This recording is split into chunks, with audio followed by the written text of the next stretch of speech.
Good evening and welcome. So it is Sunday, even though I feel it's Monday, but it is only Sunday. And thank you, Speedy B, for the 53 months. Very much appreciated. And thank you for the support. Um, oh, need something else here. So I am actually starting something just now that I have been. Okay, context.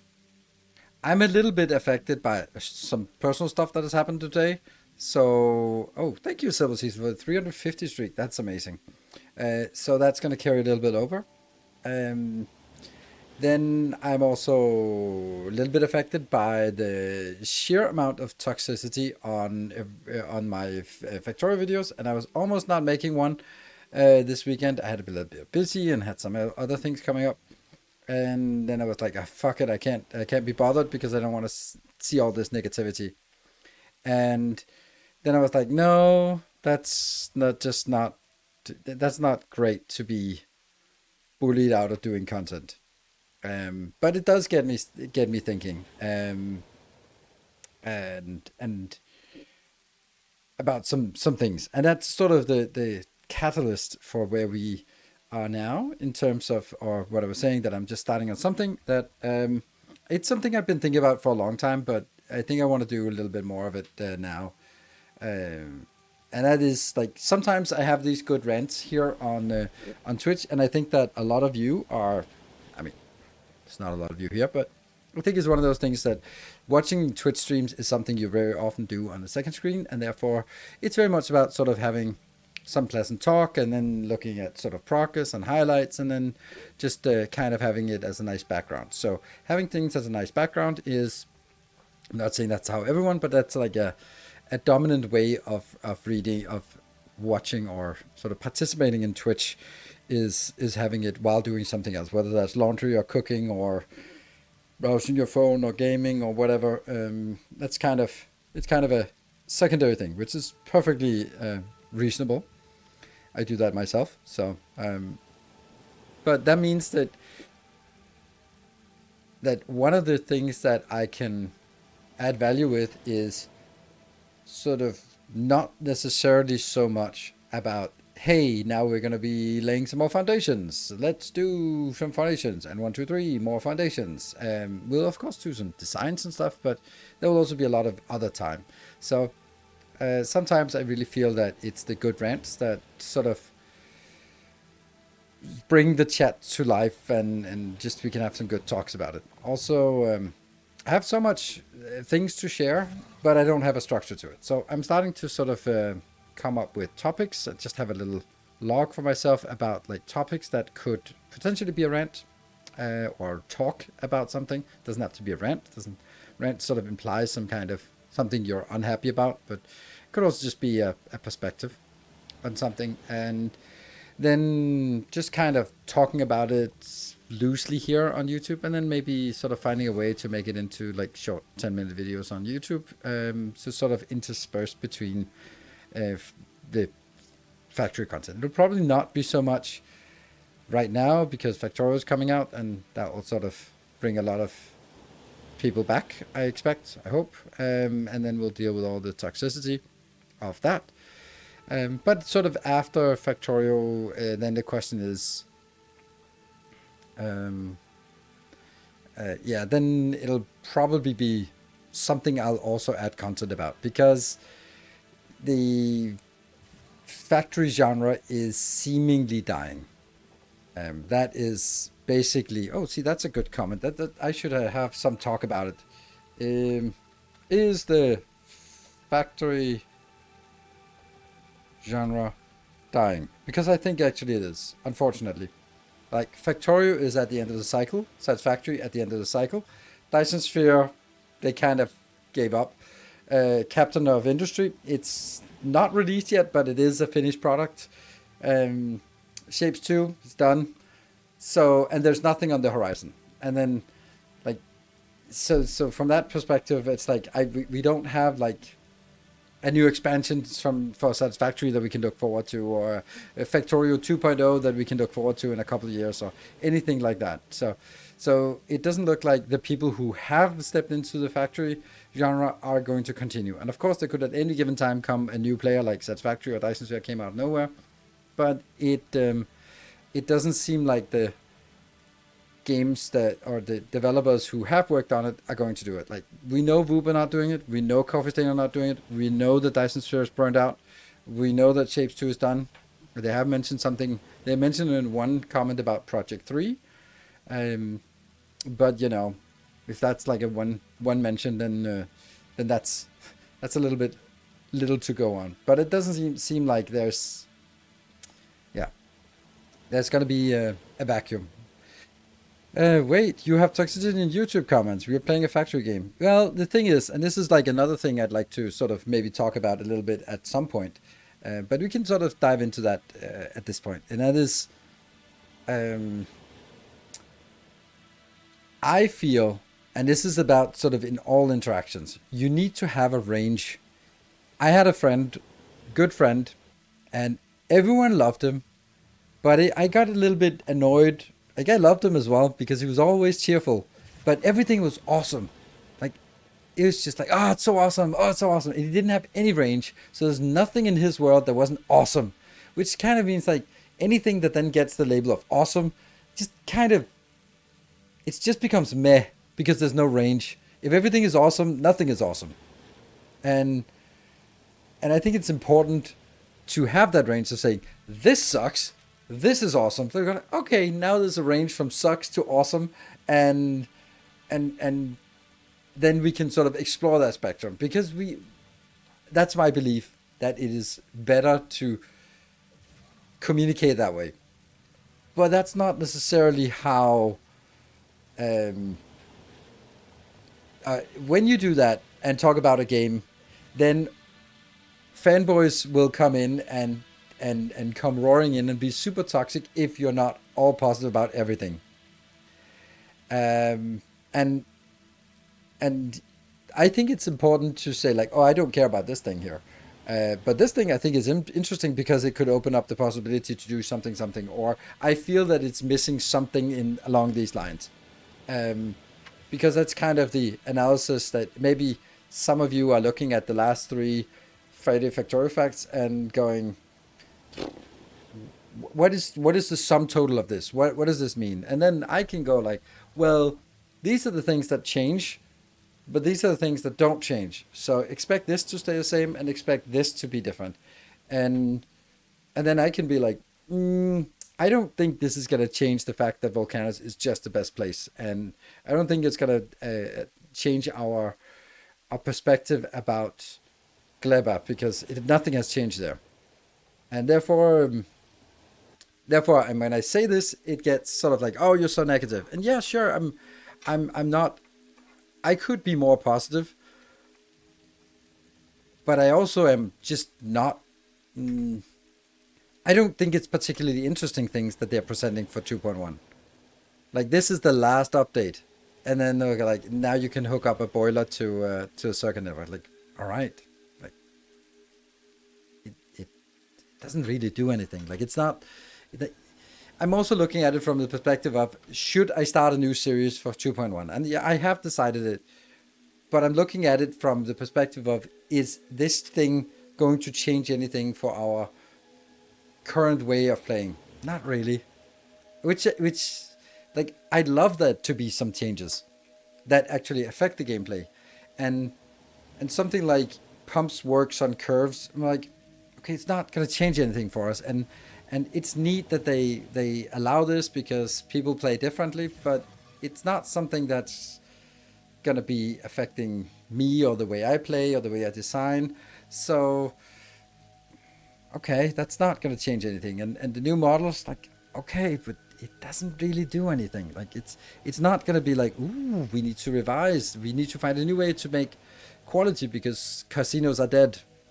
Which is like, yeah, that's a big change. Casinos are dead. Okay, so we come with new designs. I want new things. I want things that change the way we address things. Not so much just things that go like, oh, well, you could do it in 2 steps before. Now you can do it in 1 step. Like, okay, but so yeah. Um, yeah, and very large builds compared to other planets, literally making Clever worst planet, and they didn't announce any change for it. Yes, it's still the worst planet, and it's not sort of like, it's the fact that it doesn't scale with quality is an annoyance, and then the fact that it's really difficult to design it so that it never jams. Like, I spent so much time on this, so ridiculously much time, and I still find issues with, oh, it gets stuck in the splitter, or if it just grabs it and while it's doing the swing it expires, then it can get stuck. Like, there are so many like edge cases that you have to handle. Is like one and done for me, whereas base game, I had a playthrough for each 0.xx update came out. Yes. I think that this is kind of what I'm also hinting at, is that I feel that Space Ace, they've designed it in a way that this is how you're supposed to play it. And there, there's less flexibility. Because, and I just think that it's the way that they have designed it makes it so that things get really unbalanced or imbalanced, maybe even very, very quickly. And therefore they have to sort of put guardrails a lot of places. And that's one of the cool things about the base game, is that there aren't really any guardrails.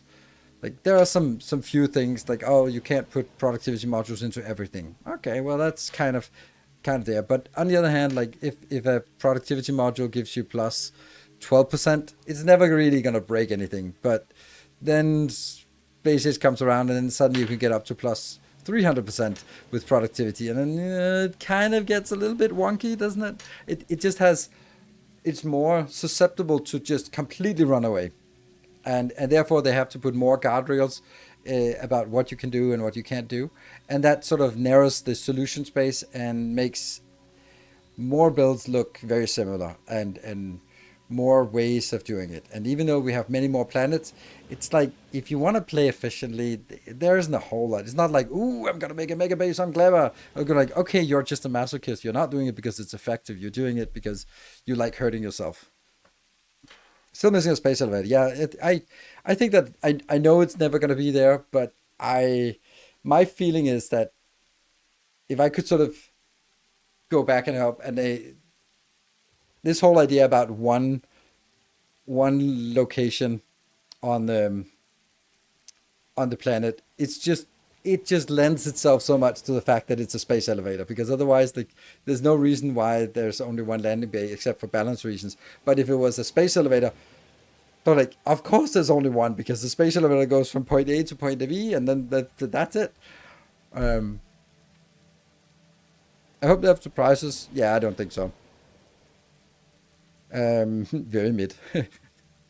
You're too old to say mid.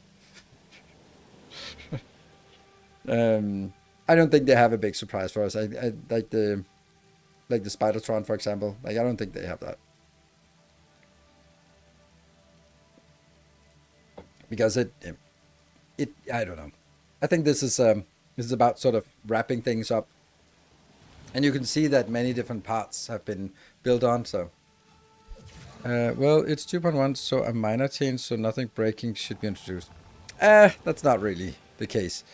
I know that's technically how it is, but if you're working at version 2.1, then it's a big release.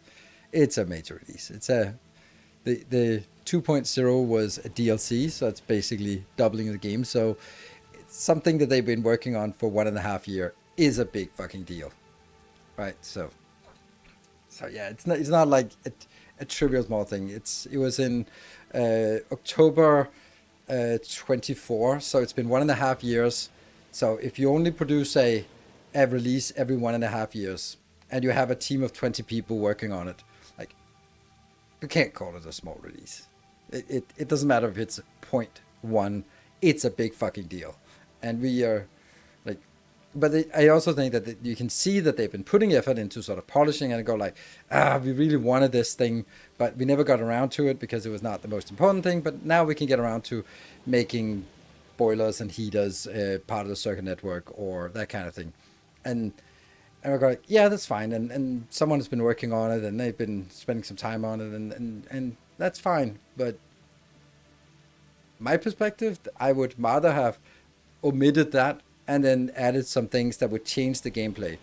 I know that's not what their intention was, but I'm also thinking about it like what would be most fun would be like, ooh, okay, so now, ooh, okay, there's a new process, or suddenly quality works on Gleba while the space casinos are not working. Okay, we need to seriously consider whether we are going to use Gleba for a legendary iron. Ooh, that's an interesting design challenge, like that kind of thing, because that's what I that's where I have the most fun in Factorio after 10,000 hours. That is a new design.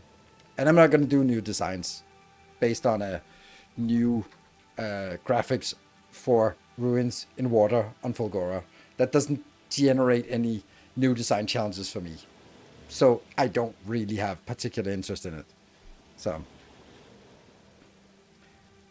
so they communicate that there will be nothing more than quality. Yeah. They have absolutely communicated, and they've also just fixed a lot of things, like new liquid system and all that stuff. But I'm just thinking from my perspective, like what is it that I find the most interesting? That is doing design challenges, and then there's not a lot of things here in the 2.1 that we've been waiting for 1.5 years.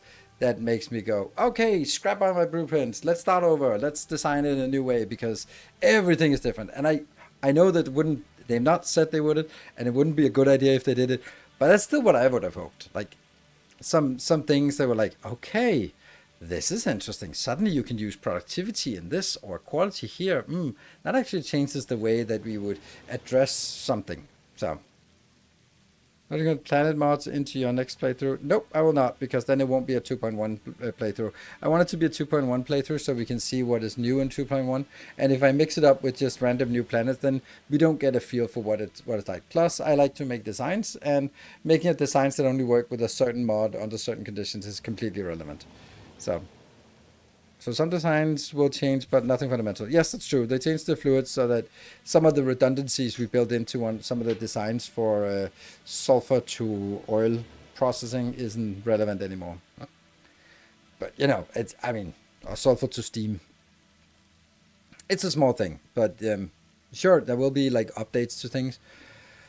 And maybe when we get into it, we'll also see that there will be some other things that will be different. But I think that. Like for me, I know I've said it again, like 5 years ago as well, but I do think that this is going to be my final Factorio run, both on Twitch and YouTube. And I don't think because once this is done, there won't be anything new coming in, and I'll sort of have masterclasses for a lot of things.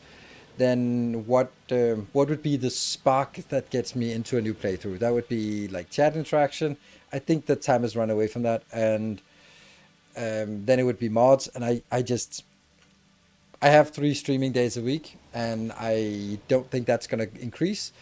Then I don't want to get bogged into a new playthrough of Space Age that's going to take 500 hours because there are mods. So challenge runs, I have no interest. Literally no interest in that. Like nothing about it seems interesting. Like again, I have 3 days of streaming a week. Am I going to dedicate the next 3 to 6 months for another Factorio run? No. It just isn't worth it. It's not fun for me, and I don't really care if it's going to be the most profitable way of playing. I can't be doing that. So, planning to do any Dyson Sphere in the future? Yes, when they release something, but not until they release something, because otherwise it will, like Factorio, just be another playthrough of the same thing.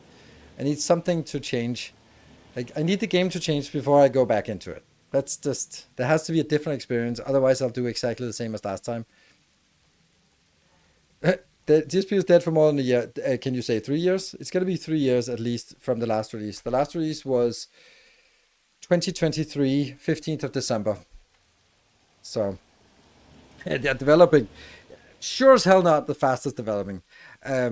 Rumor has it that they have lost interest. And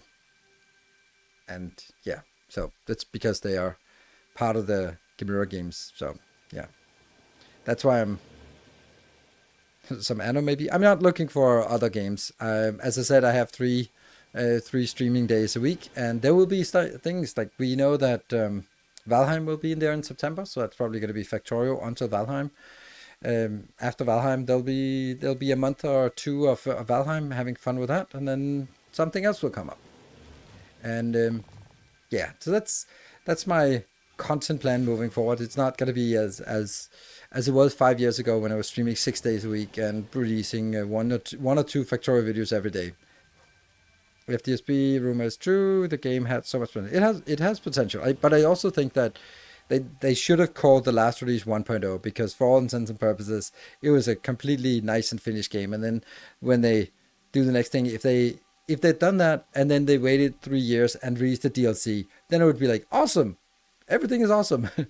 So relatively burnt out after Ashlands. I hope I'll have the motivation to go through Northland after Ashland. That's my only concern. Yeah, I have thought about it a little bit, and I am not going to go through Mistlands and Ashland again, because oh my god, is that fucking miserable. So my plan is that we will. This is right now is that I'll take my character, and well, two options: either load up the same character, load up the same game we have, and then explore from there and hope that it generates the new locations. I'm not sure that's going to work.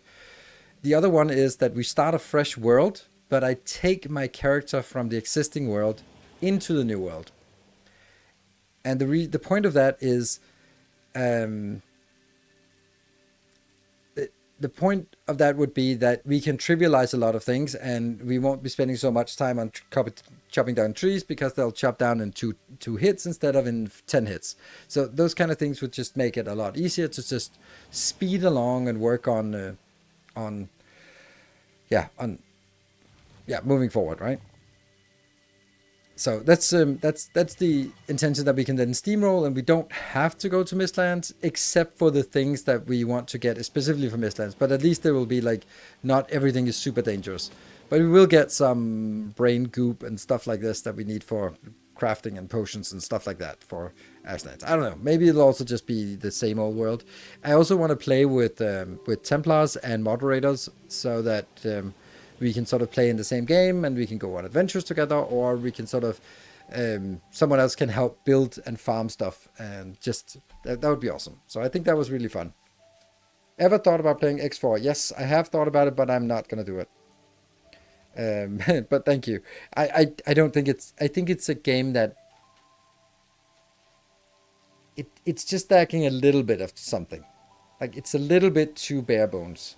At least last time I looked at it. Like, it's like, okay, I mean, I can see that it looks, but it doesn't look as great as Satisfactory, and it's just really, I don't know, bleak in some way. Take the crafting tables so you can repair weapons. Yes, exactly. Let's throw all games we know at needles and see what sticks stream. No, it's not, Shintel. Please don't do that. That's you wouldn't be able to repair the gear. Well, I would be, because we'd do something about it. Like, and I don't mind cheating some things in, so that we can get focused on playing Northland, and then going like, oh, here for Northland we need something, and that requires something, and then we'll go back to the mountains and farm a little of that, because that's part of the game, to also go to the other zones. So I definitely need to find a way that doesn't involve me starting as a level 1 character and sort of hacking my way through the meadows, because that's just going to be like, the first 200 hours will just be a drag until we get to new content. We need to get to the new content a lot faster. But I also know that if I come in and just start in a finished base, then I will not have any motivation to build stuff. So there has to be like this balance between how we do things. So that's something we'll have to find out. But anyway, that's Valheim. That's on the other side of summer vacation. So to get there a little faster is just to start with metal portal. Oh, I always have metal portals. I always do that. I find no reason to not be able to transport metal through portals. Because what I ended up doing was just logging out, logging into another world, throwing them in a box, logging in, and moving to the other place without logging back out, logging into the other world, picking it up, and they go like, if I do this shit, then why am I not just enabling the portals? So yeah, it's one of those things where it doesn't make the game more fun to sort of go, okay, I need more iron. Now I need to sail all. Oh, I can teleport to my nearest nearest swamp, but then I have to sail all the way back. Like, no way. I'm not gonna do that. So I think it's fine that you sail out to somewhere, and that'll be the exploration and looking at the world and enjoying the sailing. But once you sail to a place once, that's it. I'll never do it again. Um, because again, like, and then we just sit on a ship for 35 minutes in in uh, in headwind.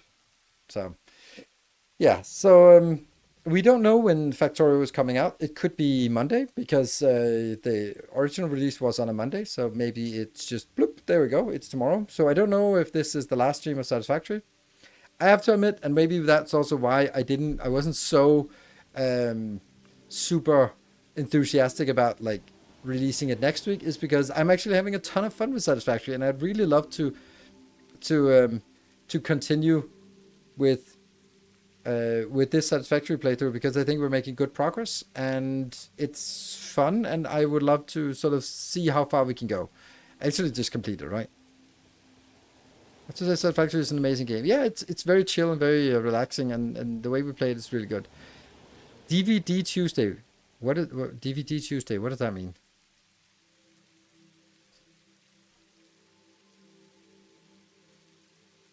Oh, so yeah, I think Satisfactory is amazing. I also think Factorio is an amazing game, but it just feels like I'm not quite done with Satisfactory. And I also know that as soon as Factorio comes in, I can't keep playing Satisfactory. There'll simply be an uproar about it. So we need to get into to Factorio, and I also think that this Factorio run will be like the last game that I play as sort of, yeah, this is what I should be playing. Years ago was the day of movies. Oh, okay, okay. Yeah, and then I'll be more streaming like whatever the hell I want, whether it's just replaying Sekiro yet again or Bloodborne yet again or something. Then that'll be the stuff. Did you just announce the last ever Factorio game? Pretty much. That's my intention at least. Feels like the last major one. Yeah, it is the last major one. Oh,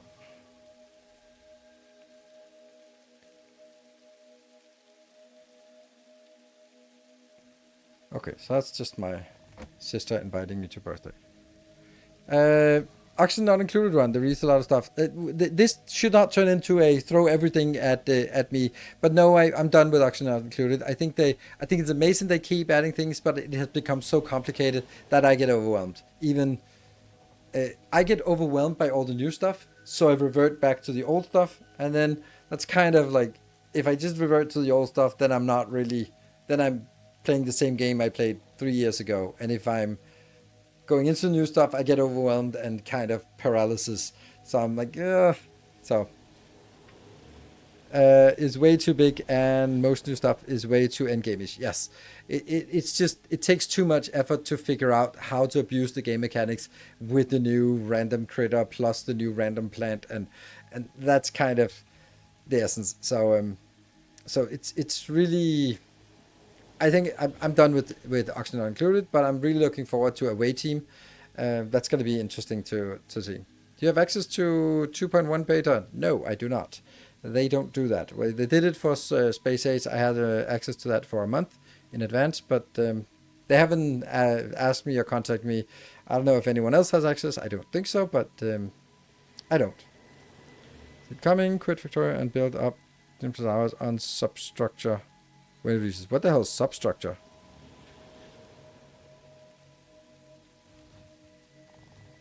Now I have to look at it. It seems... It says on my wish list, so someone has... No, that's definitely not happening. I can guarantee you that. I can guarantee you that's not happening. I don't don't fucking trigger a rant, but why release a game that looks like Factorio did 10 years ago? Like, it just doesn't make sense to me. Like, I know that it's probably made by one or two people, but it's like, you have to stand on the shoulders of giants. You have to be something more, something better, something new. Not just like, hey, Factorio was really cool 10 years ago, so let's remake that. And it probably isn't, but it's just kind of the look and feel of it looks really basic. And I'm like, I don't need to play this. Like, I don't play Factorio for the graphics, but I'm not going to play a game that is like a simpler version of Factorio that also doesn't look as good. Like, that doesn't make sense.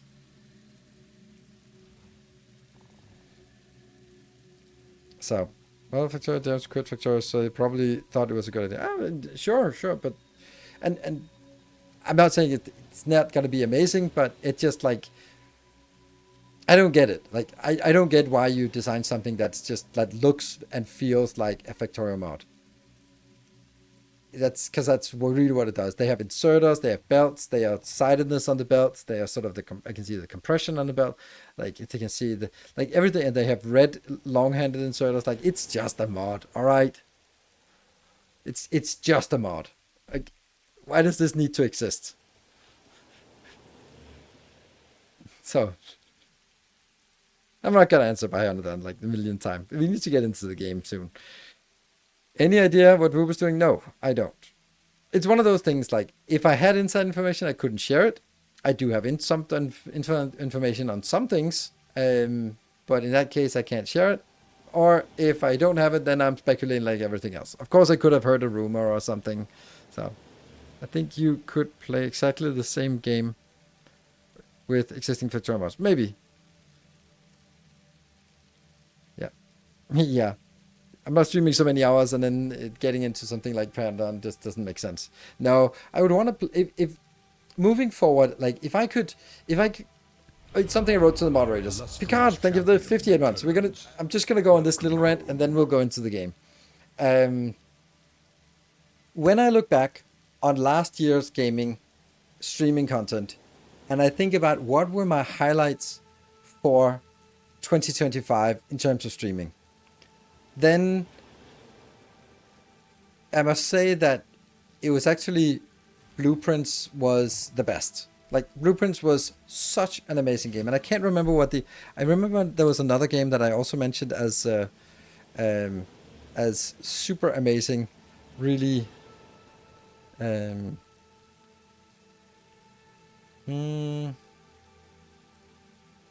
just see.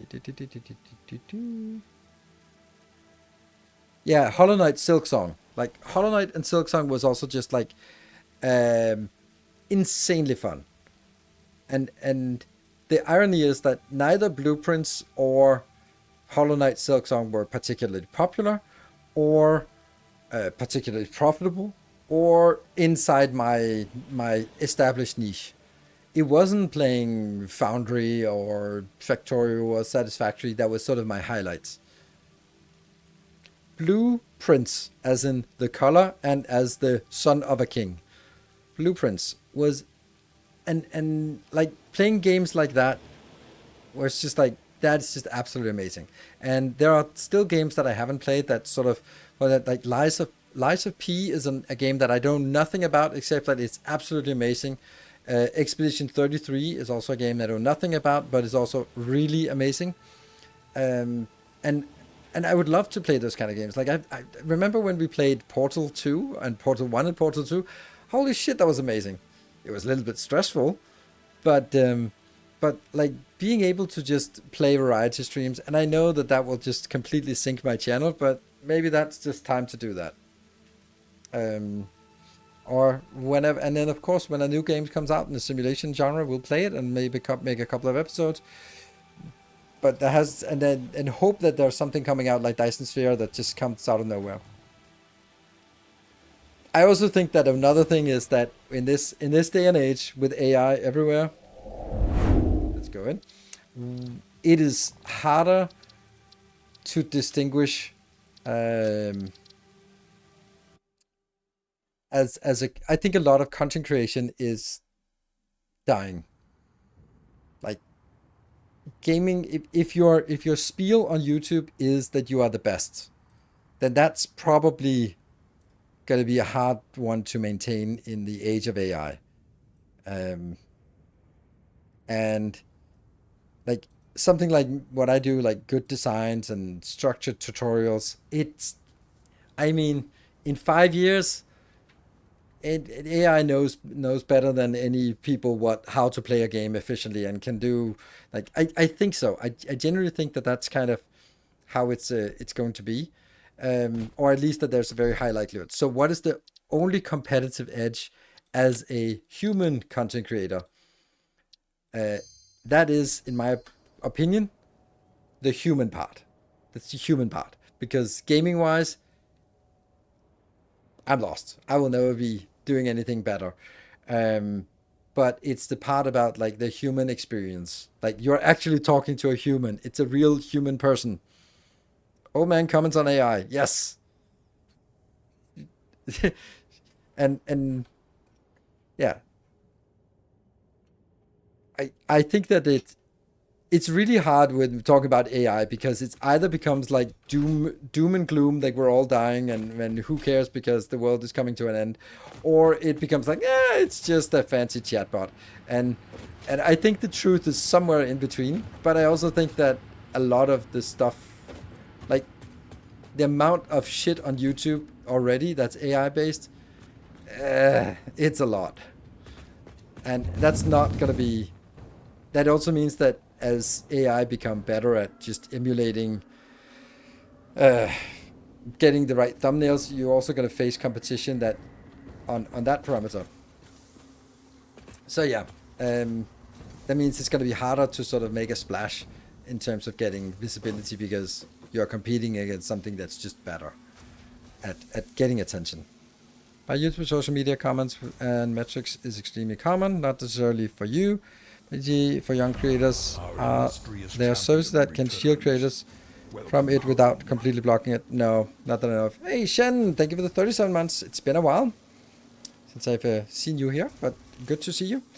It's a good point, but that's I think it's also why content creators get so jaded, because you kind of you get 95% positive and 5% negative, but we all know that if that's the fraction, the 95 kind of gets hidden, and if it goes up to like 20% negative and 80% positive, then you can't really hear the 80%, and that's just human nature, and therefore it takes so much time. And then it's very common, very easy to be like, oh, chat, because you content creators have a tendency, and I've been really keen on not doing that, turning all of you into a monolith called chat that has one personality that is sort of encompassing all the shit, like both the positive and the negative. Like it's funny when you hear chatters go like, oh my god, like first chat says do X and now they say don't do X. Oh my god, can you decide? It's like that's literally 1,000 people. Of course they have different opinions, but it's so ingrained to think of chat as one monolithic entity. And I do my very best to not do that. That's also why I really put an effort into recognizing names, and yeah. So yeah,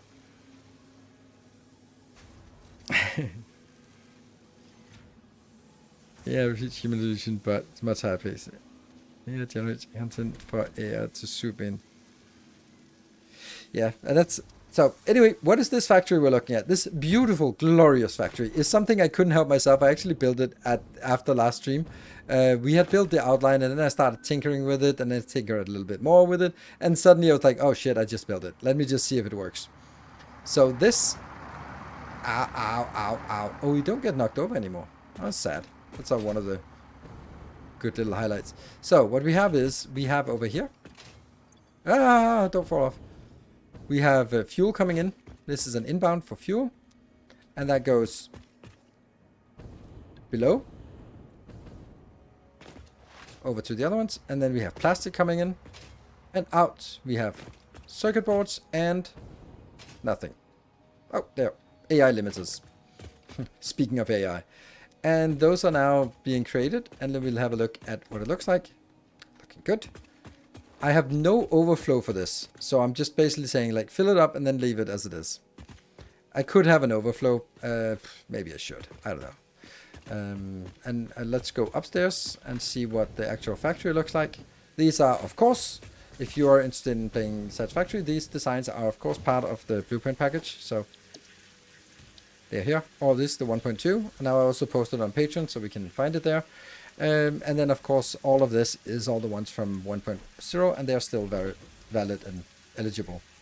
So here we make quark wire, more quark wire, and then quark wire goes into these two locations, which is AI limiters and circuit boards.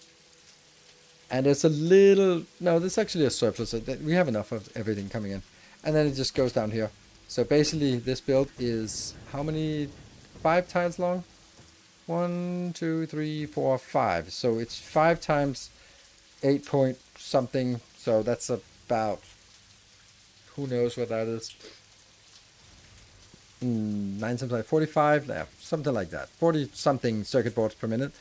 And on the other hand, for AI limiters, it is 4 times 5, so 20 of those. Yeah.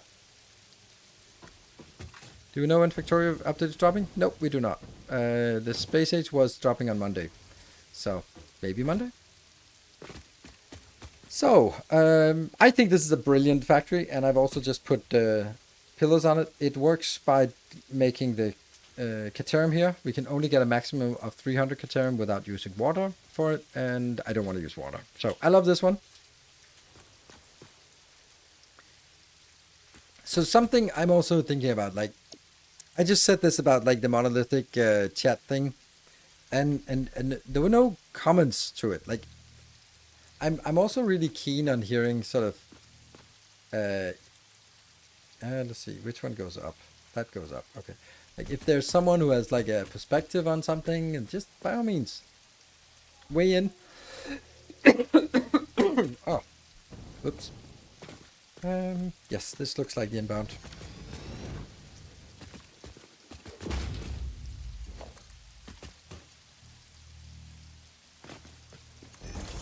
And that goes up to that one. Oops, that doesn't look good.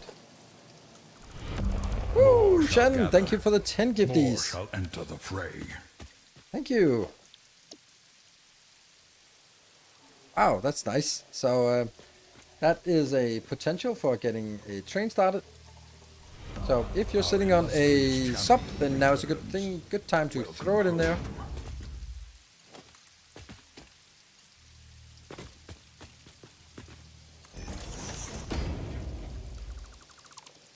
And Kakarian, thank you for the 88 months. Oof, you're really leading the pack here with that 88 months. And also Silver Cecil with 200 bits. Dare I say, as usual. And Ronimus also with 200 bits. Thank you so much, both of you. And that's 4 out of 5 events to trigger a train. In the meantime, I'm going to show you something else I built off camera. I built a lot off camera. Ooh, Sujan with the 80 stream. Doesn't count as an event. Nope, it does not. And you have your house to take care of. So this beautiful thing here is steel ingots. Treasure train incoming. Ooh, treasure train. Thank you for doing the pack for the 200 bits. So, whoa, it's a rare. This is a rare treasure train. Reach level 2 during this train to unlock 35% bonus on gift subs. So we just need to get to a level 2, and then there's 35% discount on gift subs. That's nice. Random Max, thank you for the 78 months. So let's see if we can get us through level 2. Ideally, we would get through level 2 through primes and resubs. So, and then here's the deal on the hype thing. Well, if we get to a level 1, then I get a free upgrade.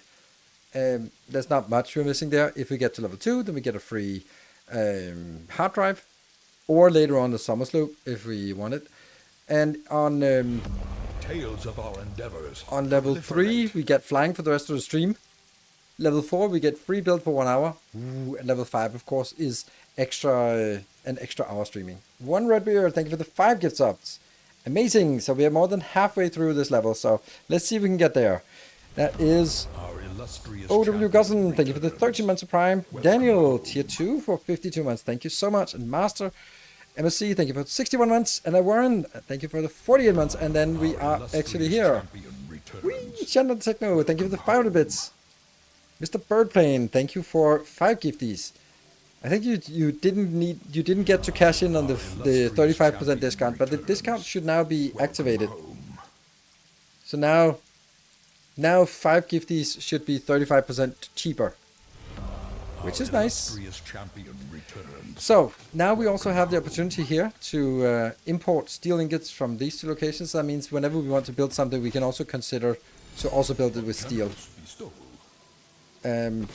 And then we should look at what it is we want to do today. I think we just got the bauxite refining is one of the things we want. Wow, something. Aeronymous, thank you for the 5 gifties. Thank you very much. Hopefully you got your discount. And Urchalak with the 10 gift subs. Got the discount. I think it applies while working on those. Oh, okay. Proliferate. Well, that was nice. So, and we are now almost at level 3. Almost. More shall gather. More shall enter the fray.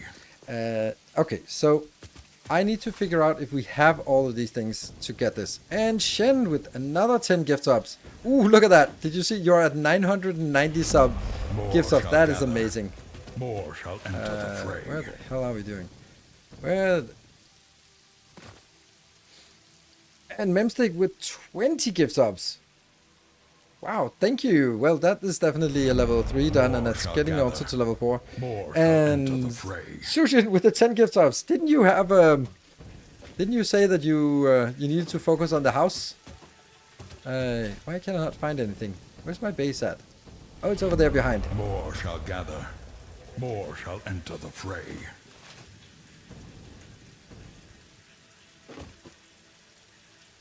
Where are we at? Now we're... A random law firm sent me $1,500 yesterday. A random law firm. That seems suspicious, but nice, I hope. Yeah, we'll have to cancel the West Wing as well.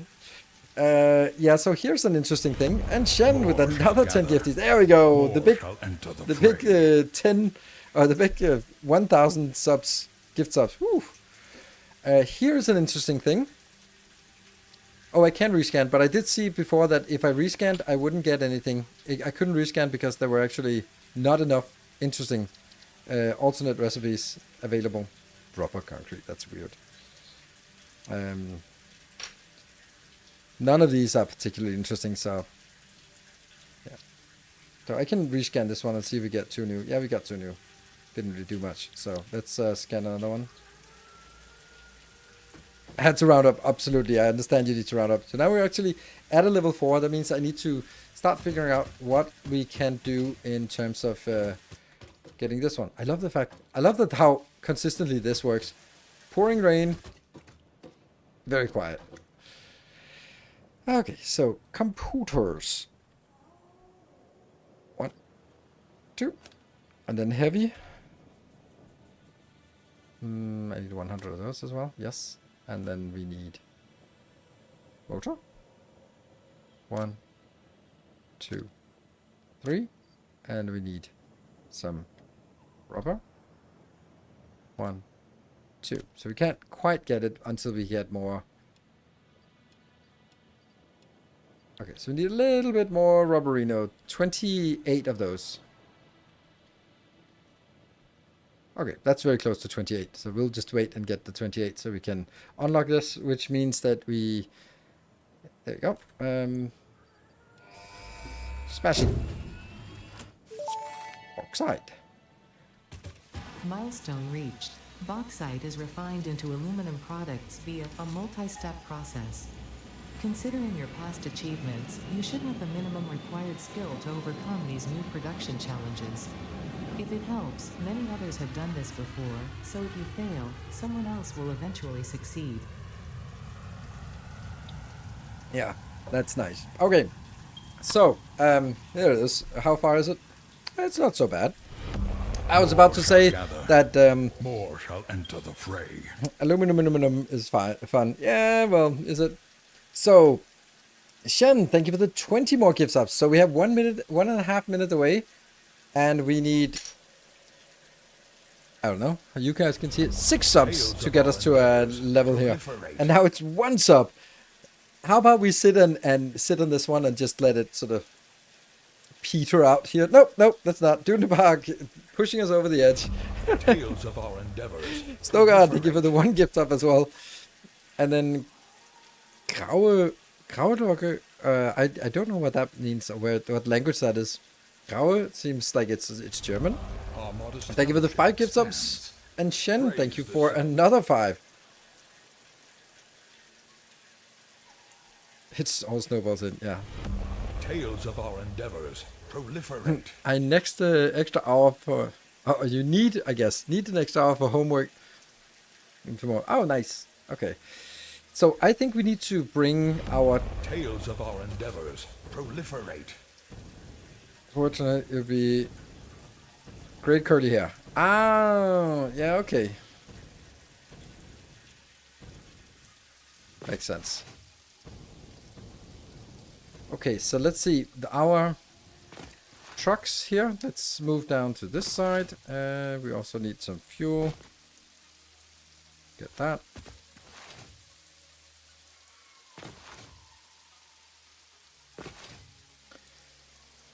We almost never get to level 6, so we'll sit on this one. And then you can unfortunately see that we can't go straight ahead here anymore, because we're gonna bump into that hill. But we could go around and go over there and go that way.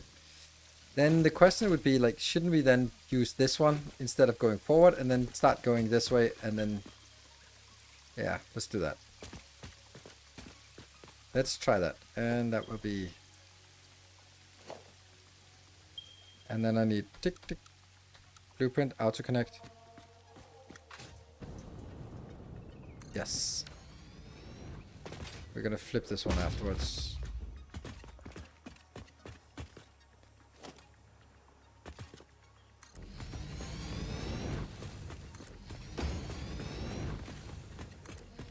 Oops. I pasted it somewhere incorrect. Oop. I love that you can disable or deconstruct a whole blueprint at a time. Can you just a low gradient climb? Yeah, I could, but I really like this level here. Need to go all the way over to...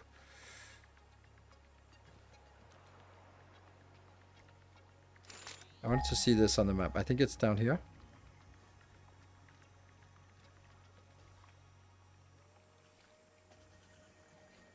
We should also get unlock the radar towers. Oh, okay. Our illustrious champion. Minotaur Black, thank you for the 48 months. Woo, 4 years.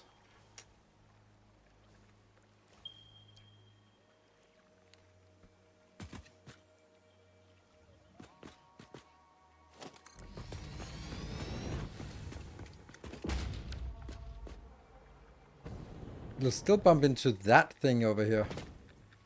But honestly, it might actually just get above that one. Well, how would we know? Would this be... I don't think so. I think this is gonna bump into something. If we look at the lines over here. It's gotta be long T-tour. Yeah. Yeah, we could also try making slopes. We can. I think it's just because I didn't want to make a slope. So let's actually do that. Let's try and make a slope somewhere. Well, that would be a lot more convenient in 48 seconds when we can fly for the rest of the day. But let's start. Why does it not paste on the ground? Yeah.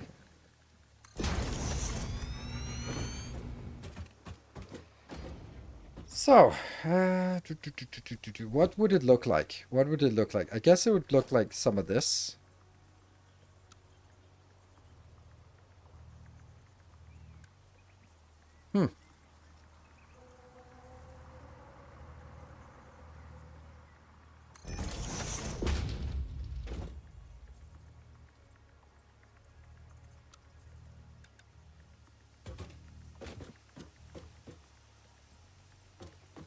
How come this is allowed? Train successful! But before it wasn't. Thank you, everyone. Who was the hype train winner? That was Shen and Shen. Okay, so Shen, you will be allowed to pick up a new design or a new color for our beautiful factory. This is so weird that this works. Right? This doesn't seem right that I can build below. Like, that just seems like I think I should be doing it like this. Huh? Like this ramp, right? Because then it's entirely within. But maybe is that too flat? You're not going to finish the playthrough? No, not when Factorio comes out. Everyone will be expecting me to play Factorio. But then the question is...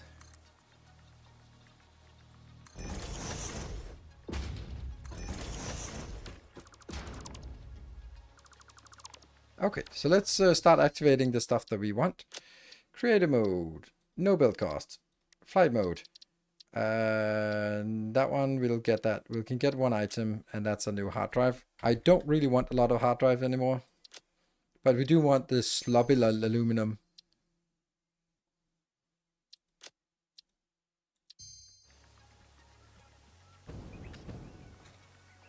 The joy.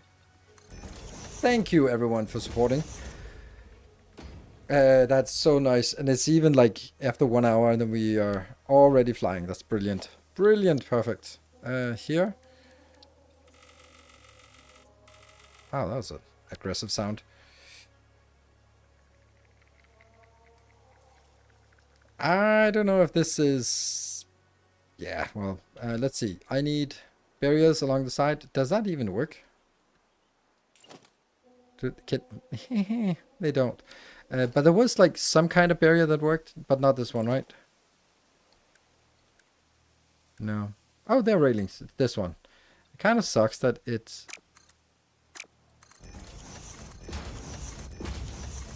that it has to change. And then some...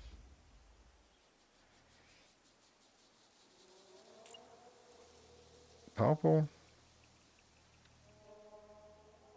Yep. Is purple still available as a color? Yeah, sure. Anything is available as a color. You can get whatever you want, and then the whole factory can change to that color. Ah, okay. You can soup them, but okay. But we don't need to soup them. We'll do it this way. And then we do these lines. What do they do?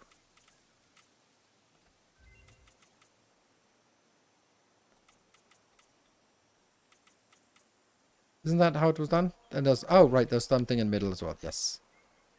Boop. There. And go for it. Can you just let me know, because there's a primary or secondary color. So can someone link the color thingy to find the two colors? Because then I can just add the colors that you want. This one. Let's call it... I don't know what the other ones are called. What are the other blueprints called here? Road, T segment, and road segment. So this will be road, ramp.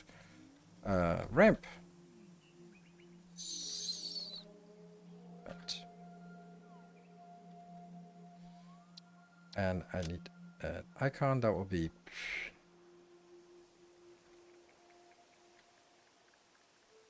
a truck. And icon or color.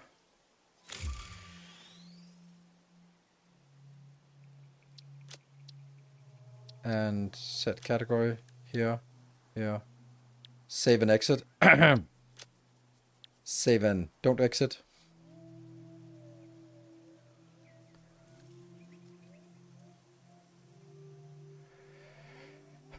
Let's see.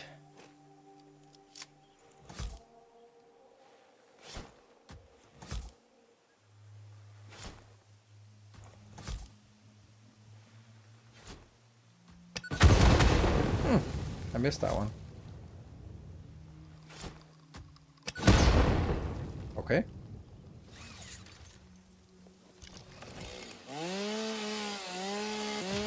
Go the primary then, but don't know how to find the color code. Yeah, but can someone please link that? We have a color command for exactly for this purpose, so it is easy to find.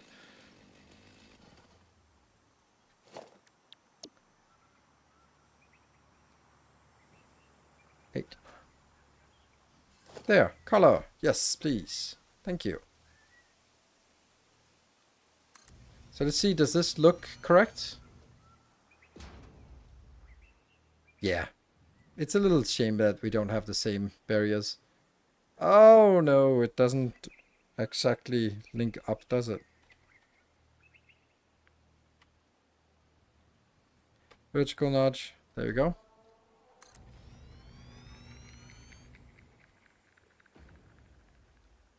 H and then vertical notch. H. Nope.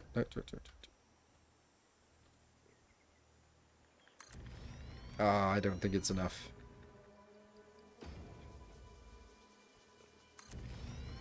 Nope. But it's close. Good thing we have free build. Ah! The horror. All right.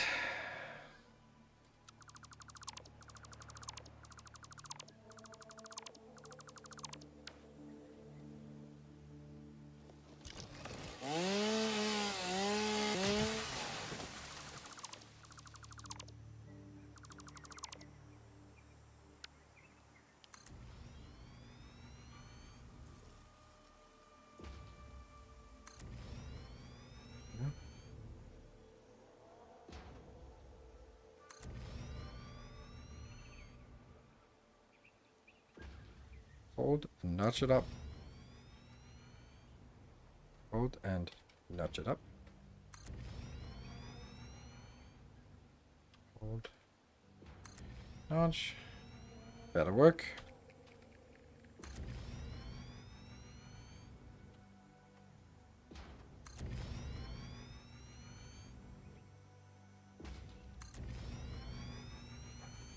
Perfect. And then we can go back to the normal.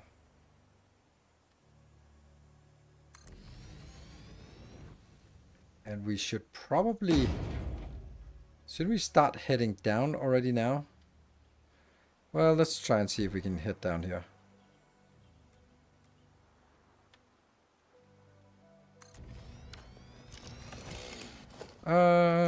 Okay, perfect. Oops. Let's get those colors in.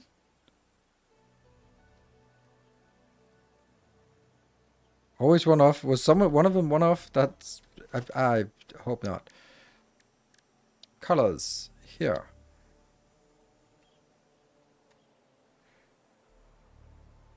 Oh, and then there's another... Okay, so that's the... Do we have any preference for the secondary color? What color you want for the secondary?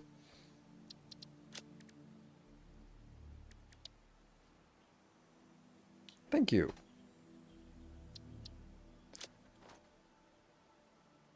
Well, that's purple, all right. And we ramp it down. Doot, doot. Hold, down, down, down.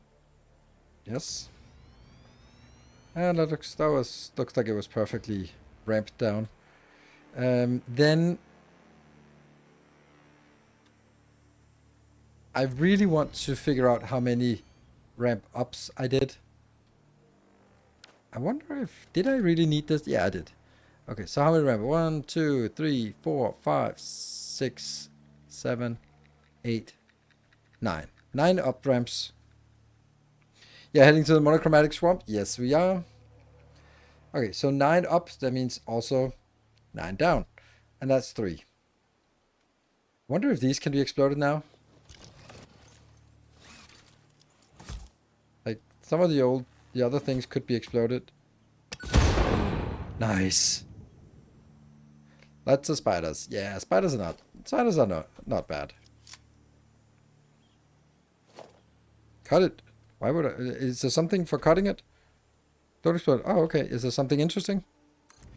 Okay. Because I just remember they were indestructible last time I played. That is 1, 2, 3, 4, 5. Okay, 5. 6. 7.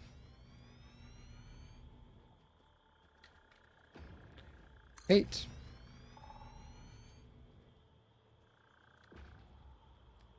9. And then we can go straight ahead again.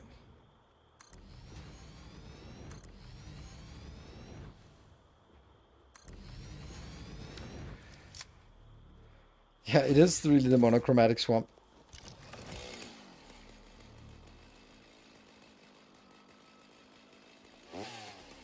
Doesn't look like I can select it. No?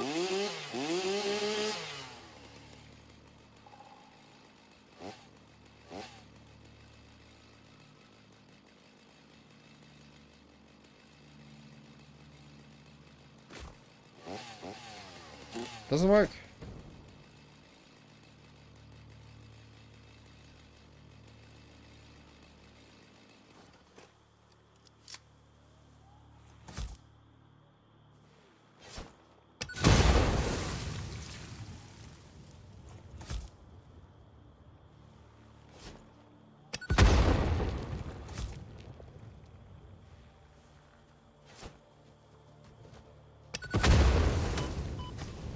Dude.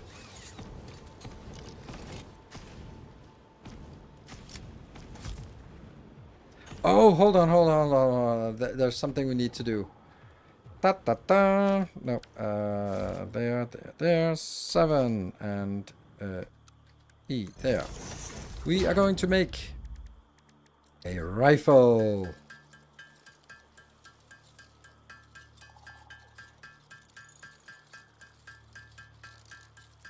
Blueprint does not connect wires. No. Okay, so we have to figure out what kind of item we don't want in our inventory. That one we don't need. I don't think we need this one anymore. I think we want a few. And then let's get this one in. Yeah, I love these initial animations. They're so good.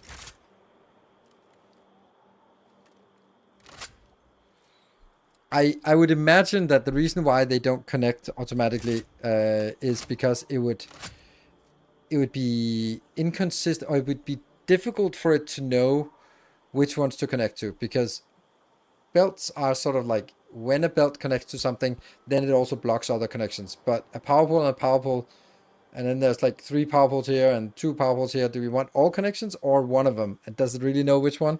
Then it could be like an algorithm to sort of identify the 2 power poles that are closest to each other should be connected. But you know. Do you have homing ammo? No, because I am a master shot, so I don't need homing ammo. Did anyone believe that?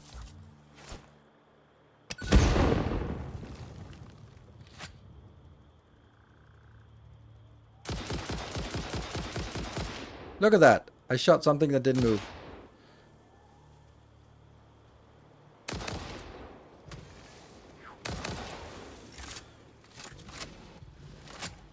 That one. Whoop.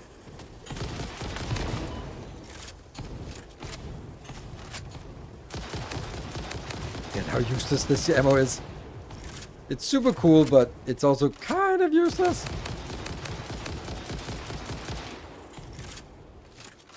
Wow, it's useless. Oh, there was something about like, always aim with it. Wasn't there something like this? No? Oh, that was in Star Rupture, where you always had to aim, because there was such a massive difference between in the damage and the accuracy with aiming and not aiming. Damn, this is not great damage.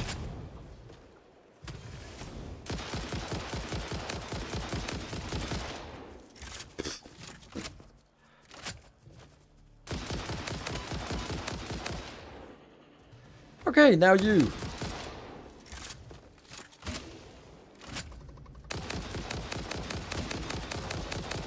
Maybe it also has ammo.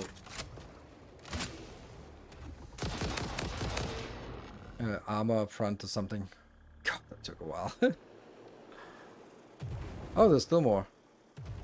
Where? Oh, there. Should we get homing ammo? Yeah, but that requires turbo fuel, and I don't have that. So, I mean, it's nice and all, but do I want to build a turbo motor factory right now? No, I don't.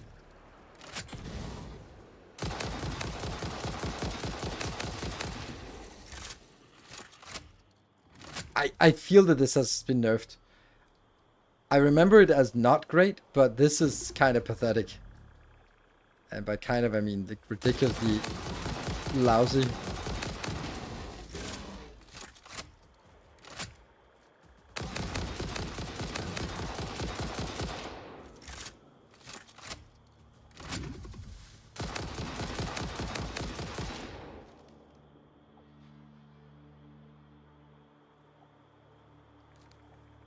Well, grand scheme of things, it's just a lot of reloading. These also want all of this.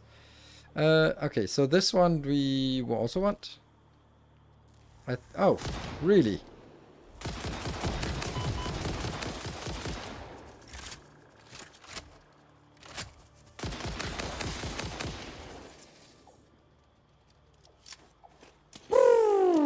That can't be the fastest. Okay, we got that. That's nice. This one's okay. Oh, this is actually really nice. Oh, some good things we got here. Electromagnetic control rods. That's actually really nice. And this one needs. So, let's build that. It's biomass burner.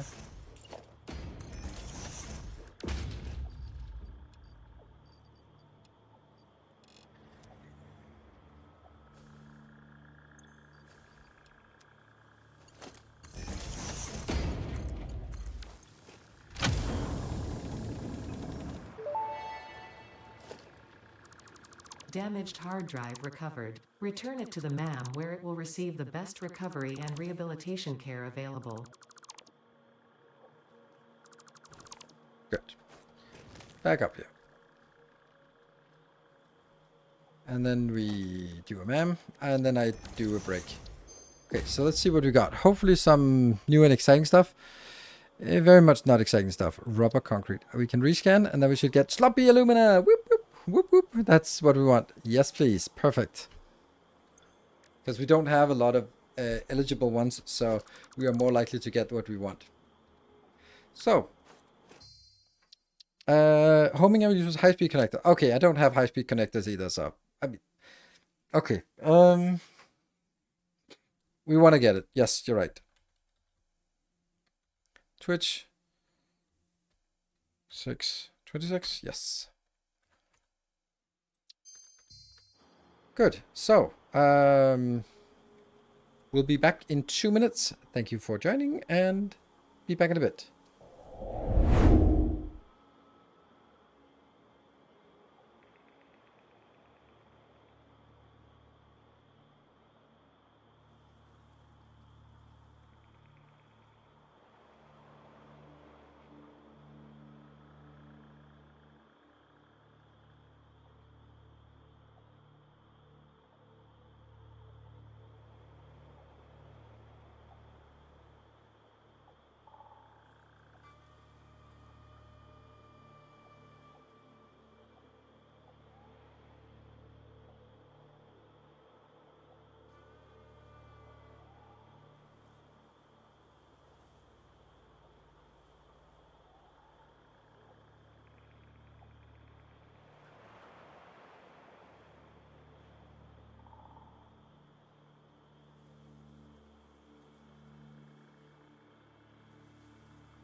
Okay, let's proceed. We are not going to do any more with homing ammo and stuff like that because we are a little bit on a timer with a free build. Come on. So I want to get us to some more free build as possible. Yeah.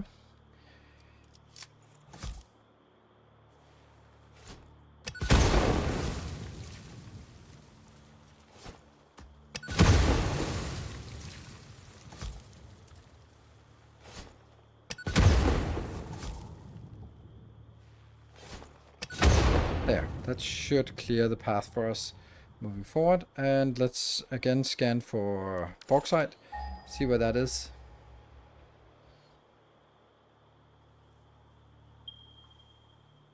$500 that way. Okay, we have it over here. So that's kind of okay. It's really far down, but luckily with elevators, that's not a problem even. Oh. Oh, what? What? What are these blueprints? Okay, that's not what I want. This one, and then build mode is auto-connect blueprint. So now I actually kind of wonder, should I just be like, screw it, let's go down to a manageable level instead? That kind of feels right. Instead of staying up here, that seems like a little bit absurd height to stay in.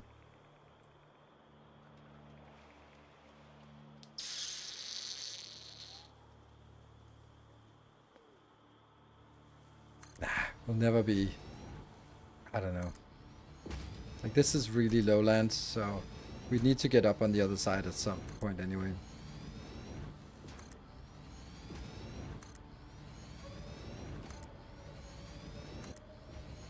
And we are going to be flying for the rest of the day, so that should be not a problem to get there. Let's see, where is it?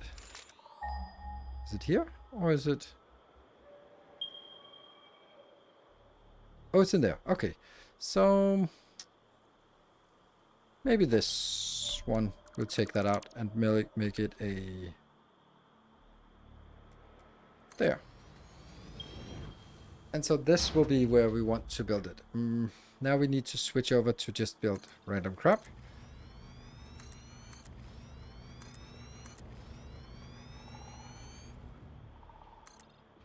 And then I want to hook up all the power because otherwise we don't have power out here, and I think that's just nice to have. At some point we need to switch it up. Can you make a ramp? I can, but I also have to ask myself, why would I want to go down there? Like, it's a miserable place.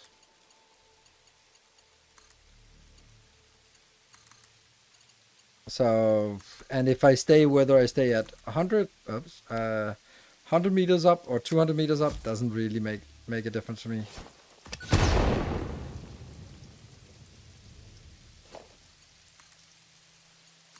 And since it is like a pit that we have to get up, so this one actually is a nice height moving forward, and if you want to branch over to that side, so I don't think there's a point to going further down, except if we don't have flying, and we're gonna have flying for the rest of today, and then we'll cross that bridge when we get there. We can make an elevator, and we definitely will, to get up and down.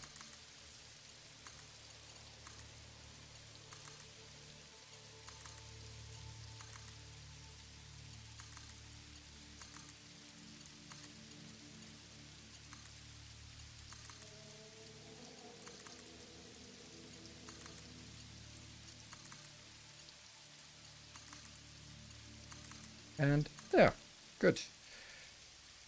So now we have power. Let's check. No connection. Why is there no connection? Oh, because the last one was misplaced. Oh, that was a good thing we checked.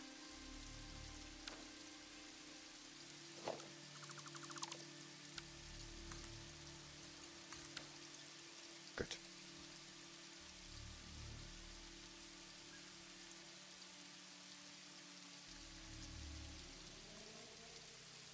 I wonder if it's faster to drive in a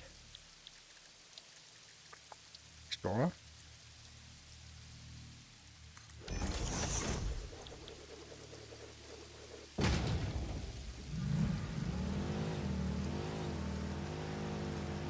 Considering I am the best driver, so, you know. Is it easier to set routes for trucks? It's not easier per se. Well, yes, it is. It's also easier, but it's the main part is that it's way more consistent. That's the real value. The value is that you set it and then you know that this is how it's gonna be.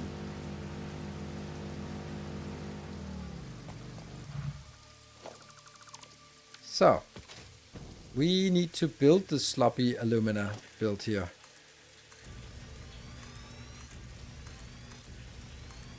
So let's see what we got speed-wise down here.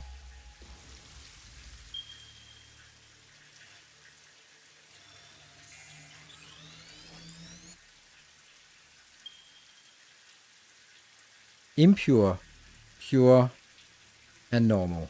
Well, that's awful.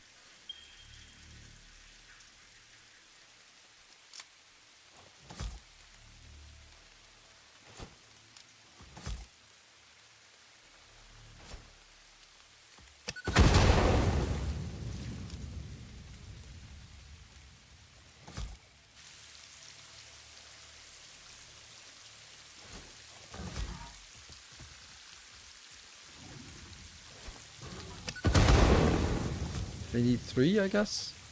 Oops.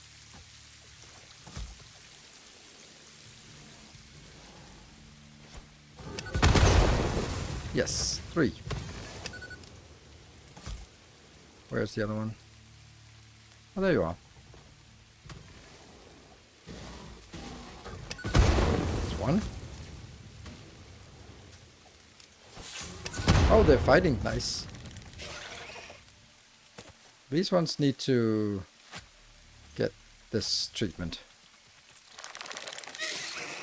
And then you land. What? Oh, I jumped into it. Oh, that's silly. Okay, so pure.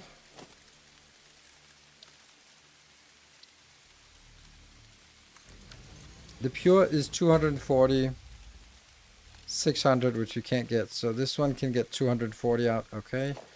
This one can get 300 plus. This one can get. No. No! 150. So I can get 450 plus 480. So 2 times 450 seems like a reasonable sort of design benchmark. And we have another mem. Oh, this is the good news about this is that we also get access to. Oh no, I thought we would get more. We want more Mercer spheres because we really want to see the completion of the story. So if you see some Mercer spheres or some sloops, then just yell because we really want to find those.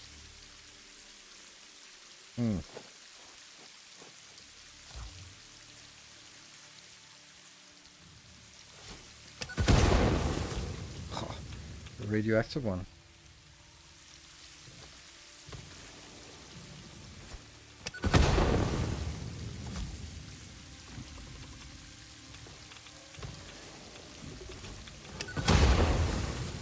Damn, they take a lot of.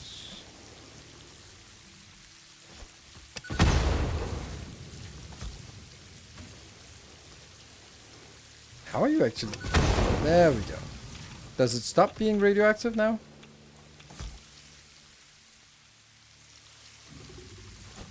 This one? No, it's still, the corpse is still radioactive.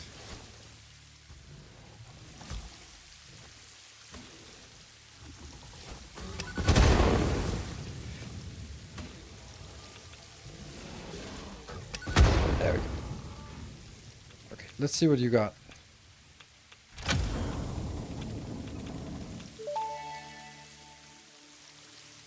Freighter records indicate this comes from the past, which is normal. Okay, thank you. Good information. Ooh, turbo motor. Yum yum.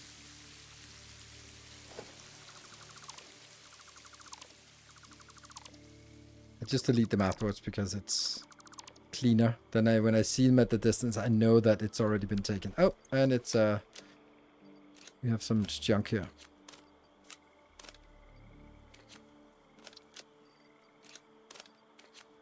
Yeah, with infinite build, this is not really a big deal. There we go. Some heavy module frames. Yes, please. We don't produce those yet. So, that was not what I wanted. I really wanted to... Oh, the ma'am. I get so distracted. It's unbelievable. Aluminum beam. Is that something I want? I don't know. I don't think so. But maybe? I think I'll take it. And keep scanning these. Okay. Back up.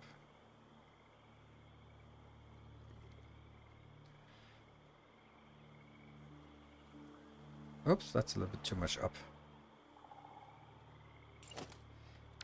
Let's see if we have some blueprints that has something to do with aluminum. Alu. Yes, it's a 5x5 in the tube. 5x5.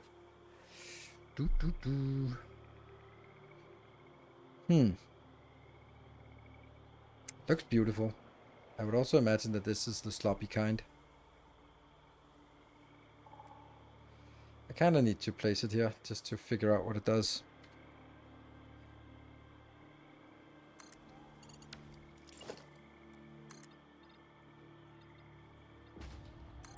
Okay, so let's see, and get that one out. So let's have a look at what it does. This one is, where does it start? It starts here. Something is coming in on this one. Goes up, it goes up in a weird thing here. Goes in. That must be the water. Okay, so we need water inbound, and then we have a belt. The middle belt is bauxite, because that comes in there, and here. So that gets bauxite and water becomes alumina solution.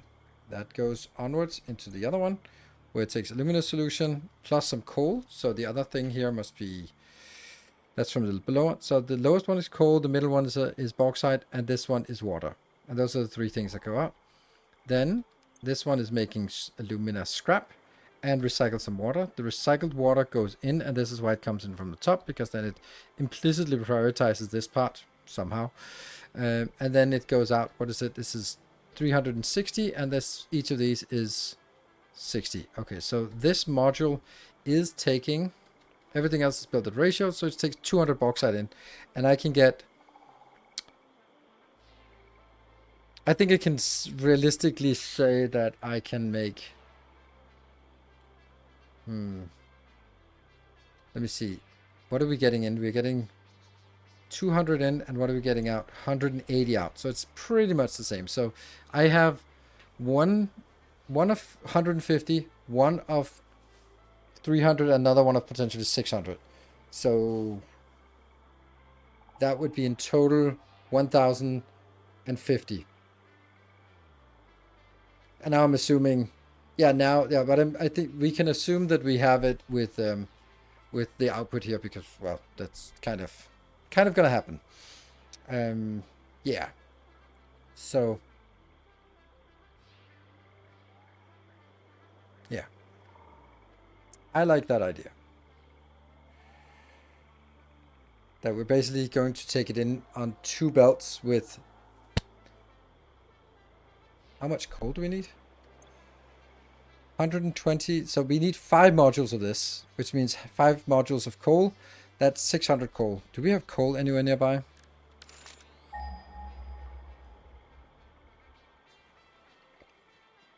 Define nearby. Doesn't seem like it. 900 meters away. It's outside of the monochromatic swamp. Okay, well that sucks. So, I think what we want to export here, we can either make one long line or we can make 2 parallel builds. I don't really like the parallel builds. I'd much rather have one line in. But we are going to need fuel coming in. We're going to need aluminum ingots coming out. And we are going to get coal coming in, because I think we need to bring coal in by trucks. So that's 3 stations. And I think that even though this is 5,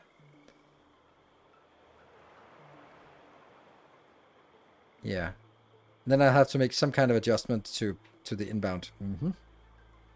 So it'll somehow come in here.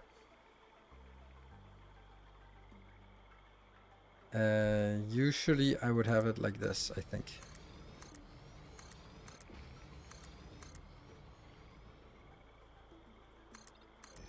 Oops.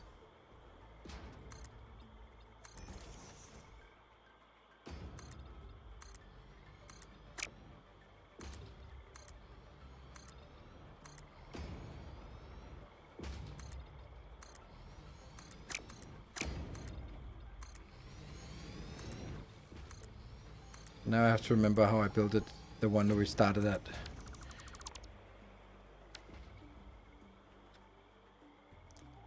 Here, customizer. The first are asphalt here. That's not happening because then it needs to go out into a platform that is 4 plus 4 plus 4. So I'm definitely going to need more of this platform here. Oh, how I wish I could see what it looked like. I can just zip over there with a hypertube. Up here. We're gonna need this anyway.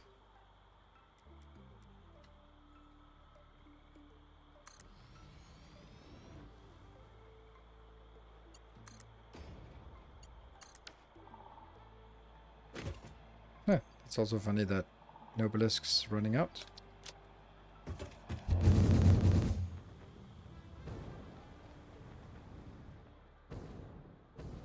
Love the hypertubes. Such a good transport mode.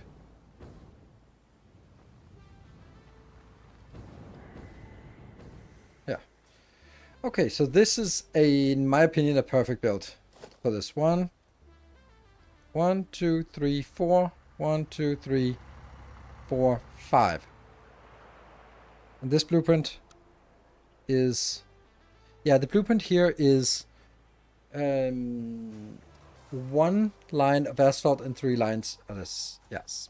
And that means that I basically make 8 lanes, 8 tiles of sort of navigating this shit here, and getting it into the right place. Will you ever build an actual hypertube network? No, because it's bad compared to this. Like, it's way slower than just doing this here, and it's a lot more infrastructure. Okay, so it's 8, and then we have to build 1 plus 3. Oh, that looks great.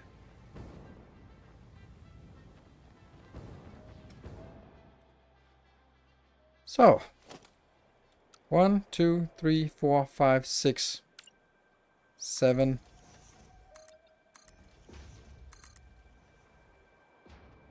8.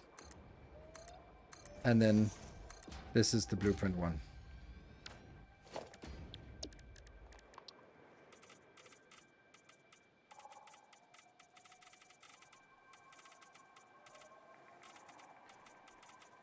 And that's one of the other things, like, if this one is so good that it overshadows the other one, is that a good thing or a bad thing? Because it is also, yeah. I'm going to take you out, and then I am going to,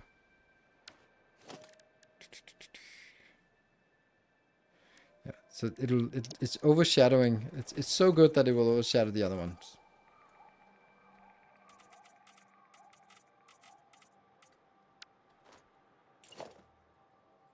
Okay, so this is 5, 6, 7, 8.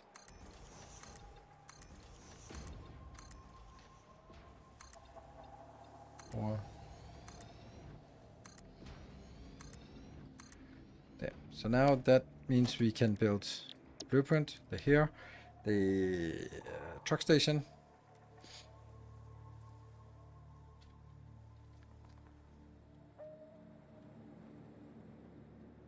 I wonder if no, I shouldn't have a 5 wide station. I should just make this one. Yeah.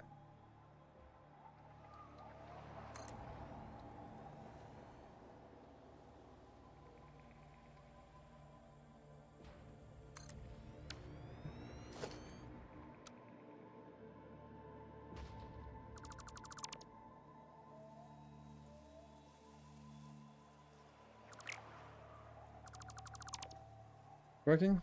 And we set a filter for this, so we get rid of these ramps, because they will block the trucks.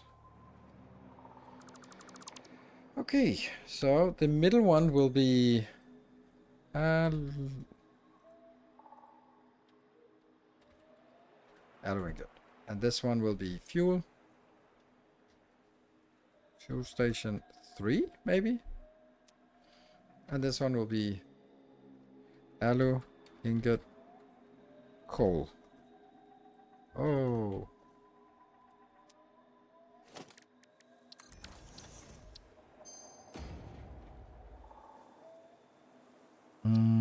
We'll take anything that's aluminum.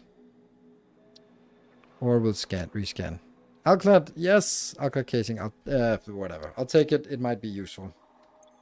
It's not a good one. Well, it is, but I don't think I'll use it. But it's still a good one.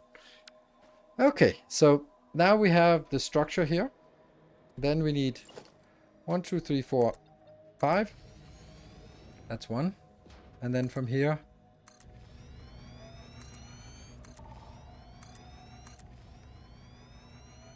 So this is now 15 modules, which correspond to 3 city blocks or 3 designs here. Oops. That's... How many did I want? I need 5. Okay, so this one needs to go. Yeah.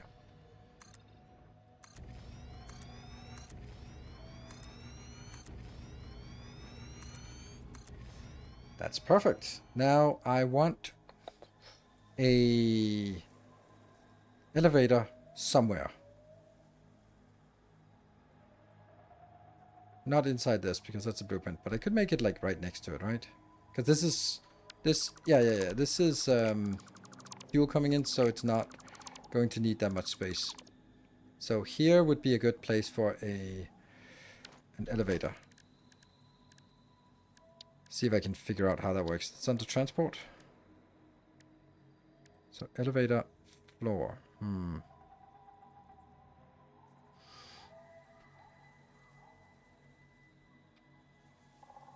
Like this? No, this is it, right?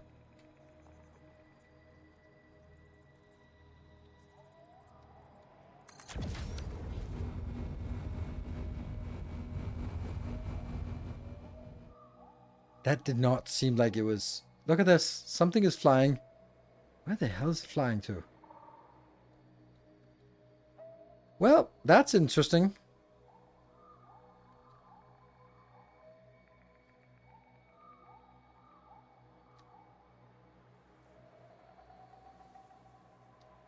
I'm getting curious where the hell that got sent to.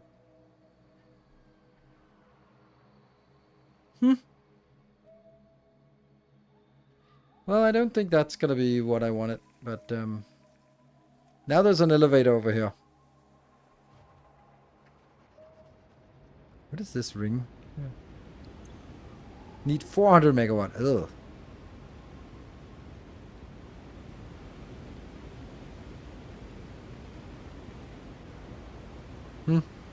Well, that might just be sent to the end of the world. So that's gone now. Come on, give me some Mercer spheres.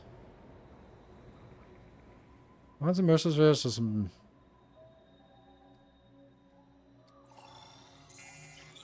And even more than that is I want to not spend time on this. Yeah, okay, let's go back to this one.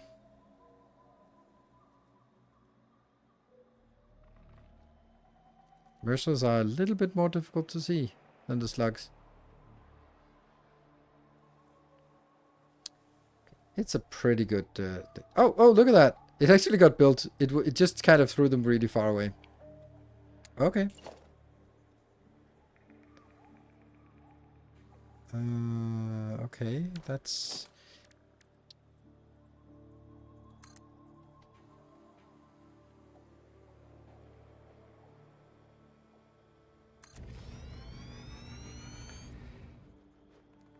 Yeah.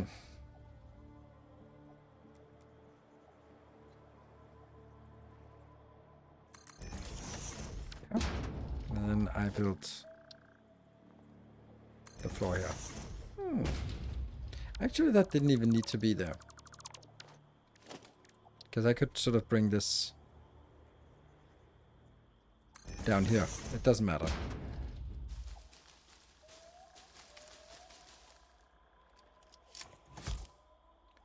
Clearing the bushes. There we go.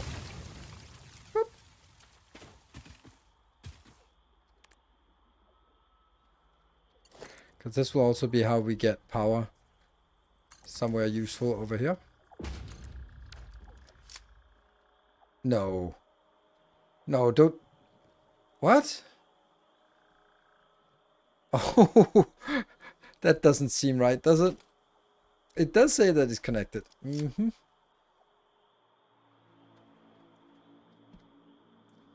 Hmm.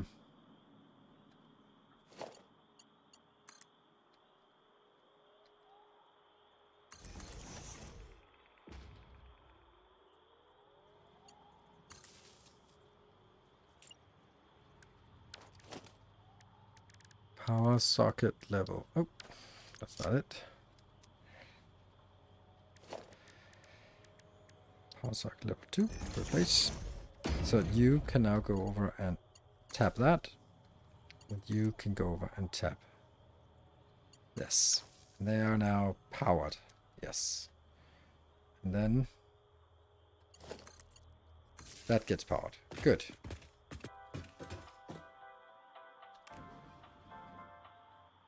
Thank you for participating in the Fix-It Elevation program. I am Elevata, which is like Ada, but less advanced. We are not currently taking any feedback. Oh, it didn't work. It moved down, but I'm still here. Yeah, that did not work. There's something wrong with it. It's also a little bit off here. I don't know how to do this. Okay, so let's try again.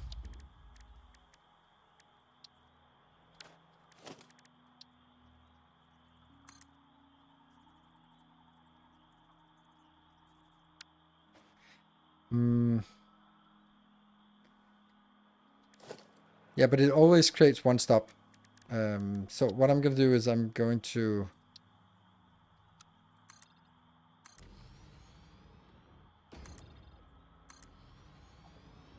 start it from the bottom. It just seems like it works better if you start it from the bottom.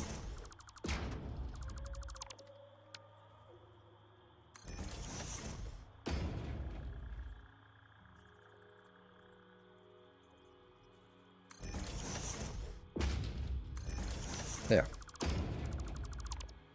And then I filter this.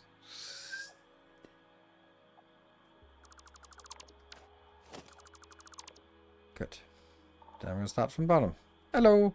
Have you fixed the blueprints yet? Have I fixed the blueprints yet? No, I have not. They've been perfectly fixed all the time. So, hate trying to manually copy them to reorganize them again. Oh, have they fixed it? No. That's the usual stuff. That's the same. You just have to copy it once and then... Yeah.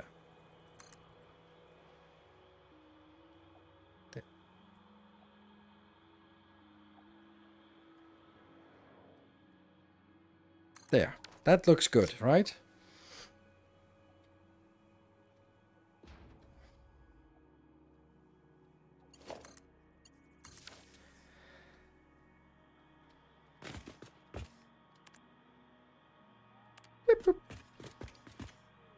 Is it coming?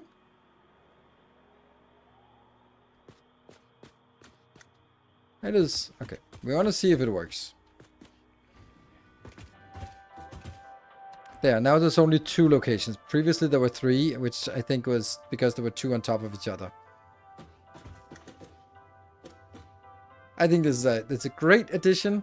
It works well. It has the sense of humor that they do love. No, that's actually not where... is it? No, it's turned the wrong way. Crap. So can I take this out without taking the rest of it out? Yes. And then take an elevator stop like this. There we go. Ta-da! It works. Still using some of the Victoria based in the book ones to this day. Oh, yes. Nice. Okay, this seems good. Now, I definitely want to stamp these blueprints down before time runs out, which is important. Ooh, that might be a mistake, actually. Ooh. Well, I'll hack it a little bit. A little bit of hacking. So, we go to blueprints, the old ones, alu, copy it, and... Oh, no, the water. No. Oh, what? Oh. Oh, that can't be there. Well, that sucks.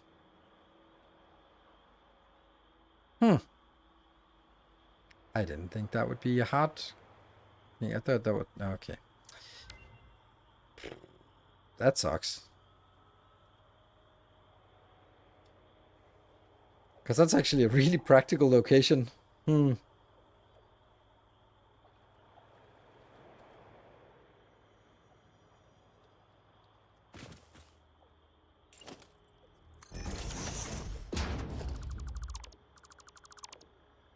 unfortunately. Try again.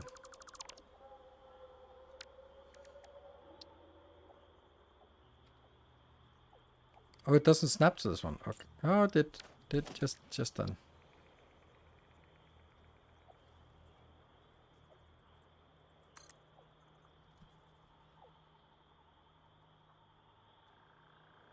I forgot this.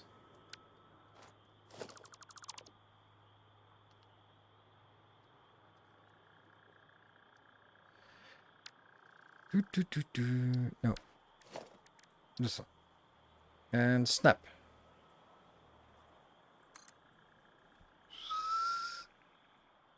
Ah, okay, so that's why it's going to the wrong direction.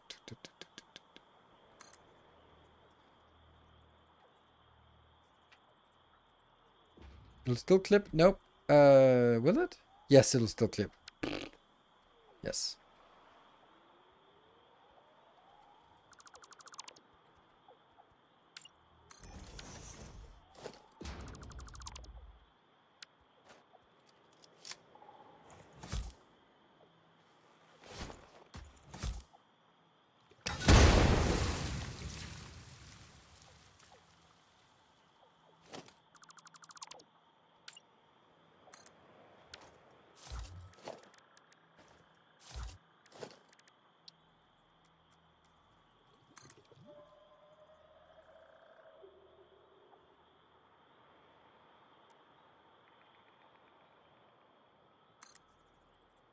Try again. And then the lower one is at the right place. Yes.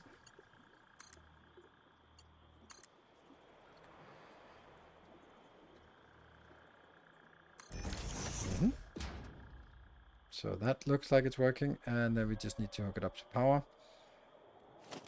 From here to here. And then we can build, hopefully, the blueprint again.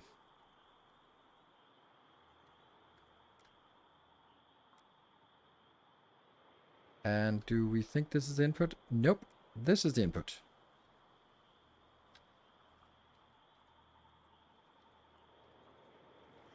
Looks good. This track sounds a lot like my wife's 450 hertz sleeping sound. Yeah, and I think it's also like good sleeping sound because it has these small variations like the jungle sounds, the crickets, and then the annoying streamer on top of everything. That's an interesting how this one is sort of flagged as... Okay, whatever. I don't know what it's flagged as.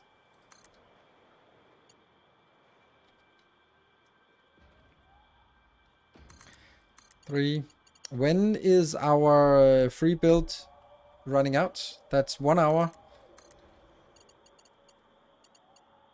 1 hour from the hype train ended.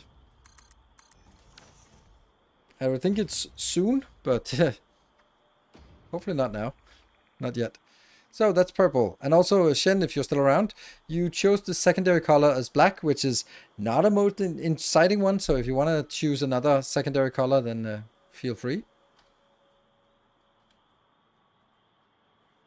And now we do the power lines here to here. To there.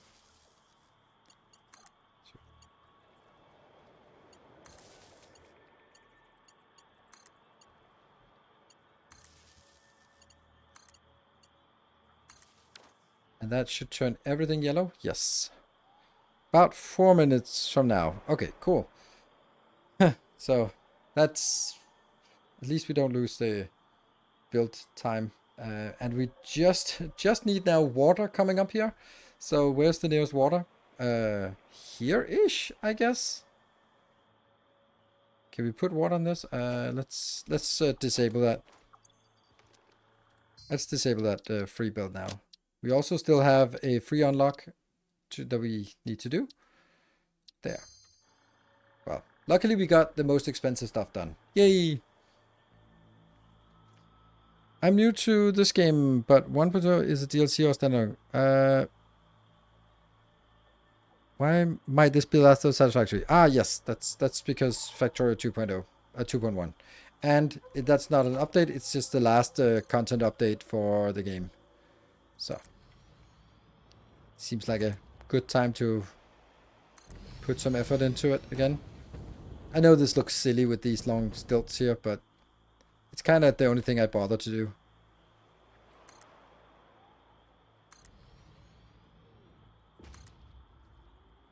And at least it's not flying then. I'll put more in, but let's look at the production, the water, and then see if this water is eligible. No, it's too murky. There was like a little bit of spot here. No, it was just bumping on top of something. Oh, hello, you, Mercersphere. Please give us a voice line. Yes. So the level 8 was a I trigger. have a question. Sing your song. Can you explain what a temple is? A temple is a vessel body, each a knot in our tapestry. Temples are root, vein, and organ. Temples are our shallow bones and our shallow windows. Whoops. I think I understand, but how do you maintain them? The builder blood grows and kills and distributes. Like fungus in a forest. Like fungus in a forest.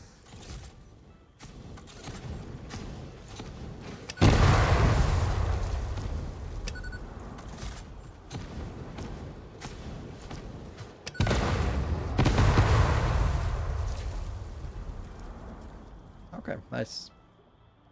What? Fungus in the forest? Oh, I don't have any more.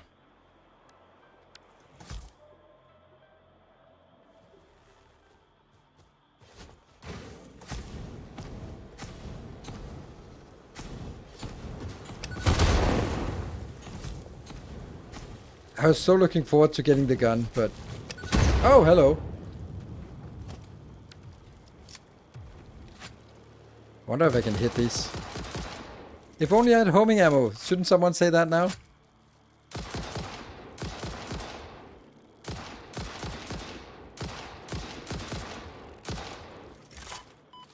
Well, I face tanked it.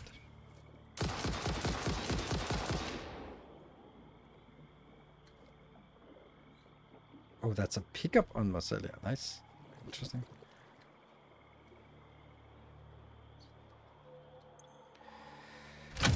Whew. Go this. Okay, we'll try that one. See what color that becomes. As the... Nice, thank you.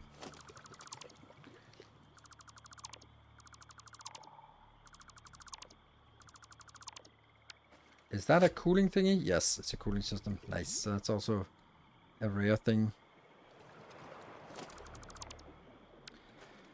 So, that was an explanation of what a temple was. Did we learn anything? Not really. Oops, that's not how. Nope, that's still not that one. H for hands-free. Okay, so we need to figure out how to get water up here. How much water is the first question? 200? minus 120. So that's 80 times 5. That's 400. So 400 water is one pump, one pipe. So that shouldn't be too difficult.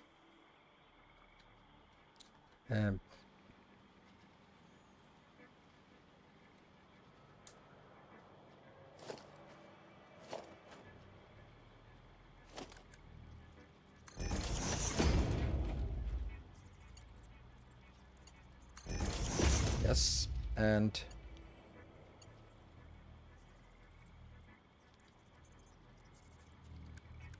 I don't know if this is a good idea. Like, no. Let's see.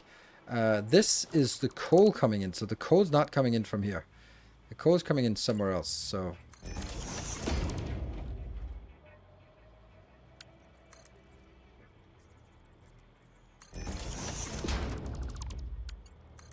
there. That connects. Yes, that's the. This is the aluminum coming in. And then the coal comes in from over here, which means it blocks that one. But then we can figure that out. So this will be the coal, which doesn't need this, doesn't need this, doesn't need this, and certainly doesn't need this. And that will be. Oops. Let's get that like. Yeah. So that's the coal coming in. Yep. And then let's build the fueling.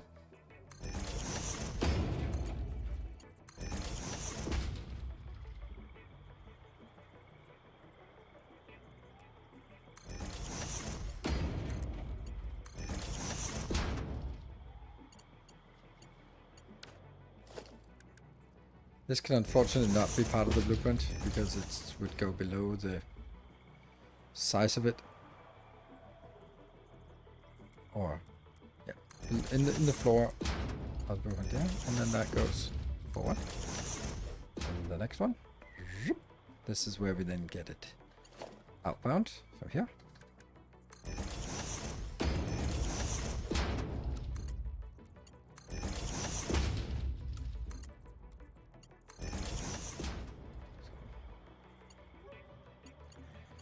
This one will be a splitter, but this one will be splitting both ways. Yeah, we'll have another splitter that will be splitting.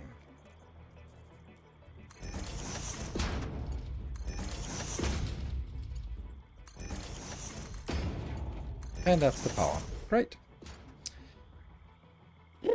Let's see, what is the next thing? So that was fuel coming in, yes. Then, oh yeah, the liquid. Liquid will then also need to be solved somehow because I can't really get it out here. So I kind of think, hold on. No, it doesn't tell me which way because this pump is on the branch. So that's nice.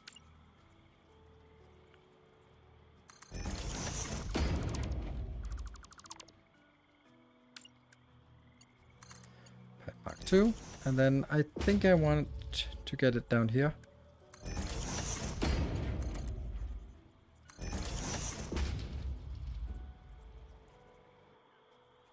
Now we need to match these two. Well, I have turned it off. I have turned it. Okay, so this part is going to... I think I can just kind of clasp it to the underneath of this.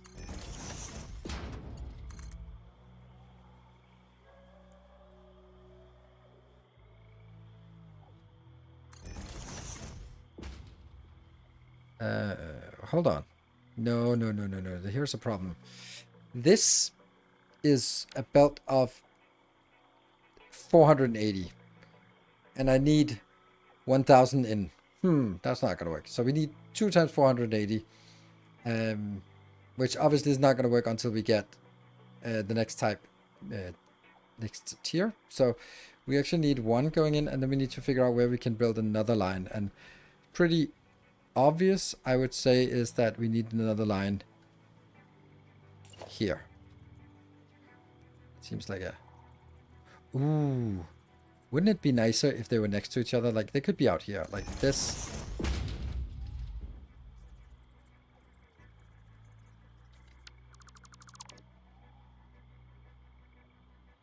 It's pretty shitty that it starts from this end. I really wanted it to start from the other end.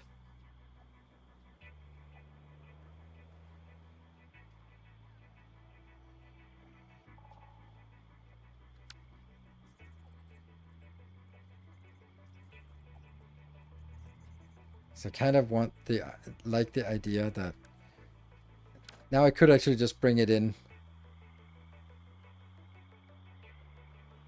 here. I could bring them up here. That one and that one, which is silly because I'd obviously want to bring it in on this belt, but that would mean that I'd have to take all of these out, turn them around, which is a pain in the ass. So I'm basically just going to bring both of them up here and then let them stay at this level and then go. And then the problem issue here is that how the hell do I scale this to...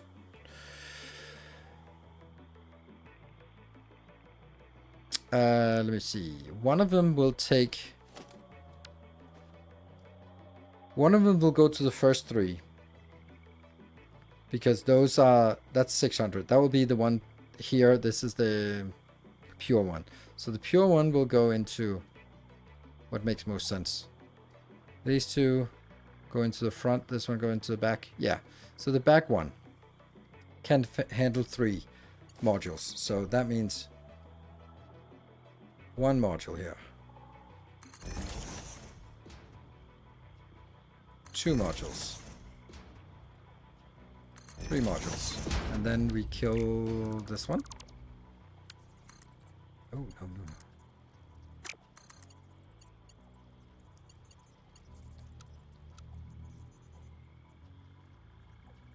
Ah.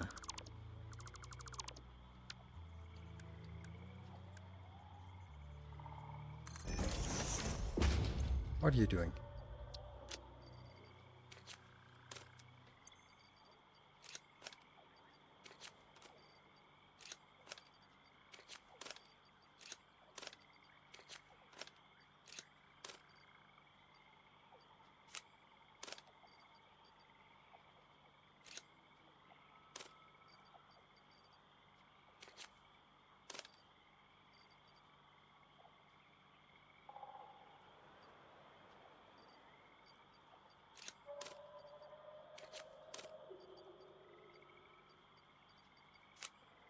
That one, let's see. Anything else that we definitely want to put in here? Yes.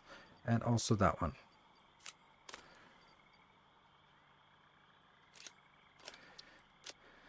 Good. So that gets us a lot more space here. Good. Then we don't need to deal with that crap.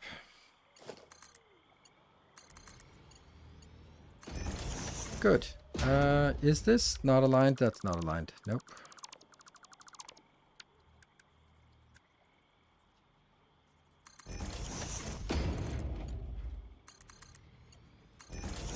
And we do the same for the other one. This will now only support 2 builds. That's the second. That's the third. The fourth. And now that pillar is in the way.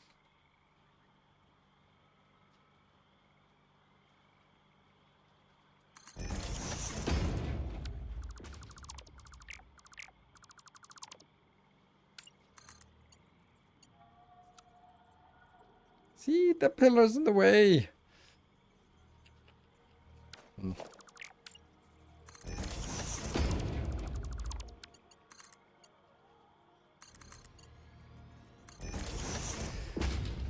Right.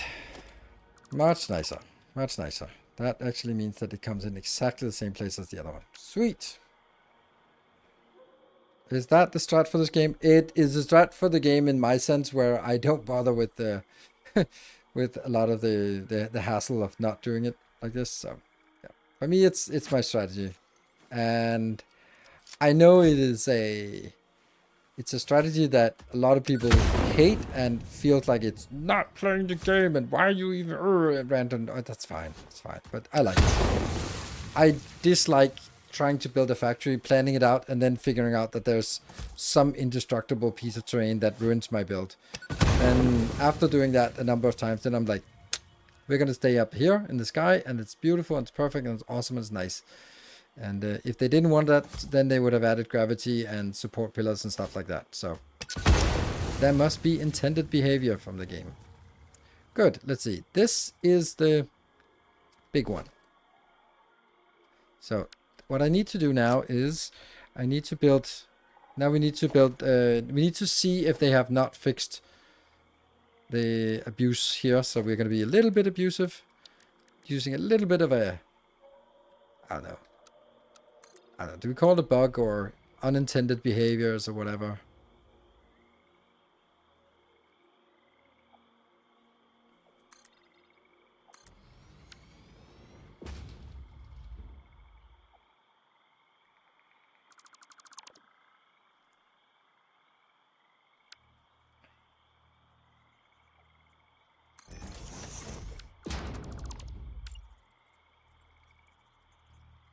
The reason I want this. So now we have a nice place here where we can build on top of. Yeah. So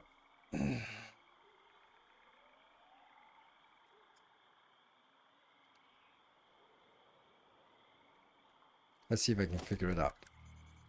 That one. Yes.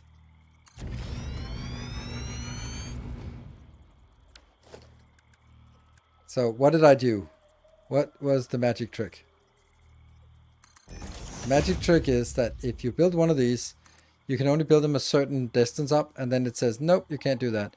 But if you build it, you can see this is the maximum, but if there is a hole in the ground above it, then it doesn't check for the distance.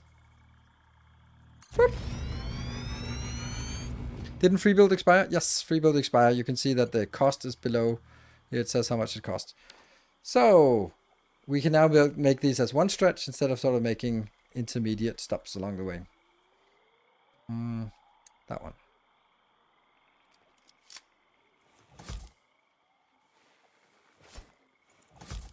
Let's clear a path here.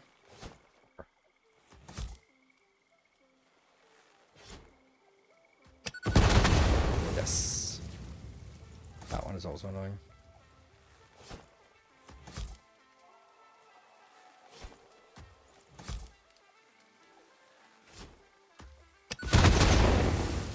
That one goes out.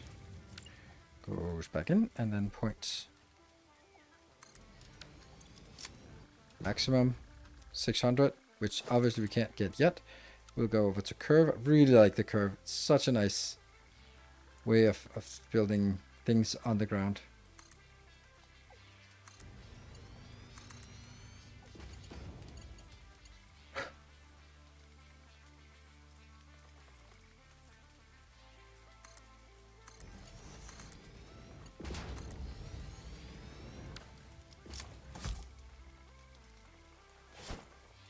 Boom. There we go. And then we need these two.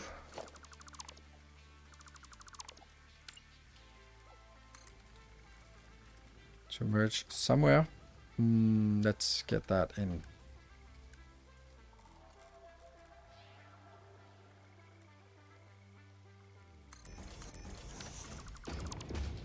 Oops. Hello, wolf.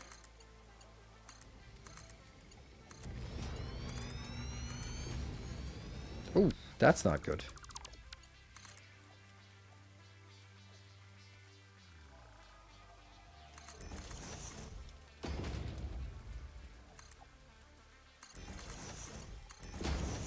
Blech. You.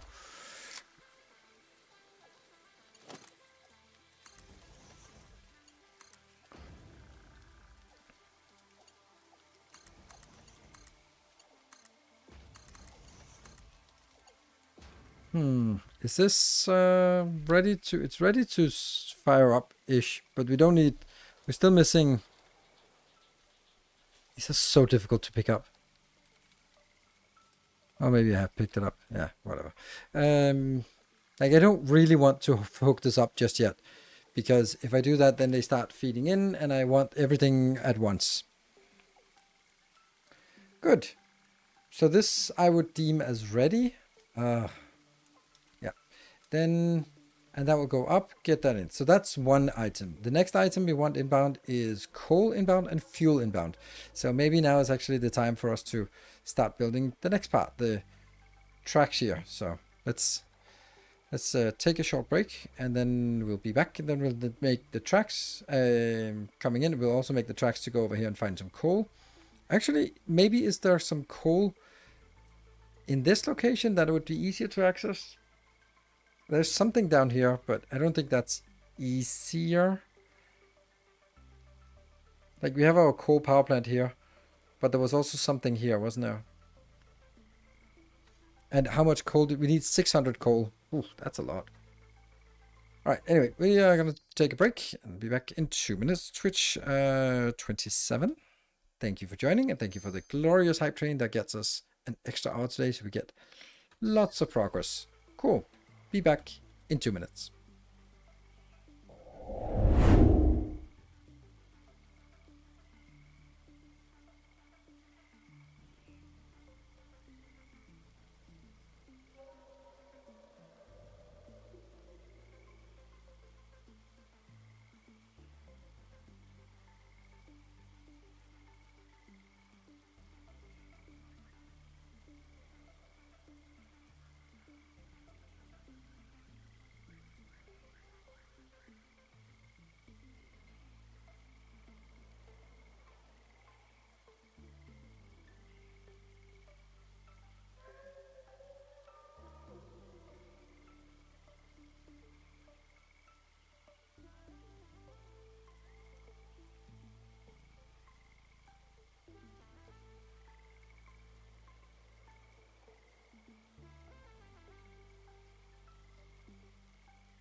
And we're back. Welcome back. Thank you for the patience with my excessive break taking. Let's see. That.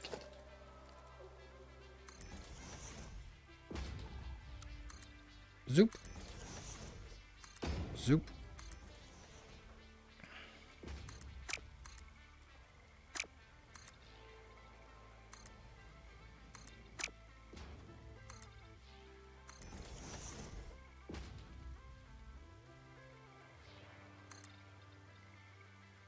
I think that's maybe correct. Don't know. We'll see.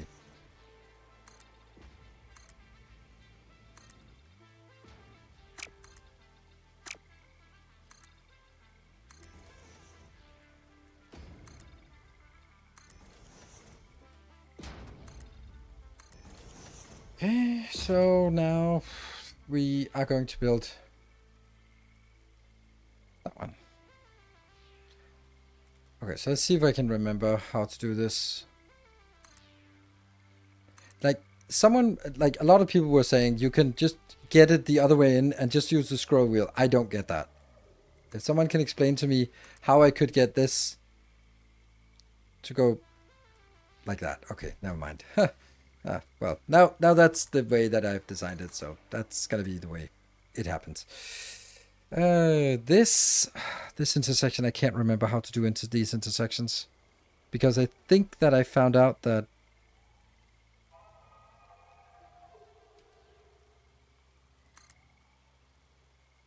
first of all, is this the right hand side? Yes, it is.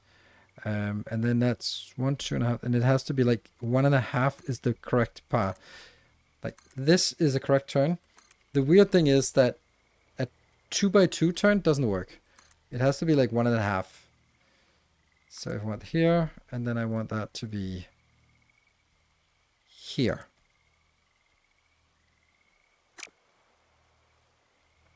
Yeah, but that's not, that's actually this inbound.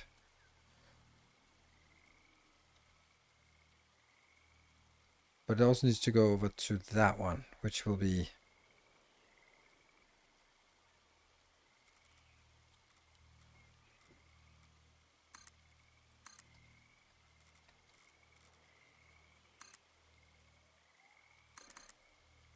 in here, here. Good. So now I can go, this will be on that line. And that's going to be 1, 2. There. Then I want it to be here.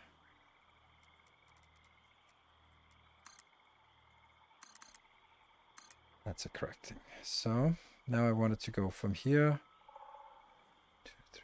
It's going to be from that one.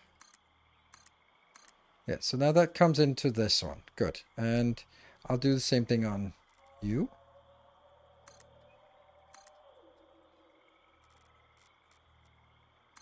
This is the part that's a little bit meticulous to build, and I'm sure that you don't have to do it as meticulous as I am, but I do.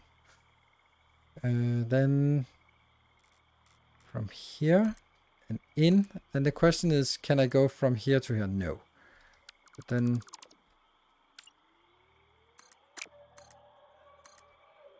can I go from here to here? Would that look good? Would that feel good? Yes. Then I'm going to do the same thing on this one, because this is the inbound. So you're going to be going here. So those are the inbounds. So now I need to get all the outbounds to hit this location. Whoops.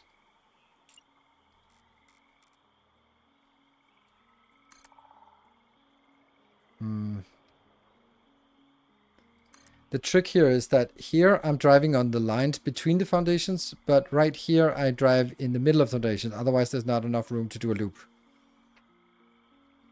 Why are you the turns clockwise? That left hand driving. Yeah, that's because the first time I saw it, I thought that was the only way. I hadn't figured out that you could just do this.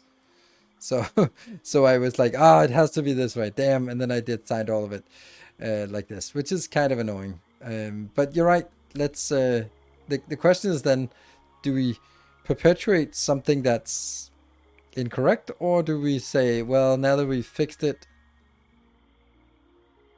I kind of want to fix it. I kind of want to fix it. Because it is exactly as you're saying, it's right hand, left hand driving there. So, and that would be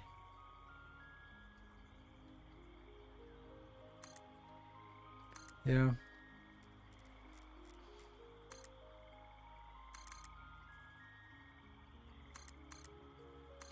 Sometimes such a simple thing.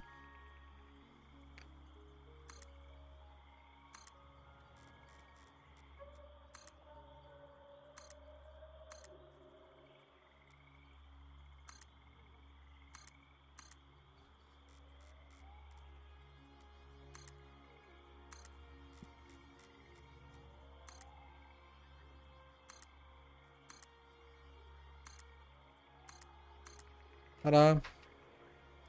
Because this will hopefully make a little bit more sense. This is the 1.5, and then it has to go to there.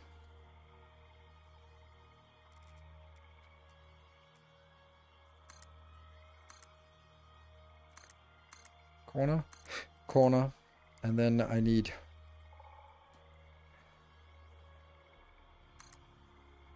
Oh, right, that's the other way around. Oh, that's the outbound. Okay, so...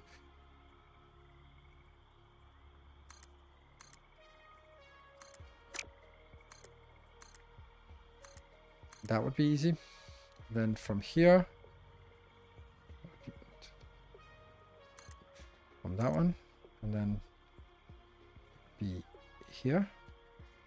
Oof, that doesn't work. Back. Oh, no, Your it doesn't work. steadfast Loyalty is greatly Because appreciated. this one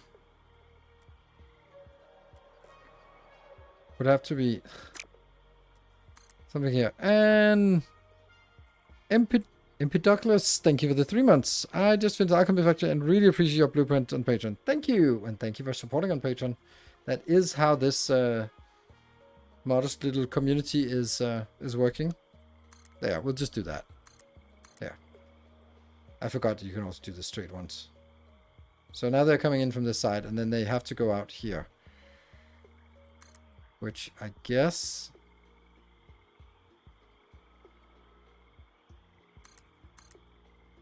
Can we just do that? Ooh.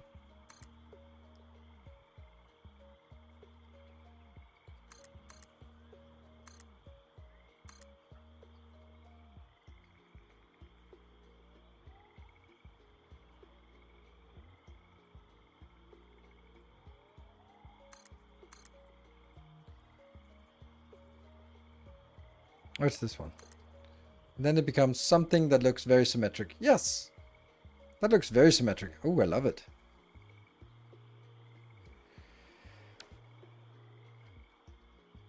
Now we probably overbuild it, because now it could... These rows here don't need to be this deep, but hey, it actually looks nice. So, onwards with this corner here. That will have to go up to... There. Now that's a... Oops. Here the difference. This is nicer than that one. So if I have the option, I don't really want to use that. Okay, so the next one is...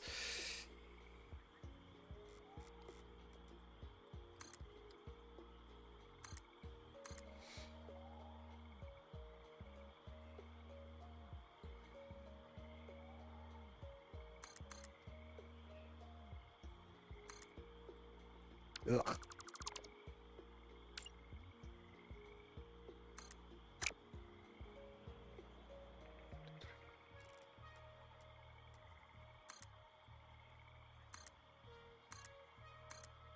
There. Okay, here, this one goes to that one, and then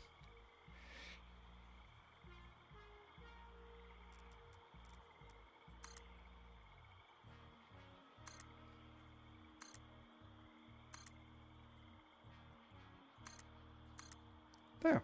And the only one we're missing is the one straight through. Yes. So now we can easily do the rest here.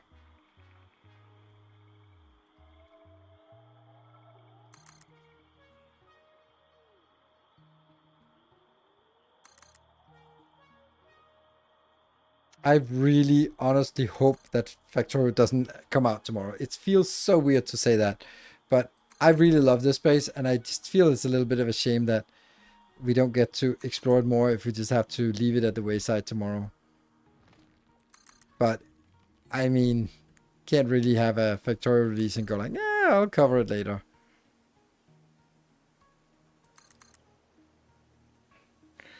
Do you know if there's any way to make road ramp blueprints that auto-connect path? I can't seem to make the top path to keep the edge of the blueprint runner. I just did it at the start of the stream, but it's not fully automated because every segment has to be... And then yeah, the way I do it, I'll show you because that's probably easier. So here, I have a blueprint. Nope, that's not a blueprint. That's not a blueprint. That's not a blueprint either. There. So the segment here, if I set it to autocorrect, then this is probably also what you're seeing, is that, okay, the first one is fine, but then the next one, the next ramp, it's not fine. So what I do is I press hold, and then I scroll it 1, 2, 3, 4, and then I place it. So that's a pretty good solution to it. It's not 100%, and it does take a little bit of elements, but still, it doesn't feel like too much of a bother because you're actually building like a nice road segment. So even though you have to do a little bit of work for the road segment, then it still feels good. Let's see. Oh, did this one overstep its welcome? No? How come 1, 2, 3? Oh, clipping? Okay, whatever. We'll just go here.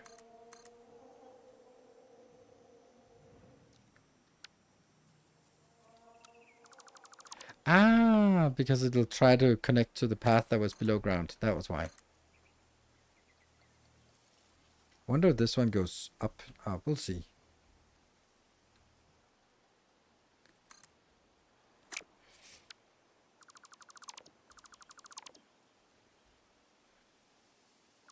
That one.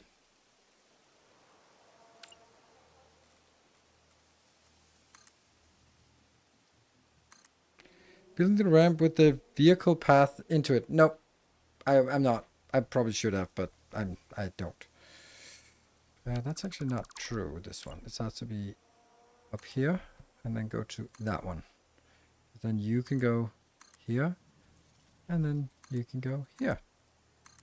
Then we can start lining it up backwards.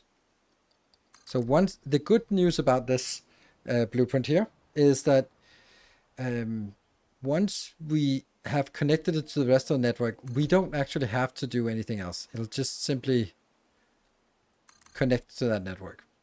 And I don't have to build, like, if I need another plastic, then I just need to hook it up to the network and then say that it goes to plastic. I don't need to build another line to unload the plastic. It just simply goes onto the network and then it can path it itself.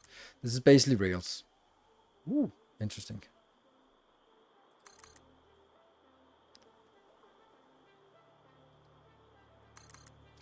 I'm trying to do that and it's not working for ramps. For straight road segments, it auto-connects the path. But you saw what I did, right? And you have to have it in blueprint mode when you're placing it. Build mode blueprint. Otherwise, it does, and auto-connect. I don't know, auto-connect probably not needed, but blueprint mode definitely. So now we have the lines out here. Good. So now the only thing we're missing is, oh, actually we don't. It's not like the only thing we're. Let's build a hypertube. You know what? This one really wants to be number. No. Yeah. Well, that's weird. I couldn't place it anywhere. Okay, I don't want it blueprint mode. This one.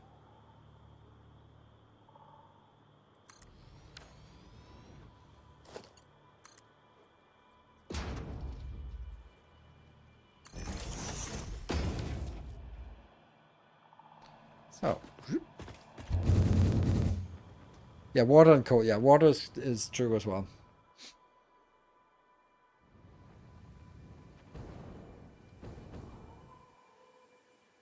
You the one we're looking for?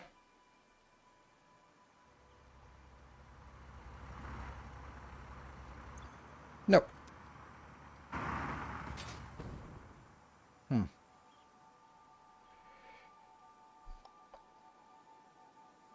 Truck.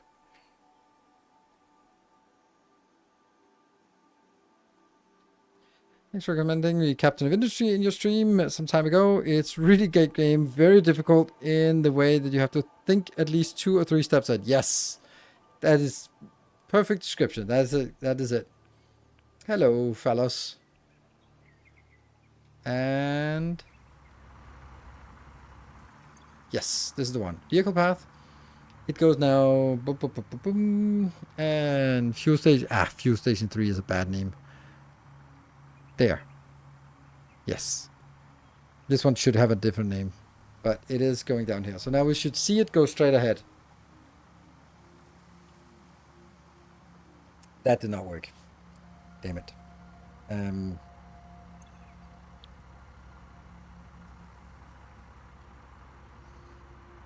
Which one is that? I can't sort of force it to go to the next one.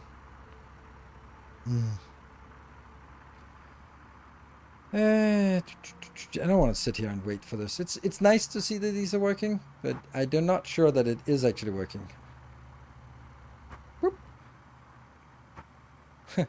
Funny. Because this one will now need to go pick up, drop off, and then go to the location we want. I don't want to wait for that.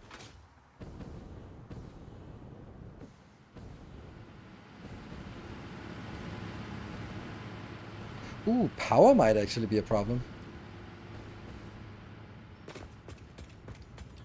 Don't know if this is gonna work. Because I need to completely change direction. We can just go here and take the cannon from here. Ow!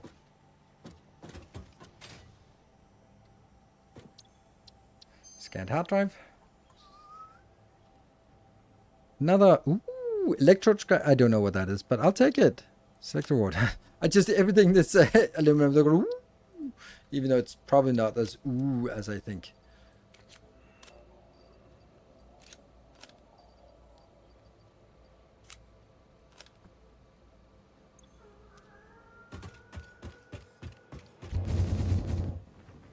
Oh, hop unlock. Hop lock. Yes, damn it.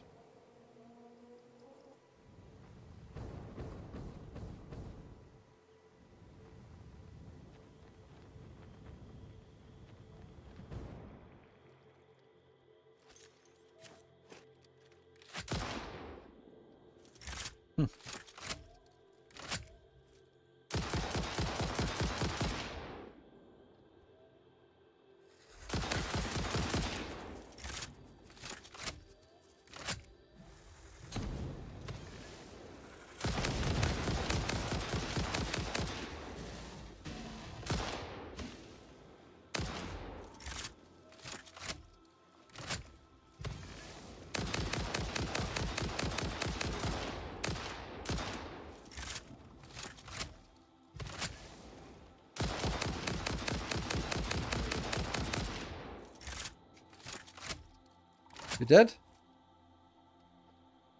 Yes.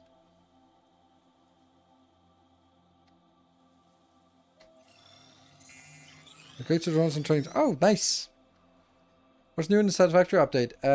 Vehicles. Vehicle pathing is the main one. That's the one that we're really leaning into in this playthrough. So let's see. We need 400 water, which is not much. So we need to get it in here. So I think I need to... Yeah, we need to drill down with that one.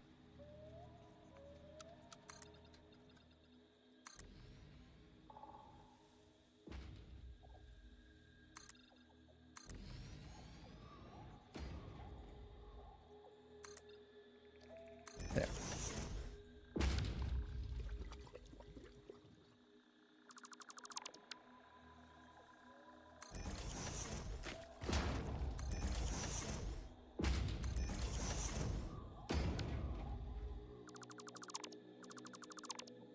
And we filter. Oops. And I filter so I don't accidentally delete anything else. Right, so now I need to see if this works. I'm not sure this works for pumps or for... Please.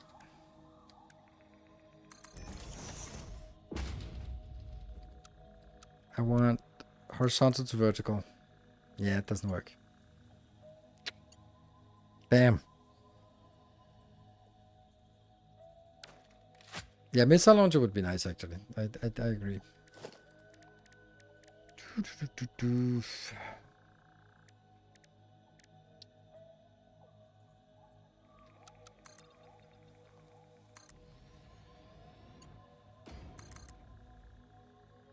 How far can we go up? Nope. So maybe not that far. Maybe here.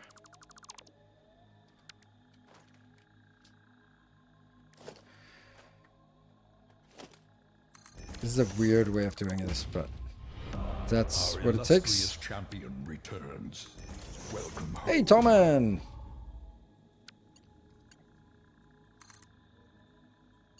All the way up. And you. Yep. And remove all this. And you. Oh. Oh no, it's not correct.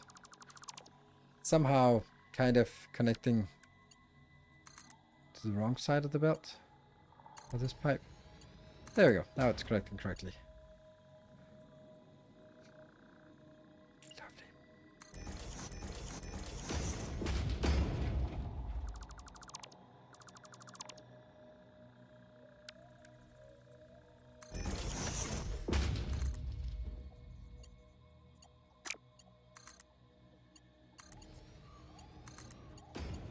There. And then we can take this one out and it looks okay. Oh, look at that. There's a truck coming. Nice. Oh, ooh.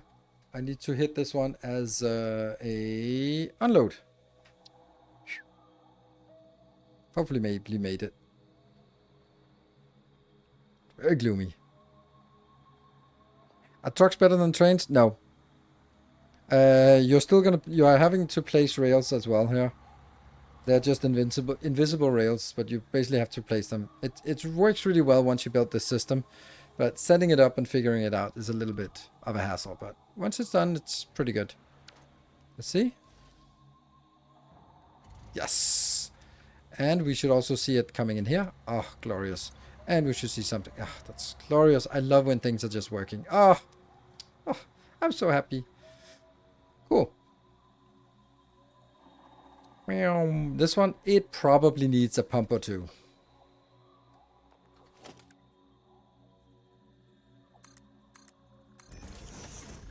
How far up does it need another one? Here? Fine. And then that should be enough.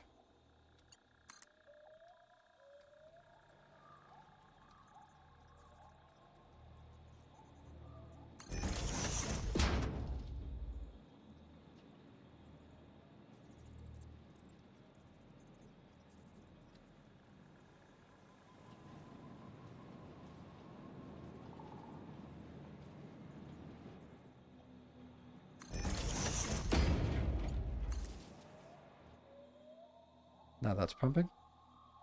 And this one.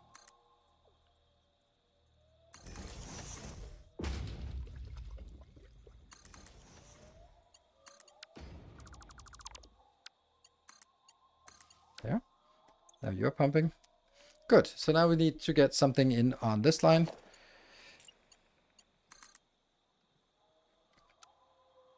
We'll use the curve as well.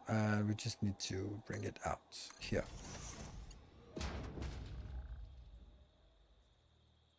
The second pump is upside down. Yeah. If this one's the correct way, then this is the wrong way. Thank you.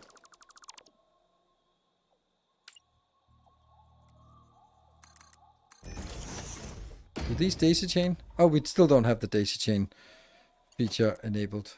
Blech. We'll do that.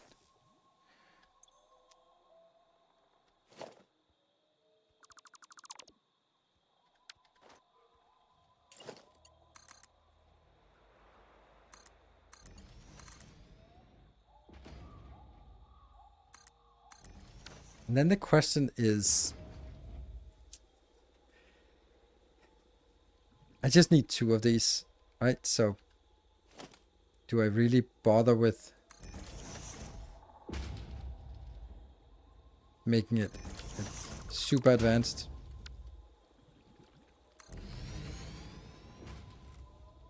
Well, probably not a good place to build it if it can't even.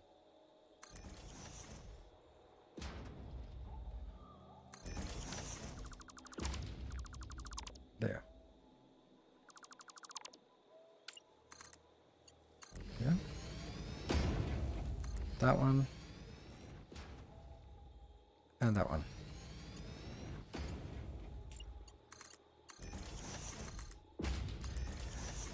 And that needs to be 400 in total. There.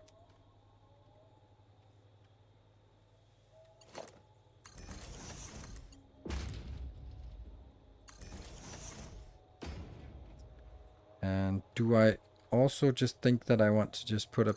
Yeah, let's do that, because I don't know. Let's just get it.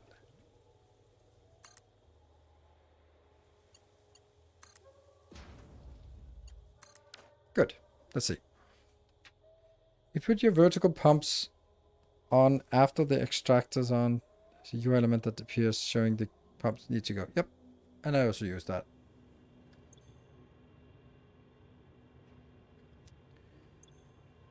Okay, flow rate. Go to flow rate here. Go to flow rate. Coming in. Coming in. See this uncertain and or misleading. Oh, I don't know if that's actually, if that will overflow. What the hell is that one doing? Oh yeah, that was like our idea that got scrapped.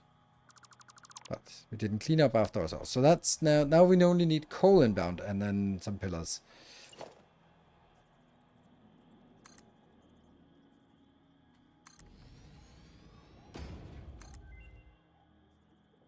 Wow. So this is 2 times, it's 32 plus 32, 64 and then a little bit more. So it's about like 70, 80 tiles high or meters.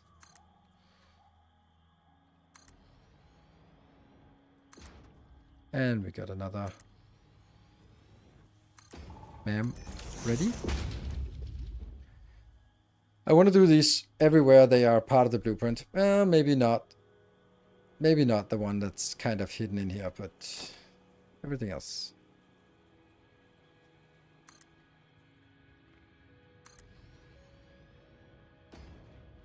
Do you think we are gonna get? No, I am almost certainly we're not going to do that, because the Coffee Stain Studio are not working on Satisfactory. They burned out on Satisfactory. So whatever they're doing, whether that's Goat Simulator or something, but yeah, having a hard time keeping people working on it. And there isn't a whole lot more. Like, I just understand. Like, if you spent 10 years on a game, then maybe like, okay, now I'm a little bit tired of seeing this code not being cleaned up and whatever. So, oh, it's 40. Okay, so it's about 100 meters up. So 40 is the, yeah.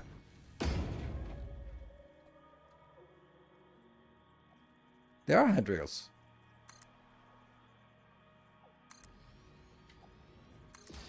So I'm pretty sure we don't. I'm pretty sure. Never say never, but I don't think so, and I haven't seen any indication of that we would get any more Satisfactory after this. So.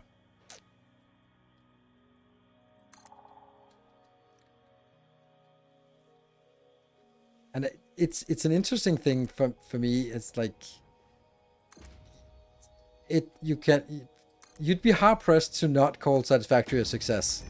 Like, it financially, commercially, popularity, all that stuff, like critically acclaimed, and like it is a good game. It's a lot of people playing it, and like, and then you go like, yeah, let's never do that again. What?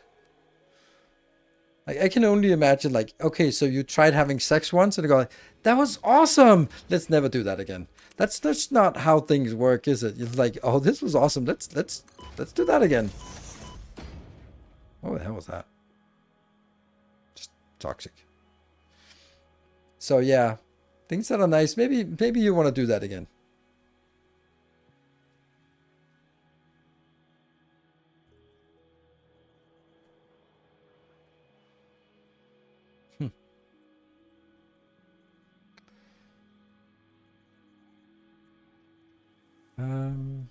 That one. Yeah, I think it's nice. Even it looks okay, even though they're not parallel. And then of course we need a few more along the lines. But let's look at coal. Oh, by the way, let's actually see if we got the water up here. Not here. We're tired of winning.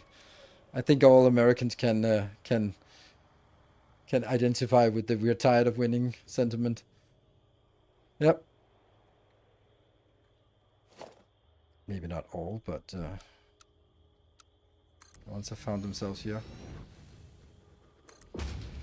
Yeah, I understand, and it's also like I mean, if anyone can understand, then I've just at the start of the stream said that I'm probably not gonna play more Factorio, even though that you could also say like, hey, it's your most popular thing, it's what you're known for, people want more Factorio from you, and I'm like, yeah, but it's it's gonna be the same, and I don't want to do the same anymore. Like,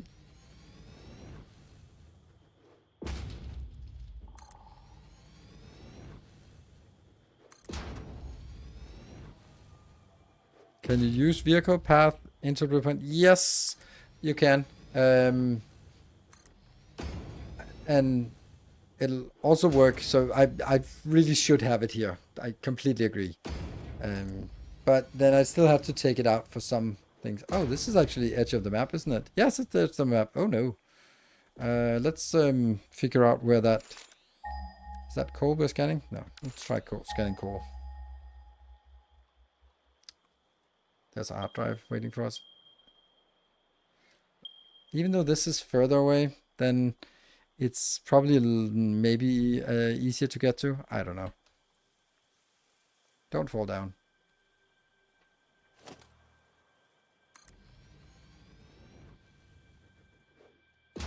I still get vertigo from games. It's lovely. Like this thing here.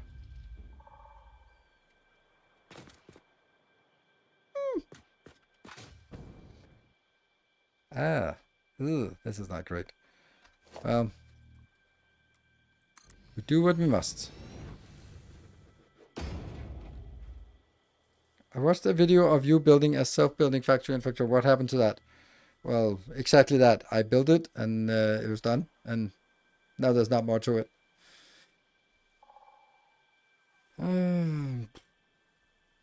I don't think this is where I can build. Well, let me just fly out here.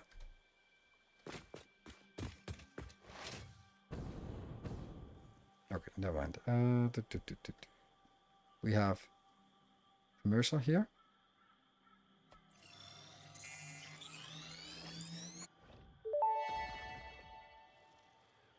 Your symphony invades our temples and echoes along our lattices. What do you believe?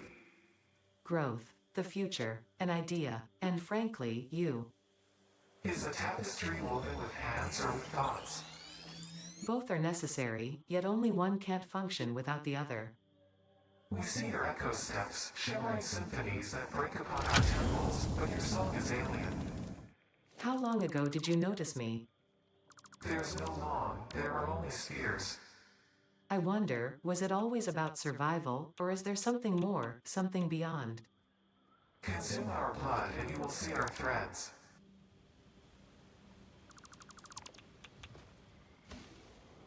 Ow. Ow.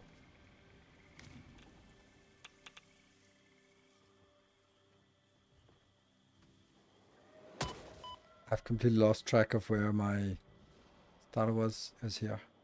I need to align it back to this one. There.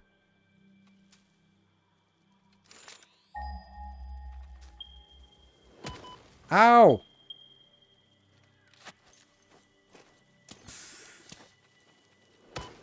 Okay, stop it. 130 days. Oh, there it is. How much is that? And I needed 600 normal coal? Normal coal is only 400, only 300, isn't it?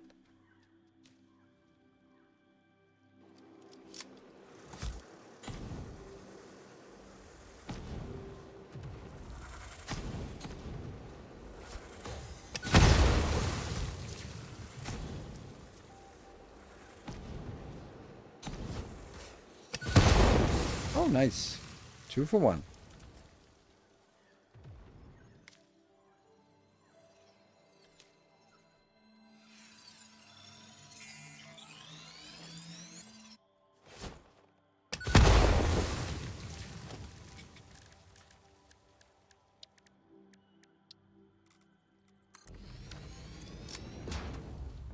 Yeah, only 300 for this one.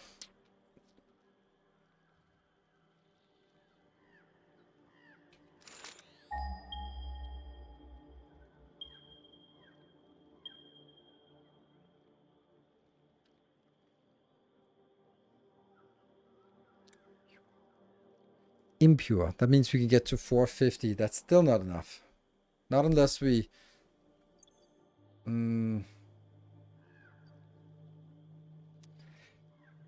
actually, maybe there is a way. Because we can actually... Oh, don't accidentally chop some uranium. Should you swap out the hub upgrade for a MAM upgrade unlock? Maybe you could finally get Daisy Chain. Yes, you're absolutely right. Daisy Chain would be nice. But I do have a hub. I was just thinking about the upgrade at this point. Because I was thinking that could actually get us tier 3 miners. And then maybe with the random crap that we picked up along the way, we can actually construct a few of them. Even though we don't sort of have them production for sort of, yeah, main production, but we could just produce a few of them, I think, maybe.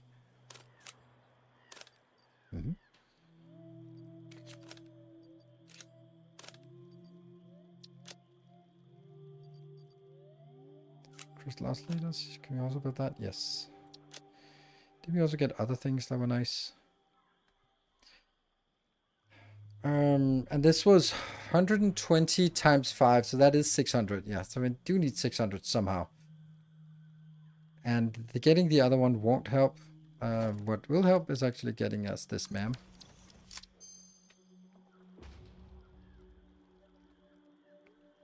Pure aluminum ingot. I'll take it. I don't know. I just want all of the... And if I do this, then I'm locked in for 10 more minutes, and I'll just do that. So the other thing was, if I scanned again here, there was one that was like in a pit of despair. That one. That I'm feeling that this is inaccessible. Maybe it's not that one. Oh, it's probably underneath. No, it's there. Okay. Well, open door. Come on, thank you, Shujin, for joining. Ow, ow, ow, ow, ow.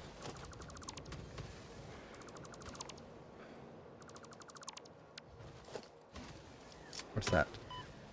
Liquid biofuel. Motors, computers. Funny thing is, we haven't built any computers.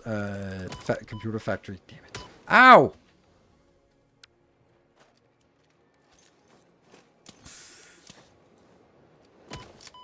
Okay, they're really insistent.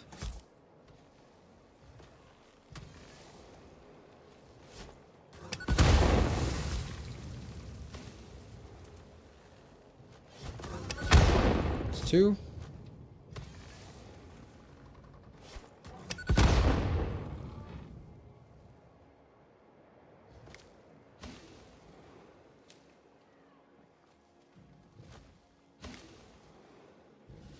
They're so difficult to pick. Ah, there's 2 of them, that's why.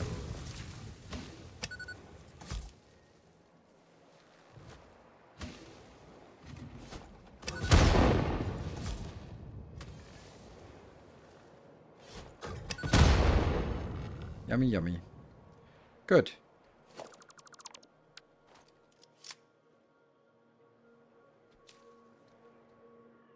No more items? No?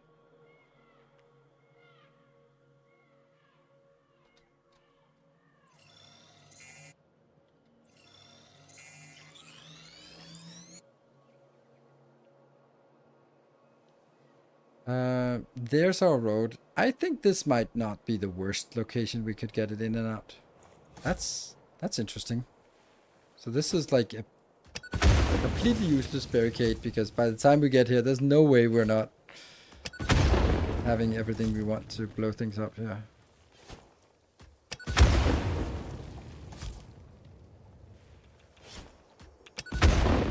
What was that from? That might be a summer sloop. No, that's just a sluggy.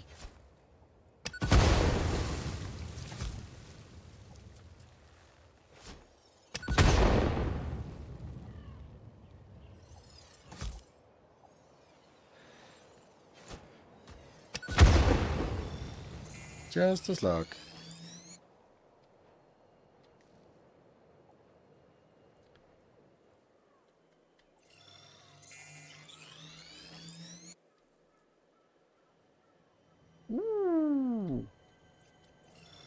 The Sloopy.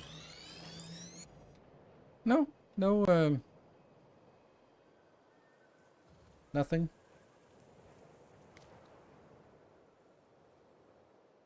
Okay, so, oh, there's another one down here. I get easily distracted.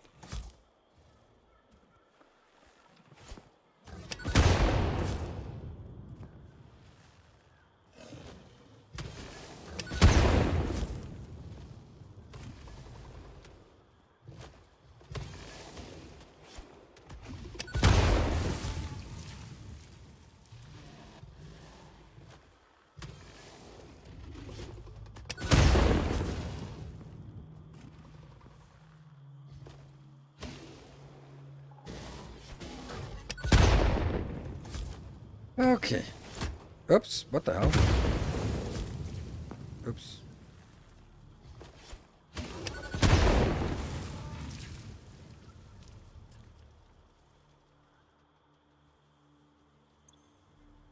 What is this? Cooling system. Ooh, do we have that?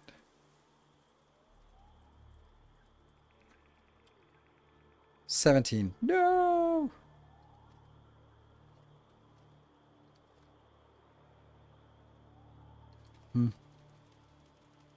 So we can't get this one. Well, whatever. We can come back. So what I'm thinking is that we continue to build this and try to get it to this location. Then we make some kind of path in here that will just get it in like that. Yes, this is definitely the one we want. And I had to do something else because I was running out of concrete. And now we have concrete replenished a little bit. Not as much as I'd like, but something. And no more. Damn.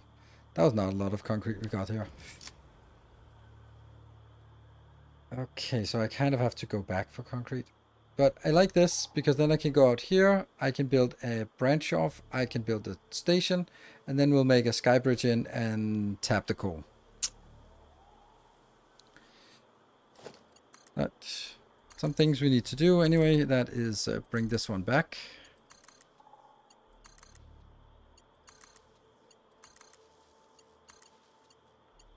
And we also need to drag power, what are they called? Drag the lines there.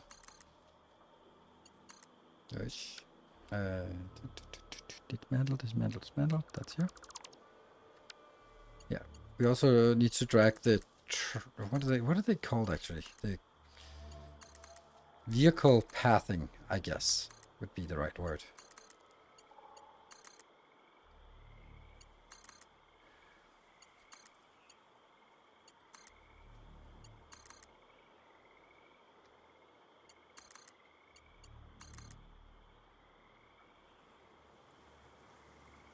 Oh, that's already hooked up. Great. So I think I also want a cannon. This is actually a really cool way of thinking about it. Like here, get that cannon and just also turn it the other way. And then I can actually see that it would be better if I had built it like this. That would look nicer.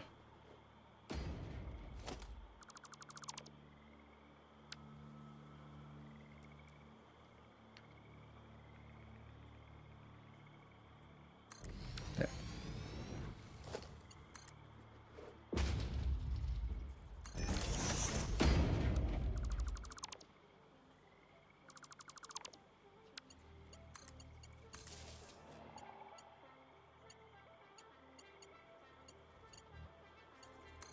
Yeah.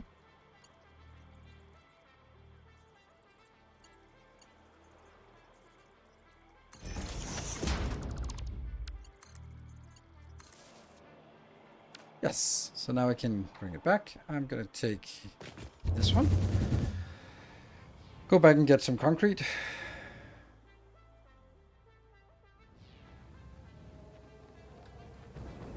Let's actually land here and pick up this part.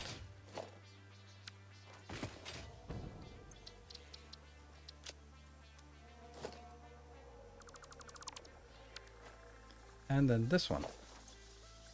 Go.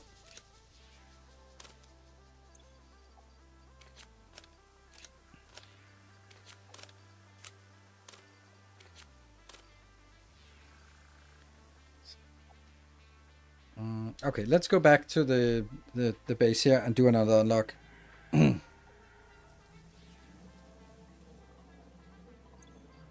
Obelisk.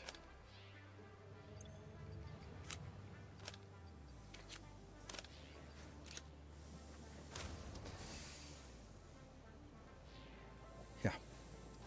Let's do the unlock in here. That will be the creative mode, and then do an unlock cost. That's the one we have from the blueprint earlier today. So, oh shoot, hover pack. Huh. Well, I mean, I don't need it right now, but which one was it I needed? I think it's actually. Oh, logistics Mark 5 is something I need. I think it's actually. It's this leading edge with minus Mark 3.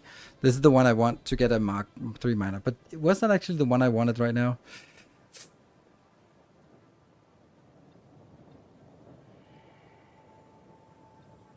I don't know what it costs, but it definitely costs turbo motors, which I absolutely don't have. Plus, it would cost a silly amount of power.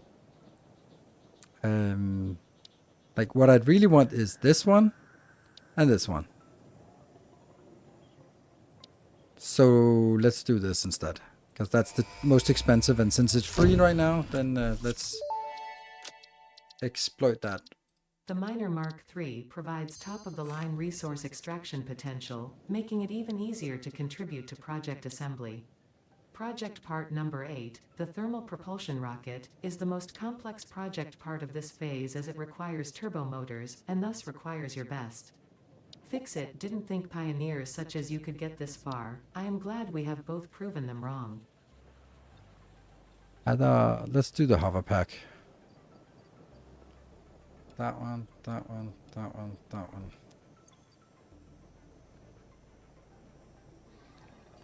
Because I have 15 turbo motors. That was my logic of it. Was like, I have 15. I can at least build a little bit of it. Computer was still missing. Yes. And heavy frames still missing.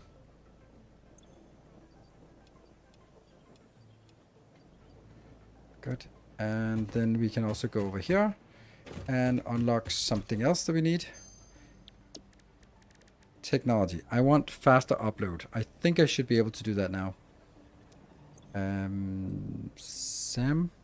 Yes. Oh, we have ready for another break. And then Mercer. 16. Oh, that's not much. 19 in total. I think we'll do this. This is faster upload.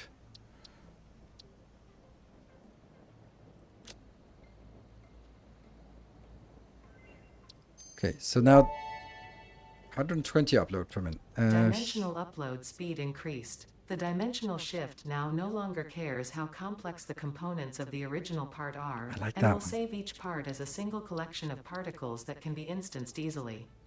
Grow shift the body cord flow cycle song of the 5-layered shallow state. I'm working on it, but are you saying there is another layer? Is it a sensor limitation? Deepen. Deeper. Helpful. Really? Okay, so here we get the bullet guidance system. Homing rifle ammo unlocked. This Really should ammo get this can be one. loaded into a normal rifle and, when fired, will seek a target. Clarification. This does not make the rifle a homing rifle. If you leave the rifle alone, even when loaded with this ammo, it will not return home like a devoted and adorable puppy and/or kitten. Okay, good to know. Let's see. That one. Okay, what are we looking for here? We're looking for motors. More motors. Now they are uploading quickly, so we can get that in. And then the hovercraft is full of eels. Milestone reached. The hover pack draws energy from nearby power connections, and so can only be used in their vicinity. It provides an excellent vantage point of your work, which you clearly need. Otherwise, you would have optimized that obvious problem by now. So this is... Oh, it needs something. I don't know what those 5 are. What are those 5 thingies? Oh, it's supercomputers. I have 1. Yeah.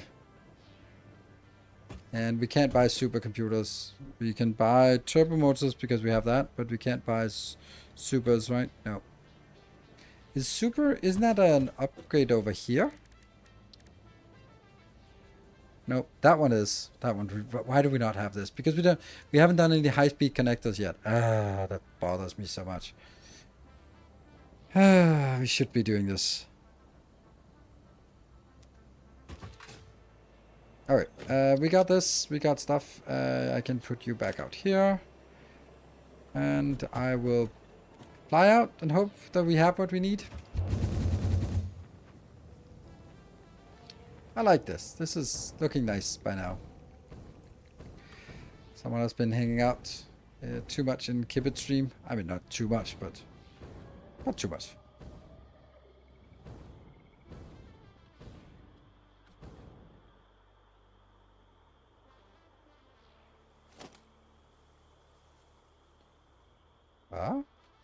There. How to connect blueprint. There.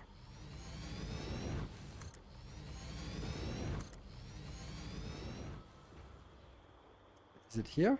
Yes.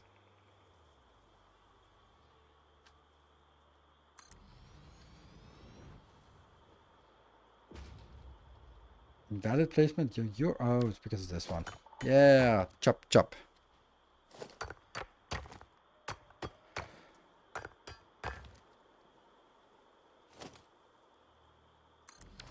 Yeah, that's not a good sign.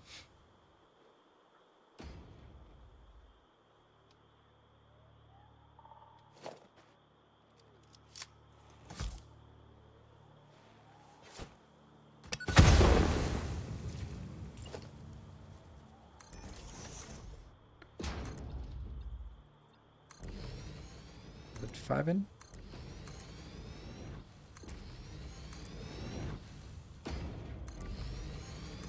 Ugh, this has patterns on it. Ugh, that's not what I wanted.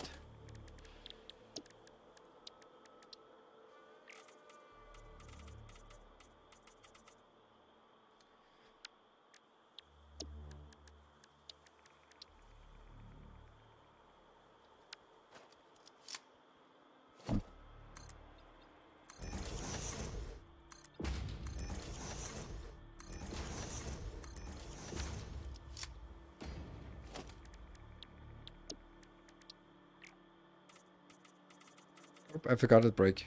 I need to take a break here. Let's stamp down a blueprint here. Random blueprint. Truck station. Like this. Perfect.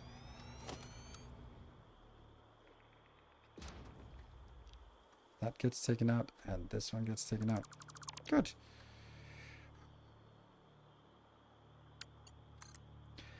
The good news about this and the hover pack that now without flying we can actually still do something because we would still be able to fly here. Because we're always now bringing a power network with us because we need it for this. So let's take a break here and then we'll be back in 2 minutes. I will also take a save because we need to save every hour. Twitch 28 hours of streaming. There. Be back in 2 minutes.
And welcome back.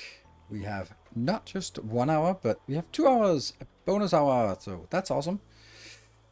Okay, so now we need to go to this location here. Did you equip the hover pack? No, I didn't, because I have this one. I actually really want... The jetpack does something that fly mode doesn't do, so...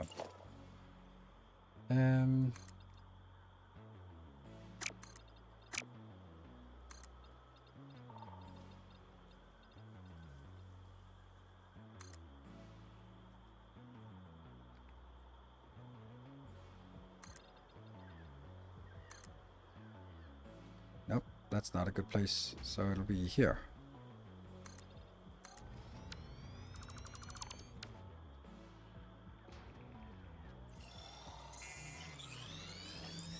I think I've actually, with this series, found a really good balance between the cheaty mode of being able to fly and not. Because there's still some benefit to getting the upgrades, which I think is important.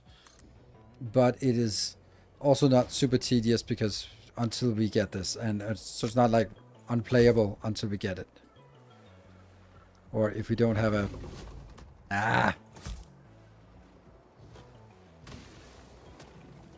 These are synchronized.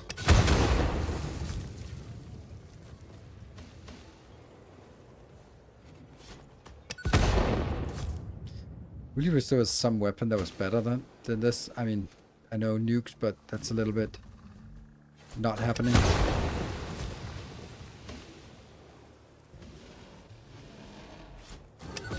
That was one.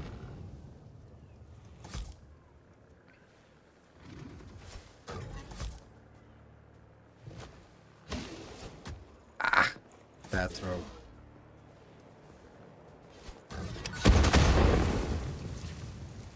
Not quite dead yet.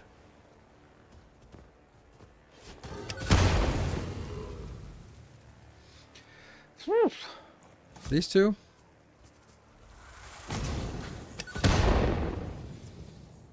Good. And this is the pure, so we build a... Can't do a level 3, so we'll have to make it a... Okay, 2 minus. There, that's gonna be 7. Yeah. Whoa, that was not what I wanted. I thought it was in this category. And then I do 7E there. 2 portable miners. 1, 2.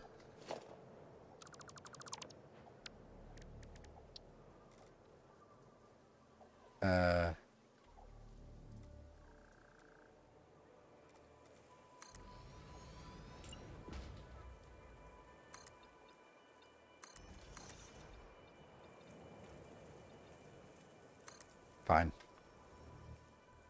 It's actually very close to the right height.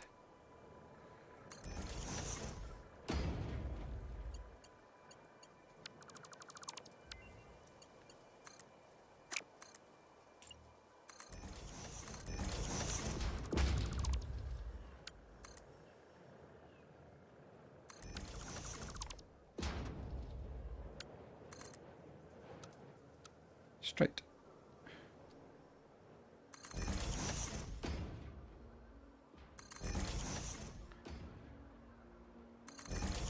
Oh, I should have powered it first, shouldn't I? And this one also needs to be upgraded whenever I get the next power, Oh, I missed. Oh, no, I didn't. No, I just scrapped something here. Scrap this one.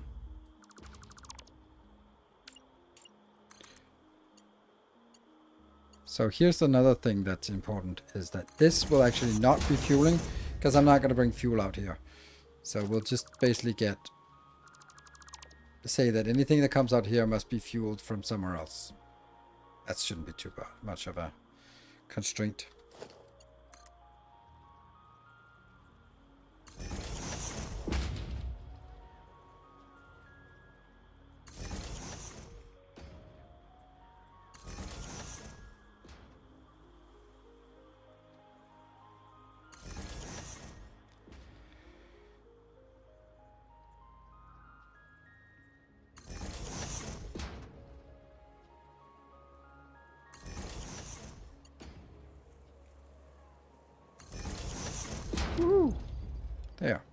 600. But you're not going to make 600. But it's still a start.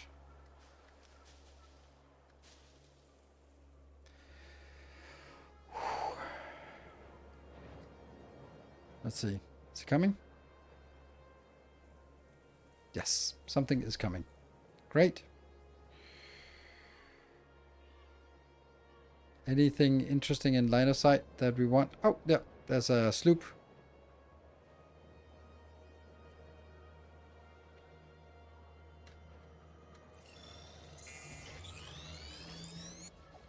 Ooh, a new voice line. Must be one of the last ones. Are your vessels functional or recreational? Mostly functional. That's me. A cog in the machine? Correct. A hog in the woods. The vessel is blood. Fascinating. Yes, I think they are. They are conduits, builders, breakers, defenders, and aggressors, cells within a larger organism. We do not share a body. Harmony. So vessels are anything that you can put a soul into, I guess. So that could be us. Oh, that's a Sam ore. That's interesting. I don't know why I'm roaming. Okay, so now we can. Now we need to build the power the lines here.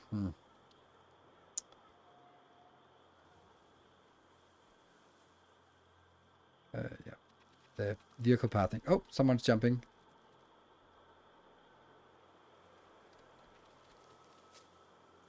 Oh, there's a yellow one there.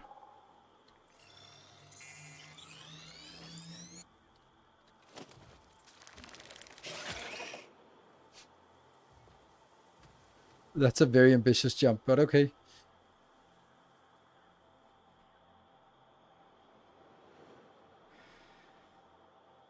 This one is not full of anything. Damn, why not? Is it stuck or is it slow? Whoa. What?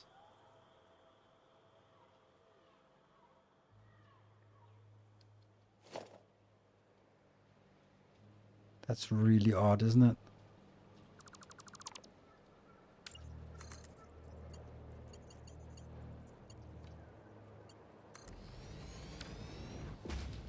Huh.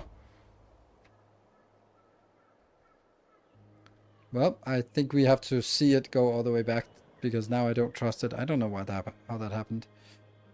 Right, so let's build the path. Yeah, universal path. First, let's build this one. Yeah. Yeah. And then zoop zoop.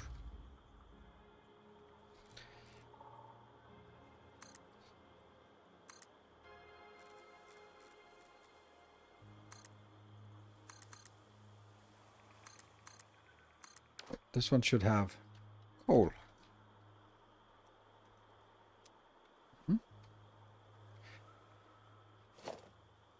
And then, oh, yes, like this. And then be from here to here.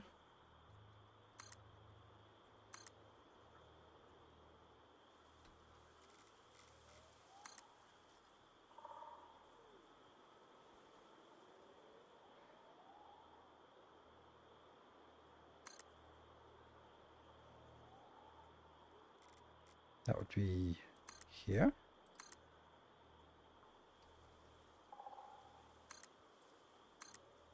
No.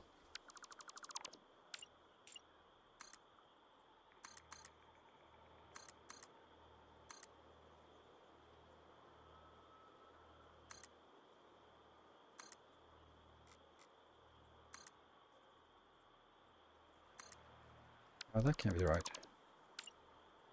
Here to here and then go in. Yes. And then that one.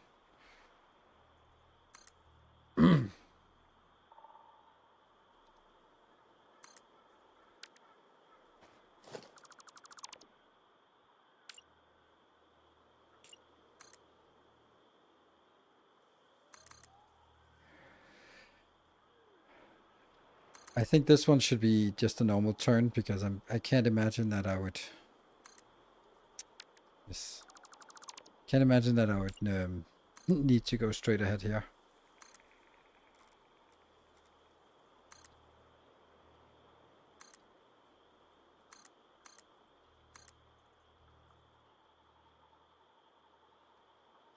There, and then we just need to hook it up to the other one and then go back. And once that's done, we can actually build the coal location, and it will be fueled from this location here.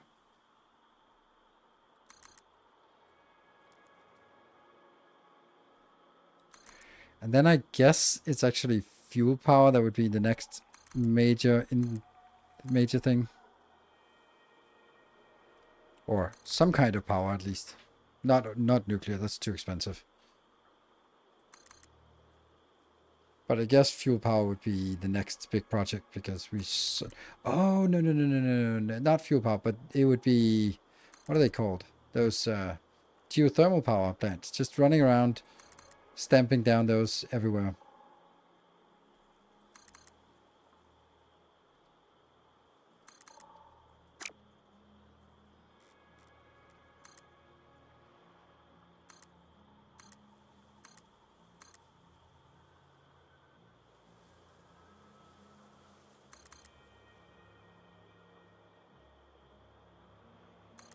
And done. So everything is hooked up. Everything's good.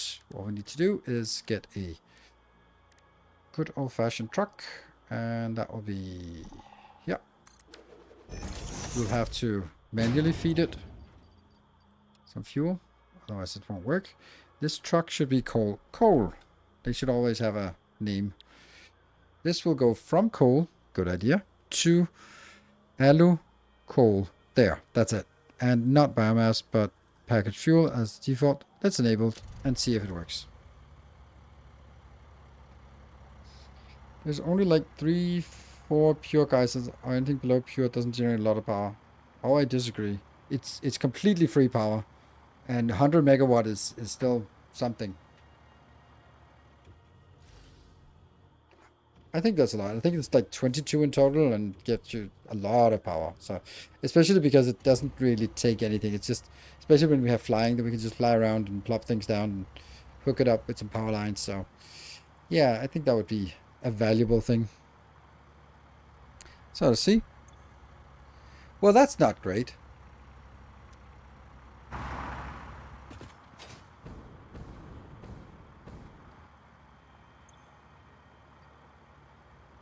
This one doesn't say what it's supposed to be.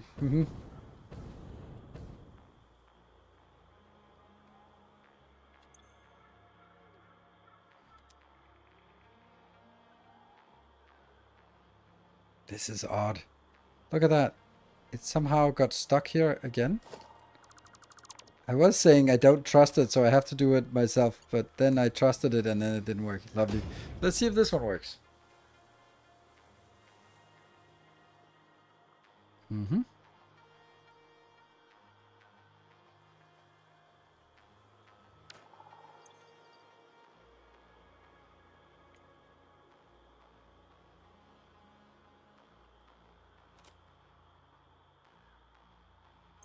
Yay! There's something now. Woohoo!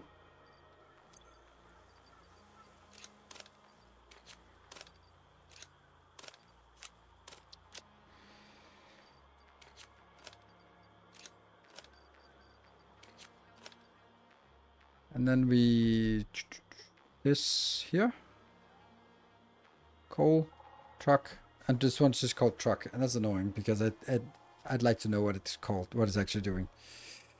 Then I would say we should have up here, we should have.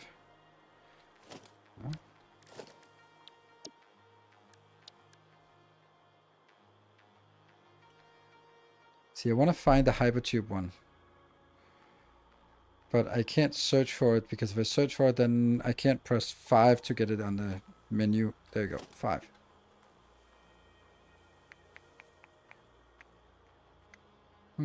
Doesn't fit.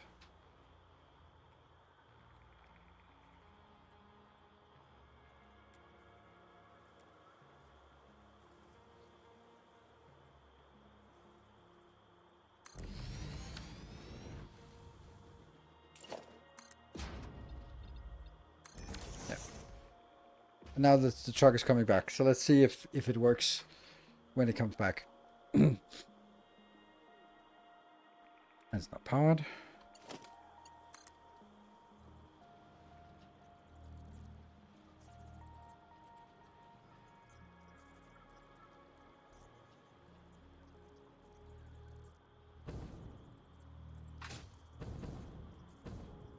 There.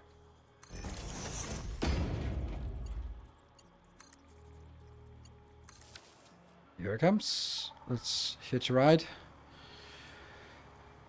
And then I think I want to take a save game before hooking up the bauxite. Oh, there's something we forgot. Oh, well, maybe that's not... yeah, we haven't built the two things that we actually need to build out of the box, out of the aluminum. We need to make those and put them into some boxes. And then technically, no. Not don't want to make an overflow for it. Yeah, well, there's something. I don't know if this one can support 600 per minute.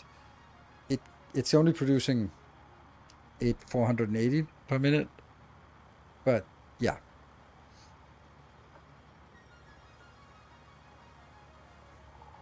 Man, it's slow. Why is it driving so slow?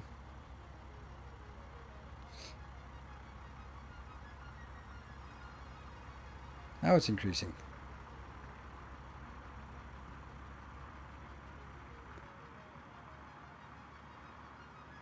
84, and then it's already slowing down. So it knows that it here has to turn soon.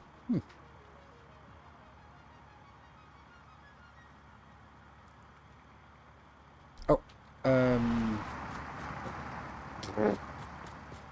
yep, well done. Come on, get up.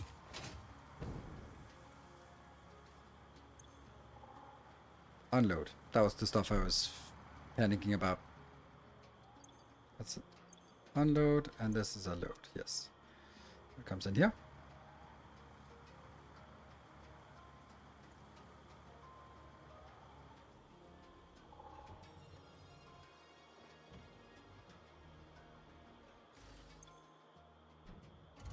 Woohoo! And it goes out. Sweet. Now, the stuff we don't have, though, is something that needs to be built somewhere. Let's just I try to articulate what it is. It's the casing here. And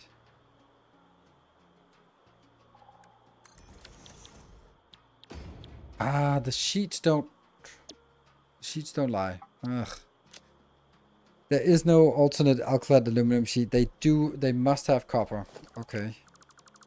So that's kind of ugly way of doing this. Which means we can't really get the sheets.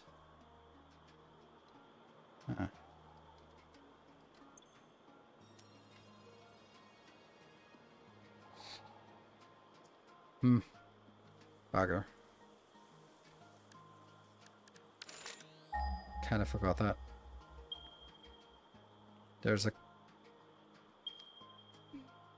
copper really close. It's probably that one, right?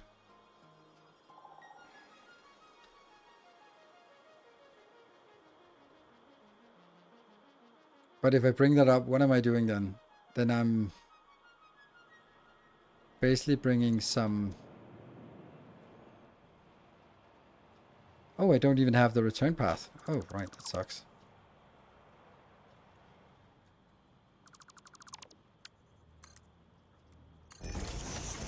Yeah.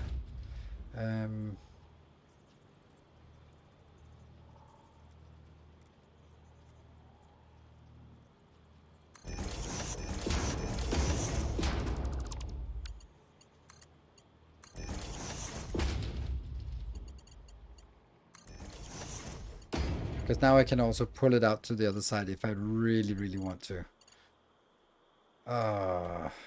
Like, what I'm thinking is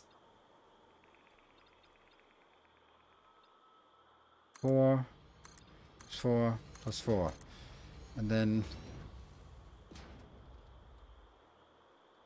It's ugly as fuck. See, we can do this kind of casing. And we can then do this here. That one. But then I'd have to put these two into some boxes as well, which is, again, like, now it's like getting a little bit bigger.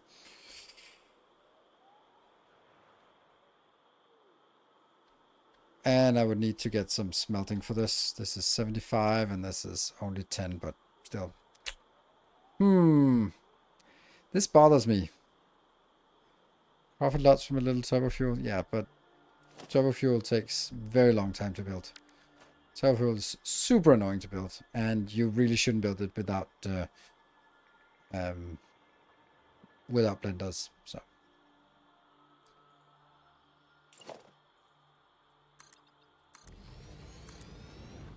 If we did something like this, I mean,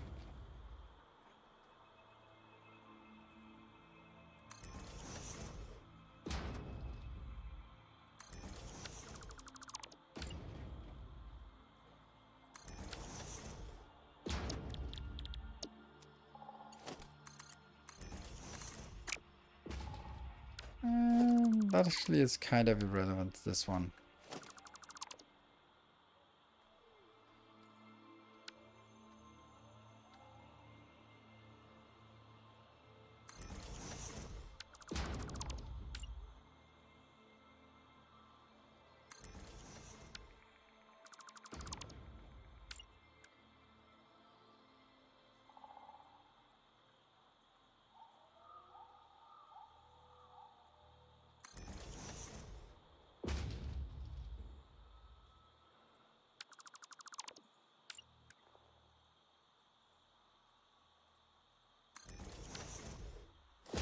I'm trying to see if we can squeeze this in here. And this will then be the alclad, which is slow. This over here will be the casing, because then I just accept that that's how it is. And then this one would get some copper inbound, which means it must have that one inbound, which then looking at it go like, well, this could work, right? And I could say that I get, see, this is where it comes in, this one. A little bit too close.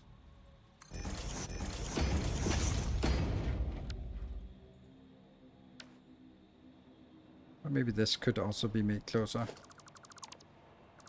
Probably wouldn't mind. Here.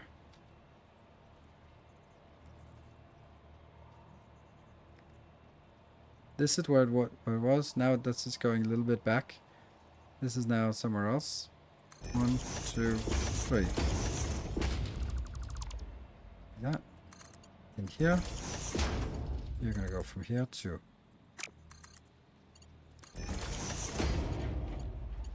And then these don't need to be here.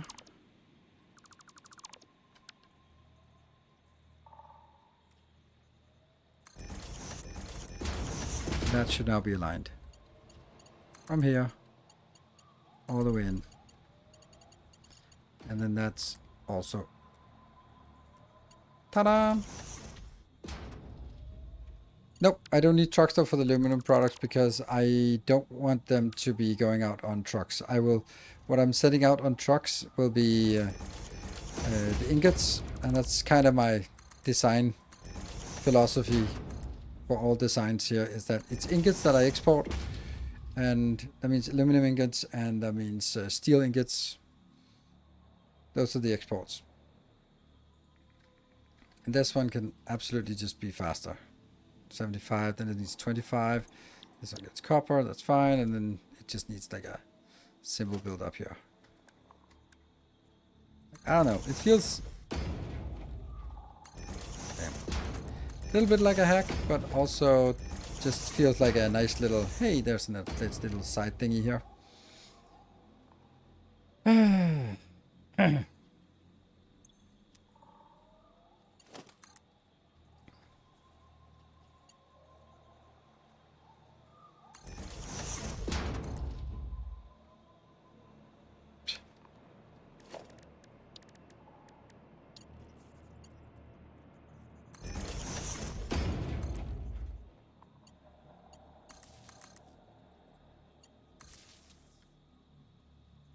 Oh.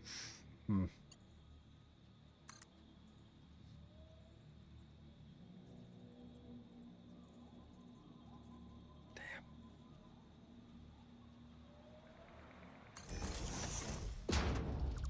If only we had daisy chaining.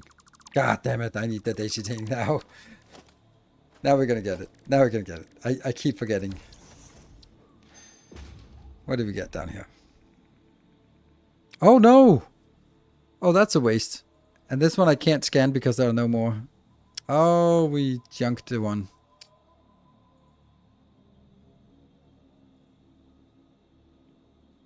Okay.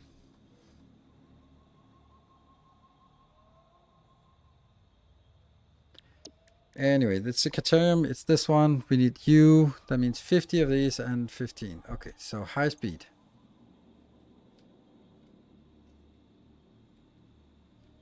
That's enough. And computer.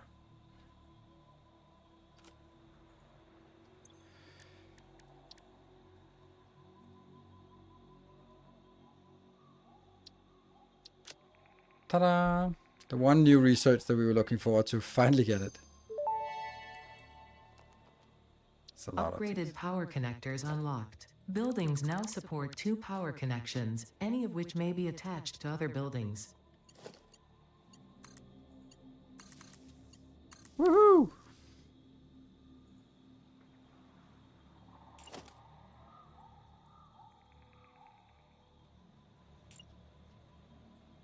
Do you feel that I would also want to sort of put a roof on us? No.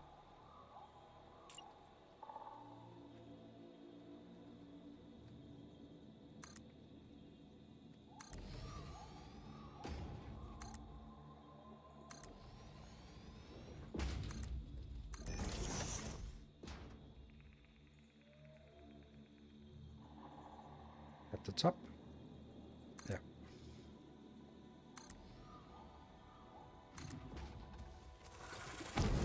Yeah. Easy. Ow, ow, ow, ow, ow.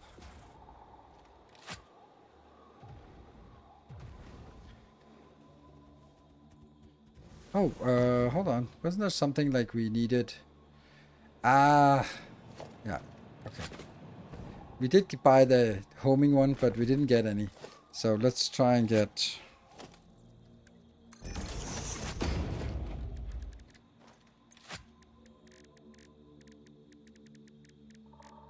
homing rifle ammo. Oof. That is not a lot of ammo we get here. No, this can't be done. This is not worth it. Nope. Not at this not unless we have a constant production of high-speed connectors, which I do not have.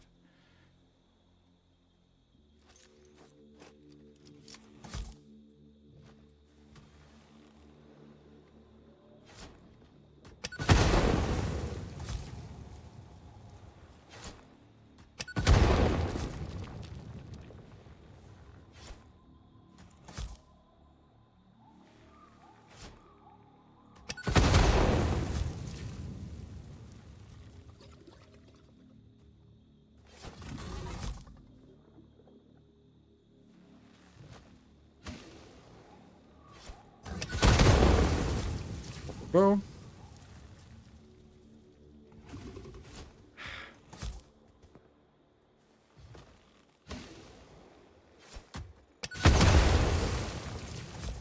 The tree took it.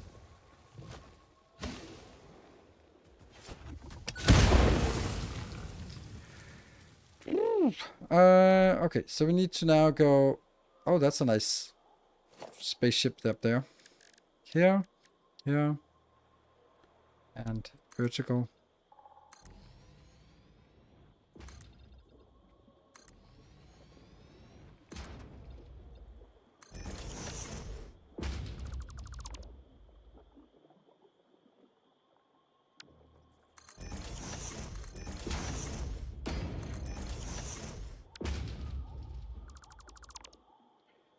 Yeah.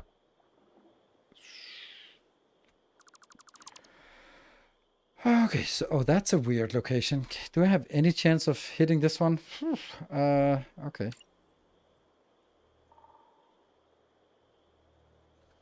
So it's one to the side there. The one that's furthest away. It's gonna be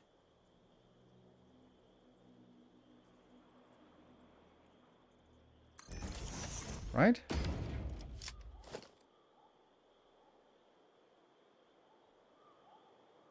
Yes.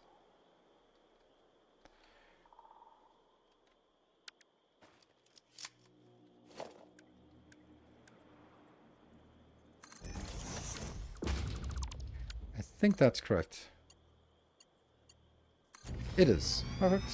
And then we need the copper one once more. Okay.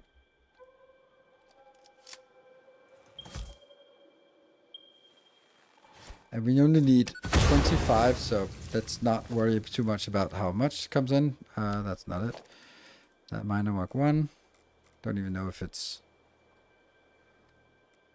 Yeah. It's a normal.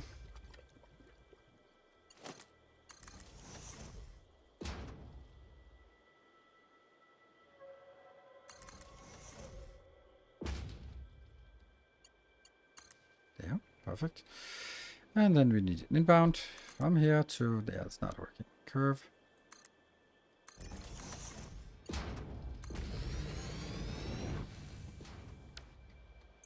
Yes. 60.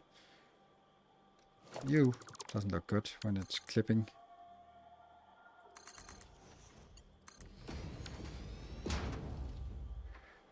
Right. So now I think we actually have everything we need for this. Do I want more power pole or more stability thingies? Yes.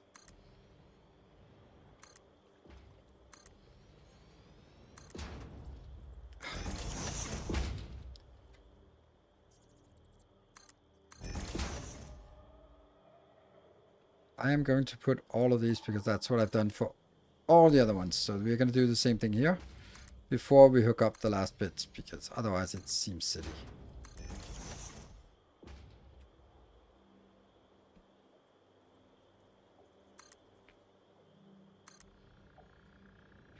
And then maybe, just maybe, we will get the aluminum actually working.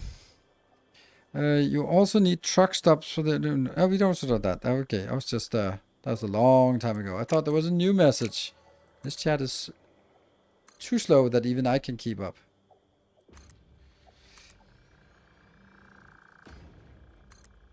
Yeah.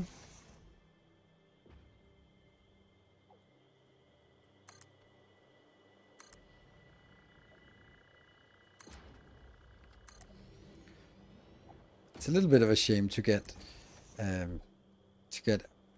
aluminium or aluminum going just to be like, oh, and that's the last we're gonna play, because once we have this, it really feels like, okay, then we can build anything.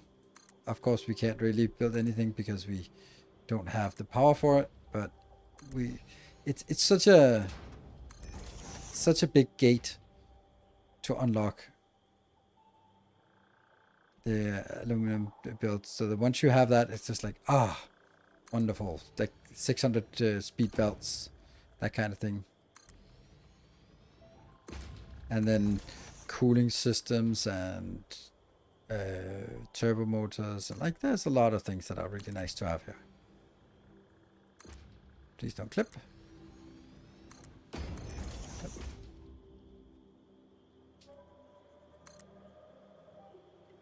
Then from here, like, obviously it's power, but after power, then I guess it would be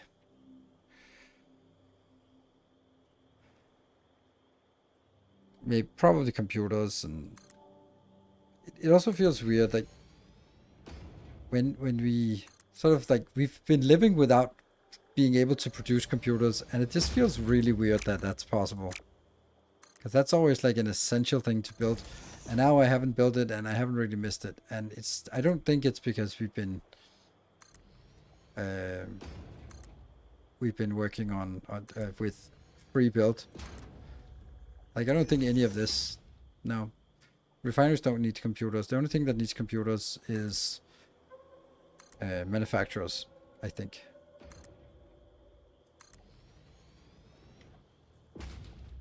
Or maybe not even.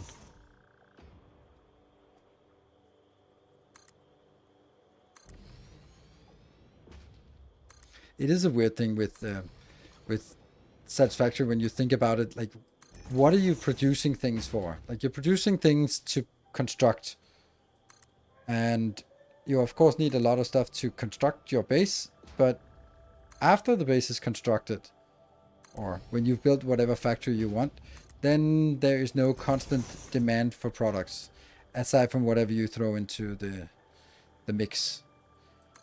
So then it becomes like, okay, so should I produce like stuff like motors just enough that I can build more of the refineries I need and nothing else? Or should I also build like a stockpile, because motors also go into turbo motors and cooling systems, maybe, I don't know, but definitely turbo motors. But then you think about like, hold on, what do turbo motors need for?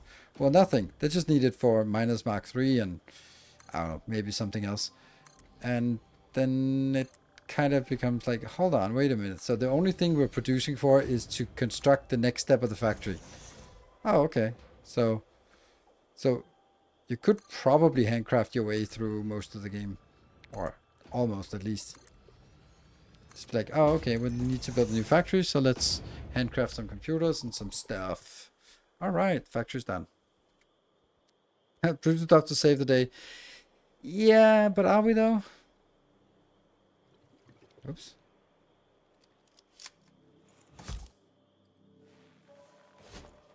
Like the stuff we need for the next milestone is not very much, so that's not really a problem. So I'm gonna take a save here. We'll just call it just a little bit early. That's 29.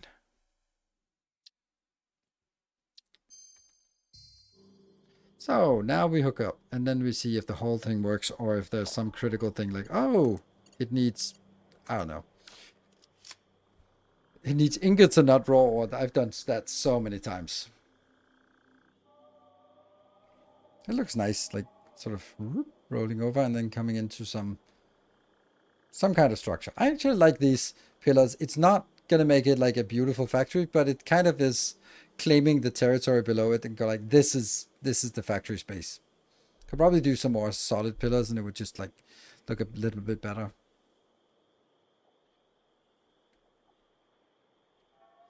So the first one, the one here, is the one coming from the pure one. That can be 600, but it is belt constrained right now. So that goes into the first, the second, and the third line here. So this will actually be the first one that starts activating this one. Come on, bauxite. Anytime now. Yes. We need some sloppy alumina. Should say mark for Factorio or any other factory game, right? Well, no, because for Factorio, you're producing to get the science. You can then say, well, the science is just like, no, not really, because the science is your progress. Here, I think it's because the next unlock here is like 200 of this thing and 200 of that thing, which is like, okay, so that's 1 minute of production. While in Factorio, it's more like 30 minutes of production goes into the next tech. Maybe not so much, but yeah. This one also has internet research in terms of sort of tickets and stuff. But I do concede that there's a point to that. Oh, why are you not coming in? Oh, again, a weird broken belt. What the hell's happening with belts these days? Never had that problem before. Random broken belts. That I don't like.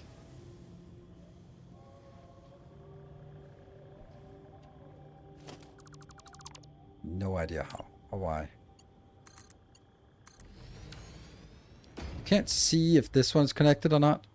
It is. Okay. Well, what about this one? Is that connected? It is, apparently.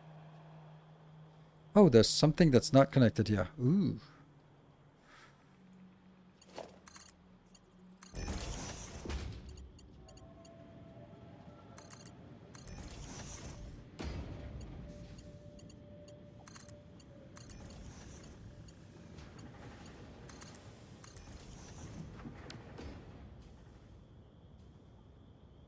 If the space elevator required continuous supply of certain bits. Yes. Or the quantities were so large that it wouldn't just be so much faster to just box craft it. I don't know. I'd probably box craft it anyway. But if it was like, yeah, I don't know.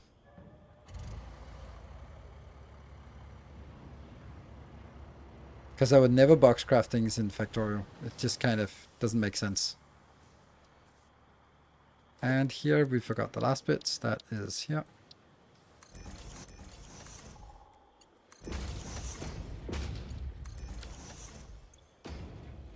And this is amazing. Because this is, yeah, this is what we want. Because this is our Mark 3 belts, or Mark 5 belts. I have 15 hours in this game, and this looks crazy. It is, but I also have a little bit more than 15 hours. I have 28 hours into this game, plus I've also been, like, you know, flying like this. And I kind of haven't played it before. The same intentional lack of ultimate purpose. Yes. I don't know. I don't know how the space elevator should work. But the fact that you just kind of don't have a space elevator and you plop it down, put stuff in, and take it out. Like, oh, that doesn't feel right. That doesn't feel right. Because like, I don't need it. I'll just, when I need it, I'll pick it up and get it in here. So, do we have anything here? No. Why not? Oh, because it's going in here. I don't know. Yeah, well, it's gonna stop soon. You boxcar stuff all the time in Factorio, though. Set drones to fill up the box of it. That's a good idea. Yeah, we do a lot of box crafting because that's kind of the hub. Okay, so this one is almost done with the stockpile, and then it'll start building up here. But nothing is really importing the alu ingots yet. And this is the fuel coming in. Oh, this one should be renamed, but then it's gonna be broken. Fuel, and then I should write it as alu, like this. That's how I wanted it. And then it'll break. Because it should be like, yep. Oh, this is almost full. That's good. Okay, so now, if this is working, everything except one is working. Why are you not working? Oh, you are now. Okay, but they should be lacking a little bit because I don't have enough inbound. So let's find the fuel truck somewhere. Where's the fuel truck? Plastic, and it's also okay. All right.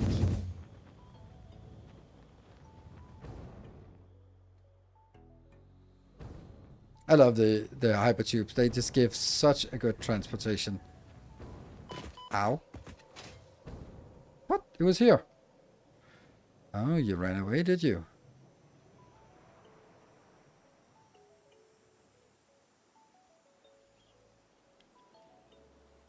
Like someone mentioned, if the space elevator needed constant supplies, so you'd have to get like 20 inputs, and then the goal would be to hook up to ingredients. Yes. Yeah, so like minimum X per minute of this thing. Minimum. Oh, is that the one? Yes, it's called truck.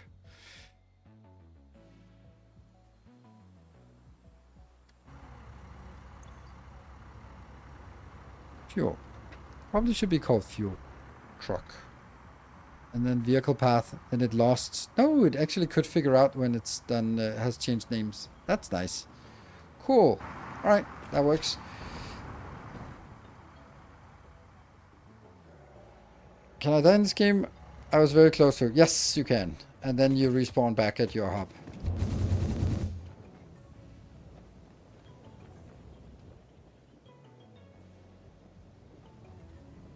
Time for more science. Ooh, maybe it's actually high-speed connector time. I don't know. Don't know what that needs. Logistics Mark 3. That's the one. Okay. We go over here. Oops.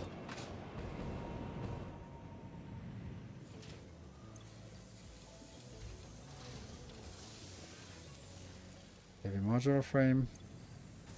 No, that's called encased. 1, 2, 3. And then what was the last thing? That was alu. Alclad alu sheets. We should always have something in inventory because we are going to need it. There. Boop, boop, boop. And then we need more encased. Let's wait for this one to come in. They get put in a box near where you die. They can be retrieved. Yes. So, are you planning many-to-many network or consolidate resources in one base? Many-to-many, but it won't be that many. It'll probably be like 1 to 3 or 3 to 1. Definitely don't want to consolidate things because then because consolidating things, I don't think that's a good idea because what's it called? There aren't really that good balances. So if you consolidate a lot, then it sort of get easily stuck on belt capacities, and then you sort of have to manage what it comes in and out as belt capacity, which is Milestone weird. reached. Fixit dedicated this milestone to the conveyor belt and lift Mark 5. They may be implying that your factory could be further optimized. While they are correct, I believe they are setting unreasonable expectations. Having all of humanity very definitely relying on your work is a lot of pressure. It's a good thing I'm here. So let's get 1 million tickets. Maybe not 1 million, but a lot of tickets from this. So this gets the DNA points, and we get a lot of DNA points. When we have 60 tickets, and then we see how quickly it goes up now from all the killing we've done.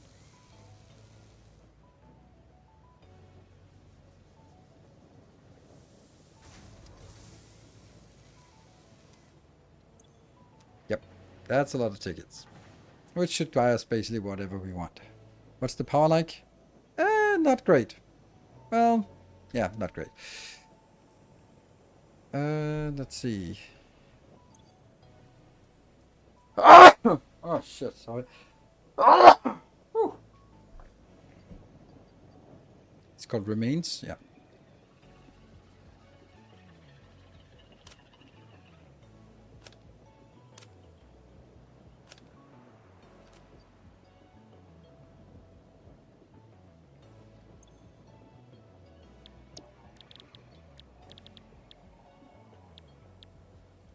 Thing else, we don't have many of those, so that should be easy to do. And then we can also do the hatcher.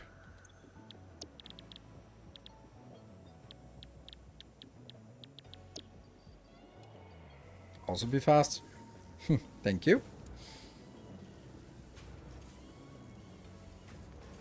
And then we do the splitter.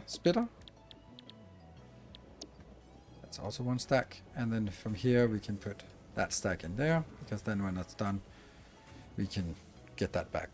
Let's see.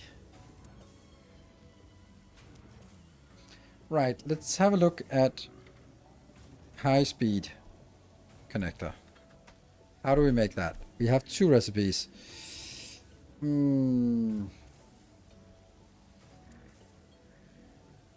This one seems better because it's less quick wire. On the other hand, cable is way easier than that because this would just be find some copper nearby.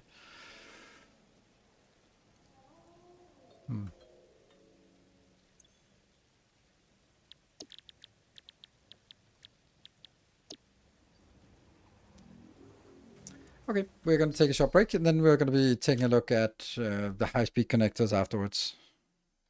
For the final hour, the bonus hour. Go. Hey, I mean, I love this space. Like, these very neat structures. I love that. Be back in 2 minutes.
Okay, so I saw someone posted on a social media platform, and it's like it's a long wall of text, but it is interspersed like three lines, a line space, two lines, a line space, one line, and it's like it's almost like poetic structure. It's really eloquent, and people are replying, "Oh my god, oh, it's so well written," and I'm like, "Yeah, but no human wrote this. There's no way that a human wrote this. Like it's so, it happens so much, and like maybe." Maybe someone has like something on their mind and they put some rough draft into ChatGPT and it comes back as something that's really well written. But and then you sort of you pass it off and maybe it summarizes your own feelings, but it's not your words. And then especially when other people just applaud you for your eloquence and it was like, well, you just pour it into ChatGPT.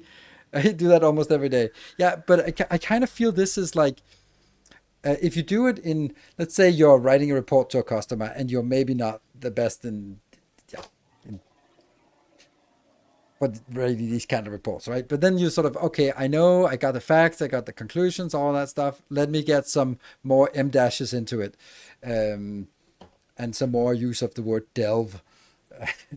So you do that, and then it looks more professional, and you shouldn't be judged by that. But this kind of feels like when a 13-year-old kid is handing in an essay for school and it's just like written at university level. They're like, really? That's so blatantly obviously not you. Feeling of existential threat, LLMs are destroying human communication. No, it's not. It's not. But it is. Uh, First of all, I'm not saying destroying, and I wouldn't say I agree. But remember, this is just written language. So if you meet a real person, talk to them face to face, LLMs are not doing anything. And so this is like cultivate that human connection. And like we're talking a lot. I mean, there's a lot of talk about how LLMs are destroying the recruiting process. Like everyone has their CV and their application written by AI. So because of course, and then what is happening? The HR they're sort of getting way more well written uh, applications, so they have to screen it with AI, and then we have not added any value. We've just kind of made overhead on both sides to sort of cancel each other out. Complete waste. That's the one thing, but that's some kind of artificial ritual anyway. But isn't that also happening on Tinder? I mean, wouldn't that be like the most logical thing? Like if you're like, oh, ChatGPT, here's the profile, come up with three pickup lines or something, or three things that reference her profile or something, or questions to ask about like that. Yeah, right now it's only glorified voice interface to a computer, Starship computers. What? No, it's not. Um, it isn't. Glorified voice interface? No. It's a lot of what you see, but it's certainly much more than that. Hello, Mark. Good to see you. Still see you. And and that I think is a shame, and that's also why like I am happy that I'm not having to deal with either the recruiting phase or the the dating life on a written form because that is ugh. And someone had an idea for but doesn't do the work to write, and then the consumer doesn't bother to read it, but instead use element to read it and give you a synopsis. Is that still communication? Yes, it is. Because if I'm speaking Danish through an interpreter into English and then you're understanding it, there's also like something interpreted along the way and some can get lost, and there's something a medium between our communication that is not just 100% translating it, because you can't translate all meanings between languages. There has to be some interpretation. And so I think it's still communication. Well, it is, because as long communication is the act of transferring information, and information is being transferred. But that doesn't mean that it's correct, or it doesn't mean that it's good. I would never argue for that. But I would also say that I know, as an old man yelling at clouds, I know that I should be careful about thinking new technology is going to doom us all. Because I also remember, like, I'm an old guy. I remember in my public school education, and they were saying, you gotta learn how to do multiplication, because you won't always have a calculator in your pocket. And that turned out to be completely false, because everyone has a calculator in their pocket. So the whole idea of doing long form division is completely moot. And I would also say there is something that a really positive thing about AI and how they can translate, how they can write things for you. If you're dyslexic but really intelligent, it's really difficult to get a job, because your applications just look like shit. Or if whatever you're applying for really doesn't have to doesn't really have any correlation to writing a good application. Like, you're a fantastic security engineer, but why would those skills and the skills of writing a good application, of finding the key points and answering just into what they need, and looking between the lines in the job post to figure out, like, you can't do that if you're like, why would those kind of skills be the same skills for the job? And you could also be an excellent whatever and be dyslexic, and then just not have an easy time getting a job, because you would have to overcome. And then suddenly we're going to, this is now an equalizer, because everyone uses ChatGPT. So now you can actually be evaluated on the merits of your skills and not on your written skills, which may have absolutely no impact on you being good at your job, the job you're applying for. Same with dating. Like, if I am a poet, I can write the most beautiful poems and like everything, and then I can smooth talk my way to a date. But that's the thing, right? I can only smooth talk my way to the date. But someone who is really charming, but again, dyslexic, for example, just might have a really tough time, because you sit in the other end and you don't know anything about this person, but you just look like, that's a lot of spelling mistakes. Like, oh, are they not very smart? Oh, I don't think I want to match with this person. Like, that's the thing, right? So you can also look at it as saying it's a great equalizer, because now everyone doesn't have to be have good writing skills. Like, for example, I was also taught that we had to learn like a beautiful handwriting. Like, how often is a beautiful handwriting applicable in this day and age? But I mean, if I had to go back 40 years and write a love letter, I would have to write it in hand, and then my my scribbles would not probably be romancing anyone. And then that kind of dies out. And then that skill is no longer a competitive edge in finding a mate.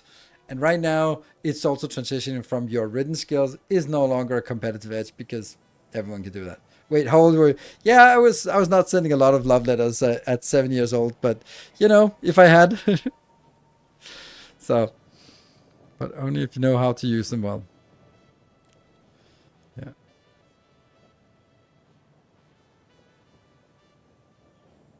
It's going to be really rough at times while we adapt to AI and its inherent limitations, but then life will go on. Maybe, or it'll be over. The anxiety AI has helped me a lot with my wording for emails and documents stuff. Exactly. Thank you, Anonymous. That was exactly my point, whether that's like dyslexia or it's ADHD or anxiety or whatever. It is just it's suddenly an equalizer that is that sort of something that used to be a competitive edge, and if you have that competitive edge, then suddenly that gets lost. You go like, no, I want that. Um, and yeah, I think that might not be the worst thing about AI. The whole it may kill us all is the worst thing, but this is not the worst thing. As a generally chaotic person that works on a lot of things, I really like that I can organize my notes into relevant topics files. It's not perfect, but great reminders to not forget topics. Yeah. So here's the thing: I have never used, I've never prompted an AI.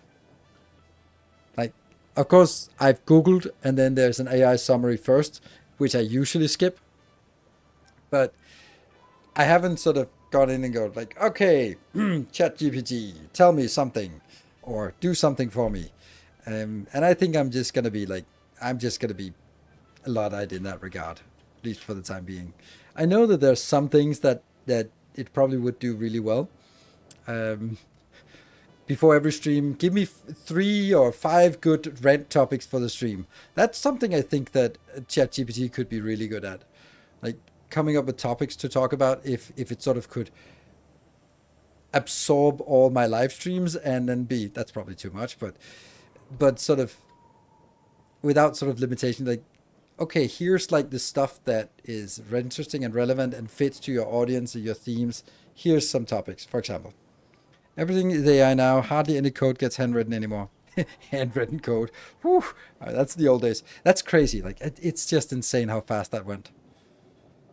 It's the thing that again, old man.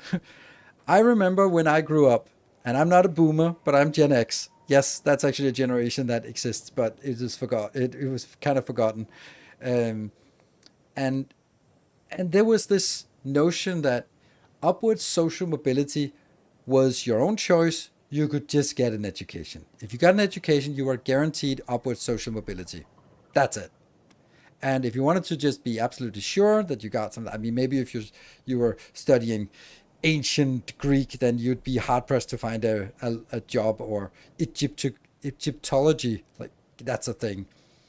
But if you're studying engineering or anything that involved IT, programming, software, yeah, um, computer science, software engineering, anything like that, it was you were guaranteed a good job and you were guaranteed sort of upward social mobility. And that has been a truth until 5 years ago, and it's just not true anymore.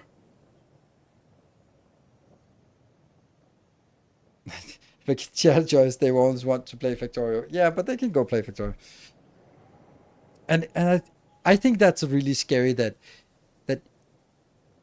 there's nothing today that you can go like, if I wanted to give my kids a good chance of just upward social mobility, what are my odds? What are my options? What can I give to them that would help them?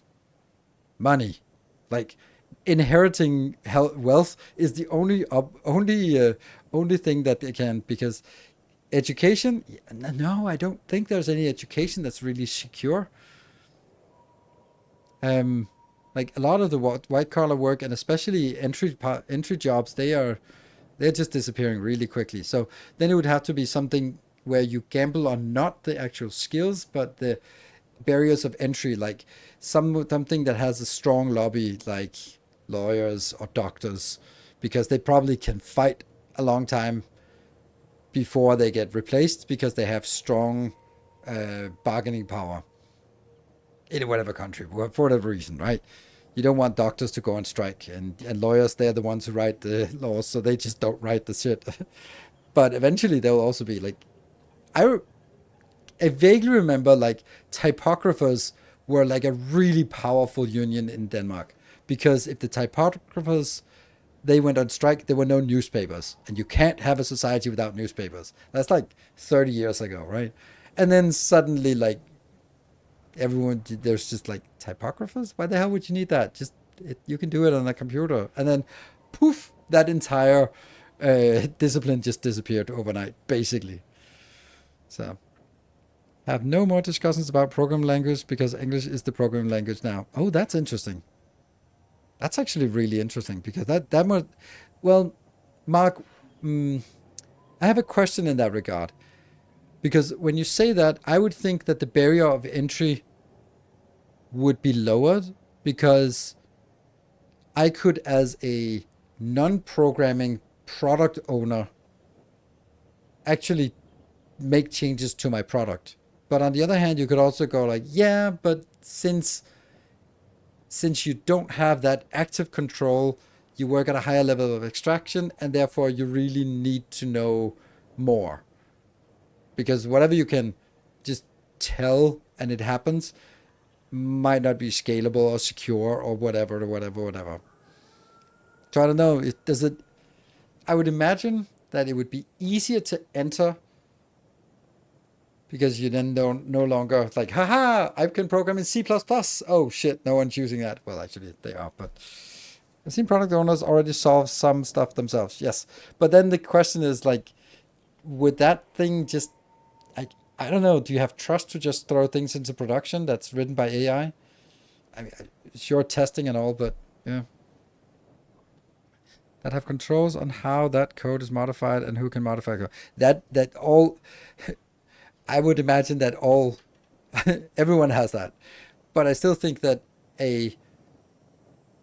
you could at least do a mock-up because a lot of the friction in a development department is the friction between the person building it and the person explaining it. And we had a good example earlier, like many years ago, where I said, just build it in fucking red. Like, how difficult can it be? And all the programmers just went up in flames and go like, what color red? Red is not an intuitive thing. It can be anything. And I don't want to take that choice. You should take that choice if you want it in red color. But, and something as simple as that, where then you could go over and sort of have product owners make mock-ups, make something and go like, oh yeah, I'm imagining the workflow like this, and when I press here, then this thing pops up, and then something. I go like, oh, okay, yeah, I can build that so that it actually works, and then that just looks like it works. Harder to master as you don't learn if you only prompt. Yeah, ooh, yeah, because the disciplines of like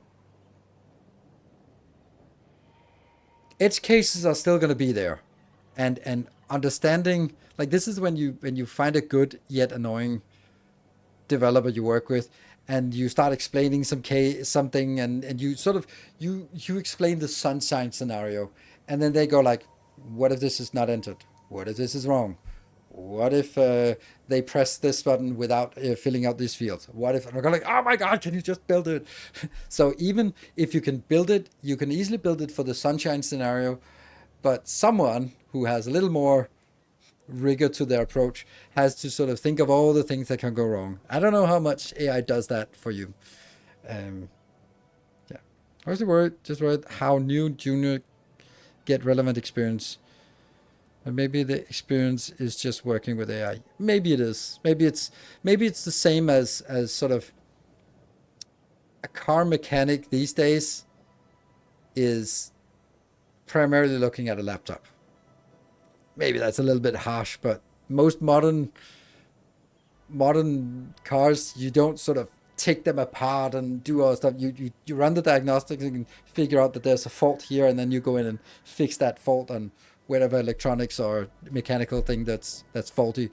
But it's less about like, all right, let's pick the whole thing apart and polish it up and put it back together and see if it runs now.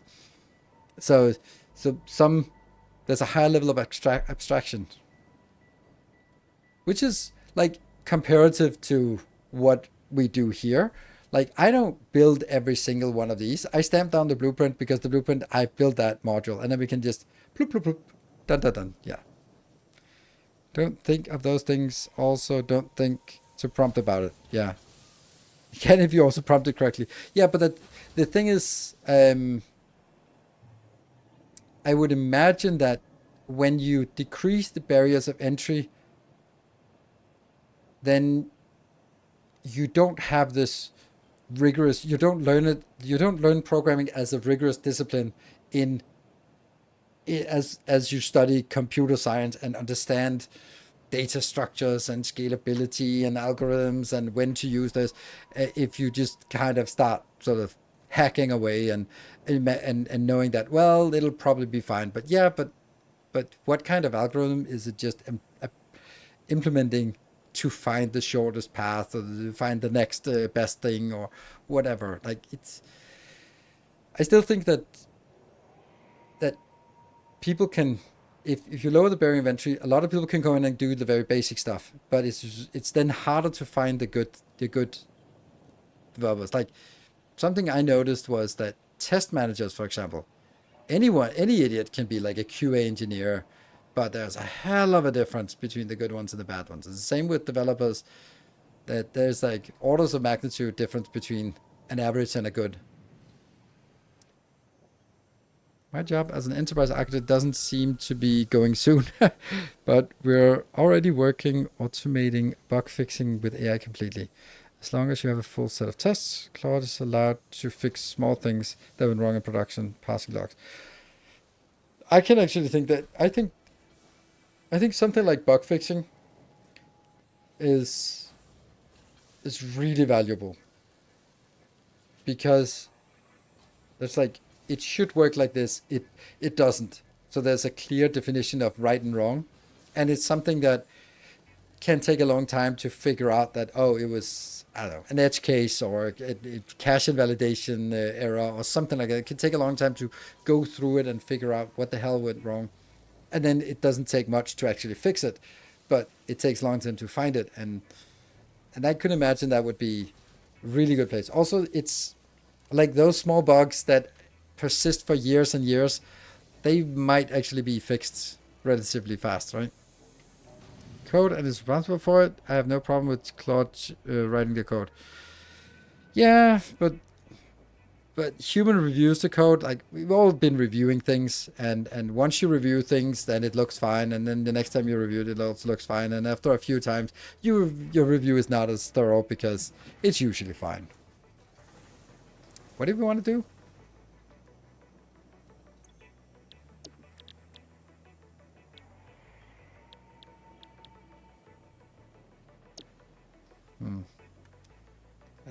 The good QAs pick out the errors that nobody thought to write. That's also why we still need some humans for now, I think. Oh, absolutely. I don't think that not needing humans was sort of right around the corner. But yeah. But I think that it's remarkable how fast it has gone. Scary to a large extent.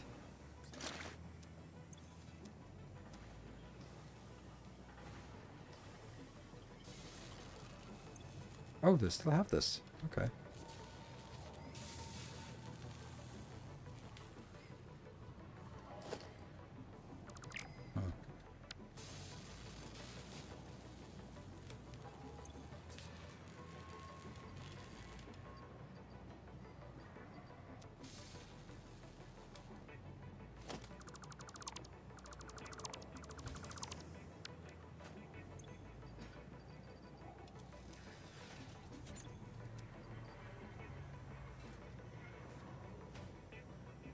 Quick.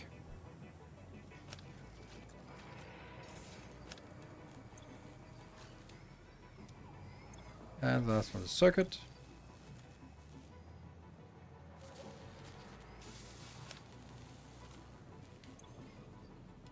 Yeah.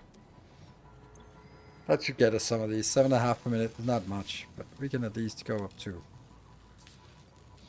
How much? How expensive is this? 220? No, more than that, right?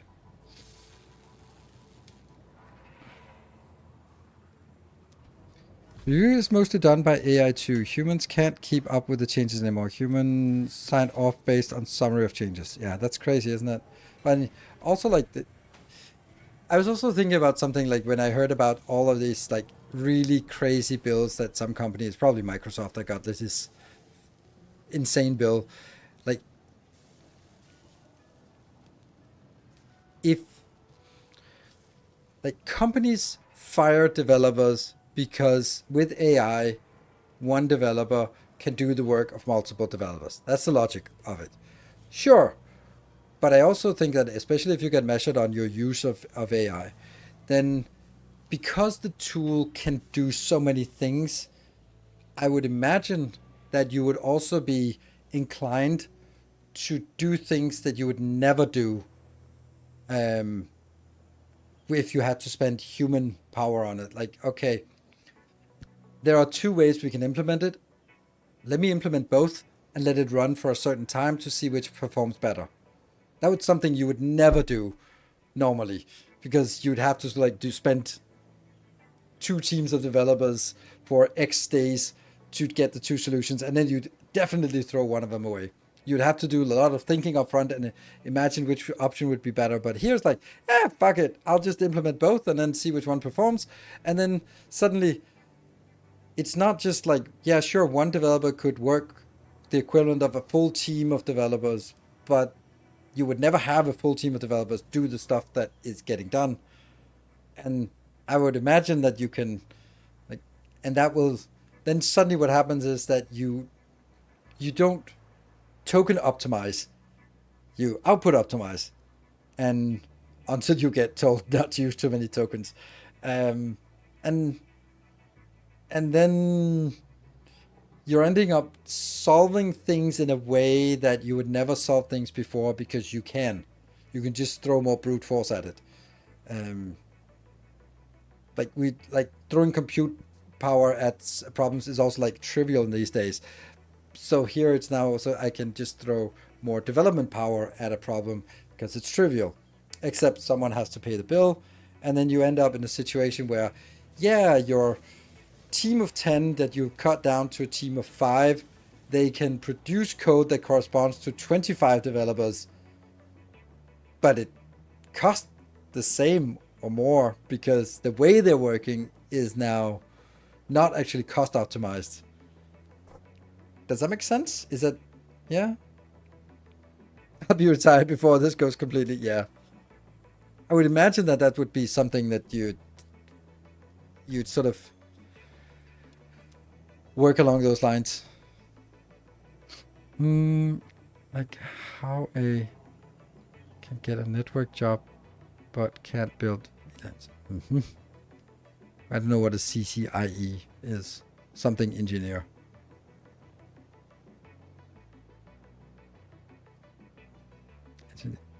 That have never used a mouse and keyboard. Crazy. Yeah.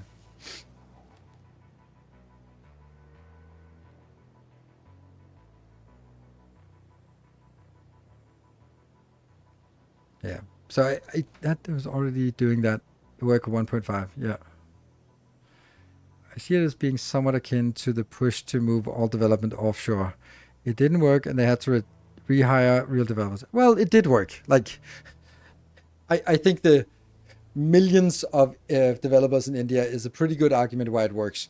But it was, and I think the parallel is that it was overdone because it was perceived as a quick fix and easy to do, and then you outsourced a lot of things and then offshored, and I go like, whoops, we lost our know-how. It's not just about one Danish developer sitting next to the product owner who knows the business can be replaced by one developer in India who doesn't know the business, who barely speaks English, but is a way better programmer maybe. But someone has to communicate the demand, the requirements, and time difference, and suddenly, yeah. So I've been part of that process when in various companies I work with, and it turned out like there are some things that were really good, like interface mapping, like awesome, especially with old shitty formats like Edifact or something like that, where it's like, oh, it's a pain in the ass to work with, but it's mapping fields and stuff like that. It's clearly like these input fields have to be matched to these output fields, and these have to be changed the way. Send it off, get it back 2 days later, all good. But stuff like, yeah, I don't know, I kind of want it to be smoother. Like, A better UI isn't created because there are too many requirements. They now give all data to sales so they can figure out what view they need for themselves with AI. Oh, okay. Also, the balance between acquiring a company for some tech and building it yourself has changed. Oh, has it? Because that's the company I worked for had pissed away 100 million euro on replacing a 30-year-old IT software, and it was like we're kind of there was another company, a competitor that had a really functional system, and it was like, isn't it just cheaper to buy the company and just have them implement their system into our operation because it's really good? And they were sort of like, oh, we don't want to we want you to buy it out, and sort of like, why not just buy the company? But yeah, and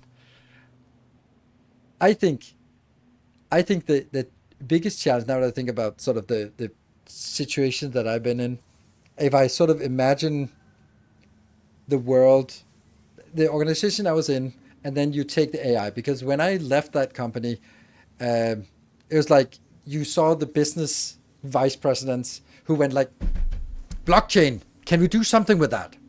Like, what do you want to do with it? Like, it's good. Like, everyone talks about blockchain. Can we put it on the blockchain? Like, what do you want to put on the blockchain? It's like our data on the blockchain. Like, but what is the business what is the problem you want to solve? Like, blockchain. Like, I can imagine this guy now saying AI, and having these stories about all the magic it can do. Holy shit, that must be, my job would have been awful with like, just AI it. Yeah, because blockchain was like, it was like, and some people were just so hyped about it, and I was like, what is it you want about this blockchain? Like, maybe I just don't get it, but what is it? That's exactly what's happening. I can imagine, like yeah, can we do that AI thing? Like, yeah, we're working on it. We have this project here. It's like, okay, cool. So how many people are you firing? Like, ah, oh, fuck off. I have the buzzword. Yeah, it has to be buzzword. Yeah. What is the blockchain to you? What does the word mean? Yeah. I remember one time when they were like, we were so tired of everything was priority one, that we just ended up sort of having to cut out little cardboard things and tell them to put them in a stack. And these VPs, they just refused to do it. And I was like, yeah, but this one, like, no, these are next to each other. They're equally important. Like, good luck with that. Put them in a stack, and we'll go through a stack. It's just refuse to play ball. Like, oh, I don't want to pay for it. I want to just get all the bonus, because my other VP friends from the golf club or the whatever secret society, they say blah blah. Yeah, they do. They do. Has opened up interesting question. I know English professors who are upset at AI writing papers for students, but this implies that if machines can write good literary analysis of papers, the papers themselves are not, and perhaps never were, a very useful pedagogical tool. Need to rethink education in general and stop relying so much on tradition. Yeah, that may be a little bit sort of strong wording for me, but I do agree that if something can be so easily replaced by whatever it is, by AI, maybe it wasn't the core of the business after all. And yeah, there's also been people who were doing calculations, and that's just not a job anymore. And writing summary papers is just probably not a job anymore. And writing long and eloquent reports based on some data, just maybe not a job anymore. And therefore, yeah, maybe that's just how it is. We're mostly over the hype bump, and we're getting to know what it Doesn't work for, at least in software development. Not completely, but it's getting better. Yeah, but I also think that if you're, what kind of business it is, like if you're working in a business that is an IT business, then yes, you're probably adopting faster, and the whole sort of chain is like, let's say that you're working on I don't know, some kind of company that is at the core IT. It does not produce things in a factory. I worked in a company that was fundamentally a transportation company, so it was about like, are there goods on the truck? Then we're making money. That's the fundamental core of the business. And then from their perspective, it was just, and the CEO said this, that IT is a non-value adding business unit. And then our CIO quit because fuck you. um, he said it on an all hands meeting. And in that case, it's gonna be like, they're still gonna be like, ooh, agile, ooh, we're gonna do agile. It's like, it's the Agile Manifesto is from 2001. It's not exactly new. So if you're more of an IT focused, then maybe you're over that hump and go like, okay, we're not there. But other companies, they're still thinking agile and offshoring on brand new things. Is actually way better because AI needs it. Automation testing is much better. Yeah. I think that it adds some structures that are, well, good to have. This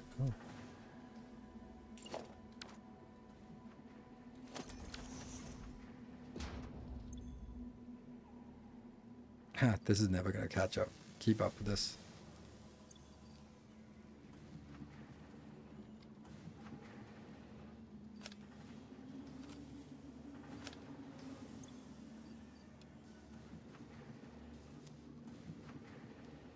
Work in building automation. I wrote my thesis on how to redesign the education system using VR technology in 2004. I have a lot of different ways to redesign how we learn and how the education system works. Yep. Let's take a political agenda out of education. This is vastly improved for everyone. I think also put some money in, because that's usually the problem around here. It's not the intentions. It's there just isn't the capacity. But I probably shouldn't complain with how well this public school system works here and around these parts. And I think that maybe like my son has had issues attending school, and he hasn't been to school for the last half year, which sucks. He's going to go to a special boarding school after summer, but the school offered private tutoring because they have an obligation to offer education. That's their responsibility, and we were sort of forceful about it. And then they've sort of set up with their regular teachers and finding teachers so that like a couple of hours a day they meet at the library, and he has private tutoring from the school teachers, and that's not nothing. That is definitely not. And this is a public school. This is not like a private school or anything. This is a public school around here. So I think it could be worse. It could be worse. That one's not good. Yeah. I don't know. Beautiful. I don't think I'm going to start on the new factory. I guess you kind of figured that out, as I was kind of not really having any ideas about what the next factory was. I wanted to get some of these things going, so we can use them for, well, high-speed connectors for something. But I think that it's really difficult to find what it is we want to make, because we need a new subscriber. Hey, Kittimir, thank you for the tier 1. Welcome. We are building an army. Like, we would need, now we got aluminum, the various sorts. Then it's power, that's the next thing. But can we even do power without the blender? Shouldn't we get the blender first? But what have we done today? We built the aluminum. That's a big and complicated build. Where is the... Oh, that's the super... And oh, this one. This is the one we want. Oof, 200 computers. I don't think we have that. And what is this? Alclad aluminum sheets. Well, they have that one. And we also get the other alu casing.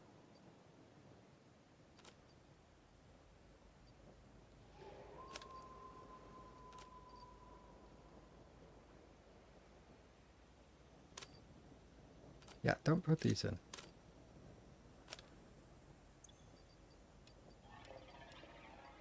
And then we need plastic.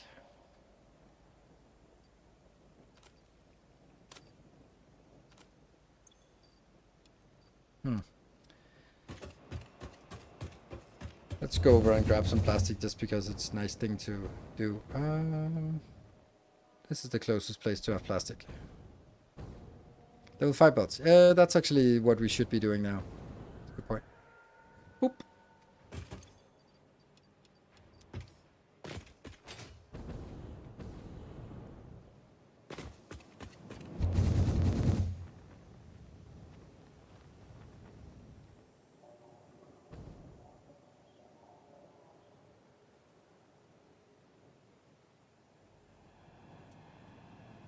Yeah.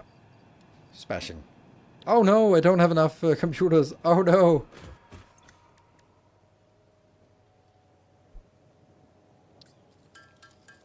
Just a few. Yeah, so level 5 belts, we just to unlock that. Yeah. It's fine, just code the game to complete the new factory and we can come back in the morning. Yeah, I do think that that situation isn't far off. Something I noticed is that on YouTube, there are AI responses suggested for comments. So someone writes a comment like, "Oh, why are you not something?" And then there's an AI, two different AI responses suggested, and when I look at them, they are surprisingly insightful. I think that's the best way I can say it, right?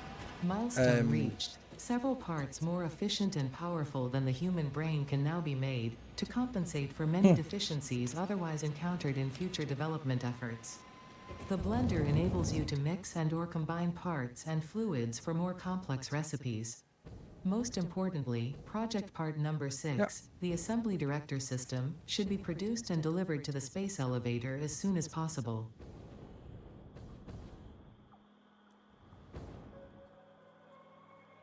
This is the one that outputs at 600, so we now need to go in here, logistics, 1, 2.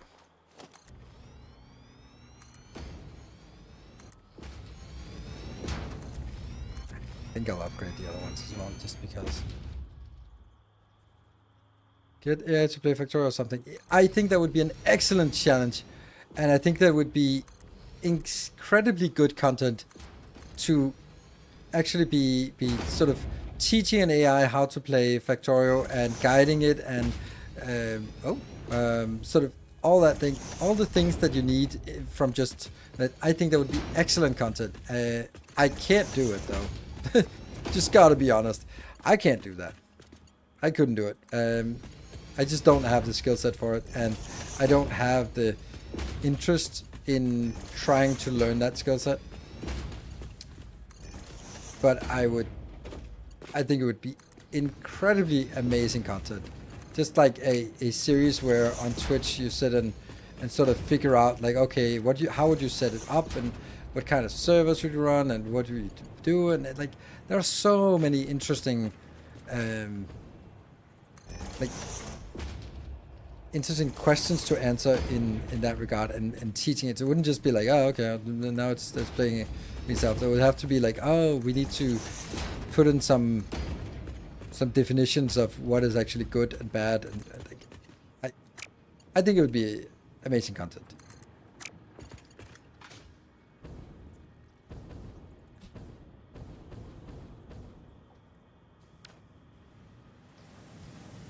And then the coal also needs to be upgraded.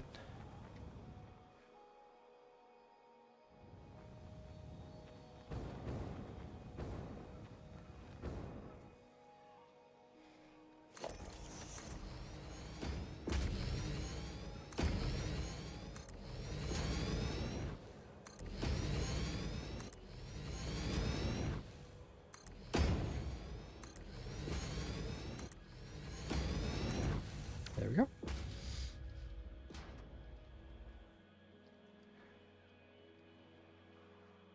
There's a purple shot. So there we go. We got updated to level 5 pretty easily. I really want to find some... oh, right. Now I know what I wanted to do. Right.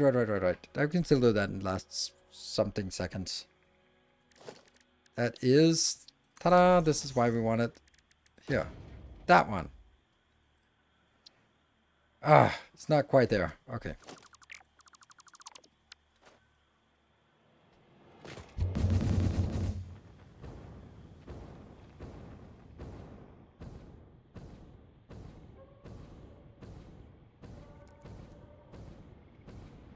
Wonder where we are heading here now. Oh no! Damn it.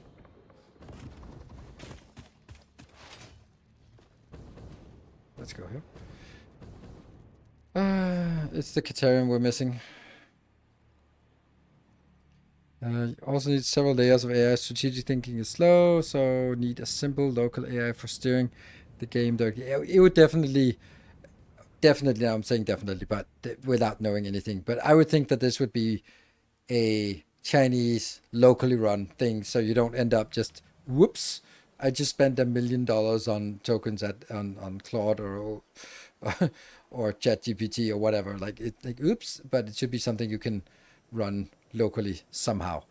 Caterium, no, Caterium is not existing. That's actually only here that we can pick up that one and that one, and then yeah, still not here.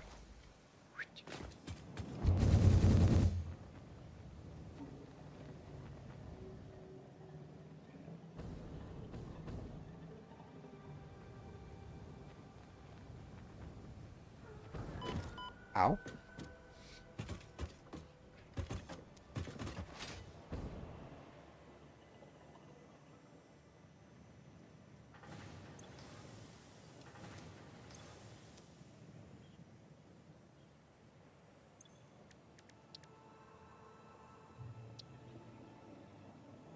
What do you mean? Oh. Sure.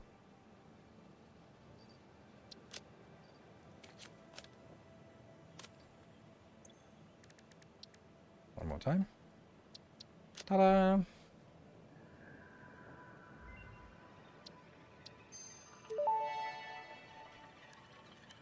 Geothermal generator unlocked. Geysers added to the object scanner. When life gives you lemons, make lemonade. When life gives you deadly geothermal vents, run directly towards them and build generators.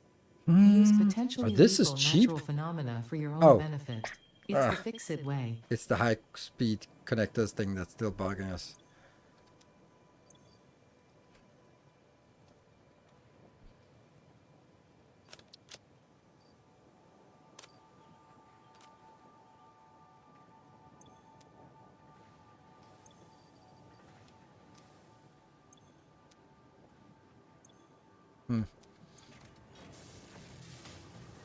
Yeah, 120. Well, I forgot to check where they were located. I think there are some up north here. Not sure. But we do need a little bit more than this.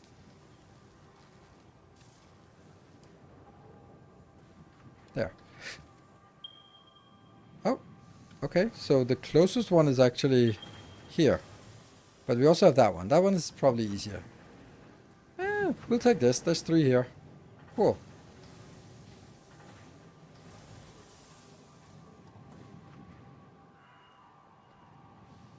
Did you get daisy chain? How good is it? We have daisy chain a total of 3 buildings. So it's nice, but not game changing right now. Funny, we're running faster than the scan. Yeah. The creature's in the way. And there's one down here. Where's it there?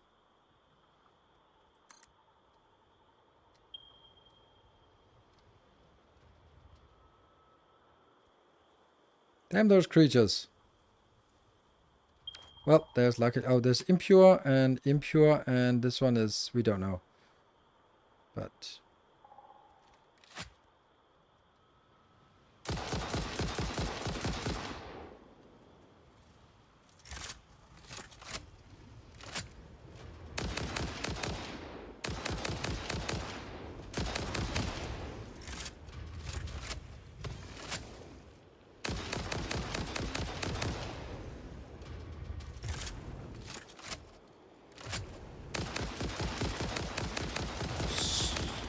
So accurate. Look at that.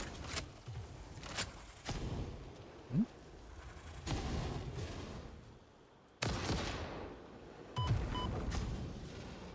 Well, oh, there you are.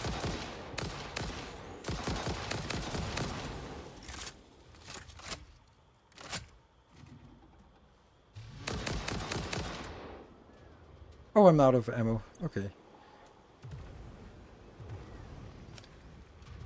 Luckily, that's not a problem.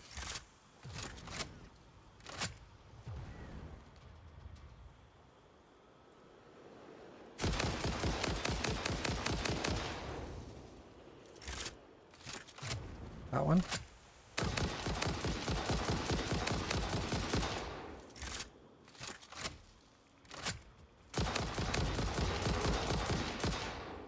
Yay!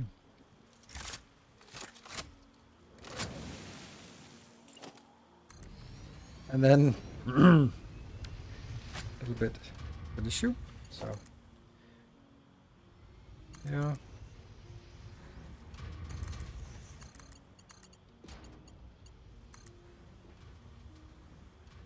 Let's get up here.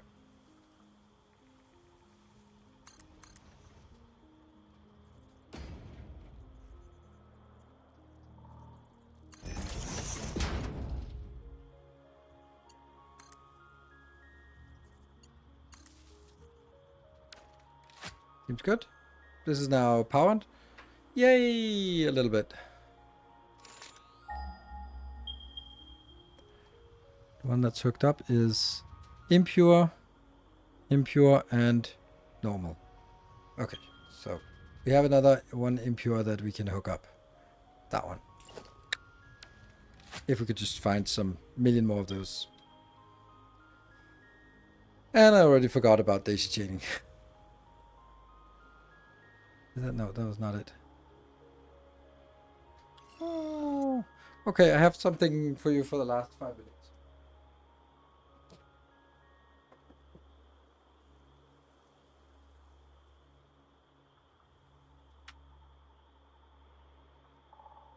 It's a kitty.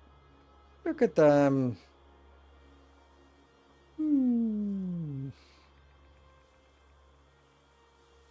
Speedy, the little aftercare kitty. He was very quietly standing outside my door going like, meow, meow. Like very quietly like, are you awake? You sleeping?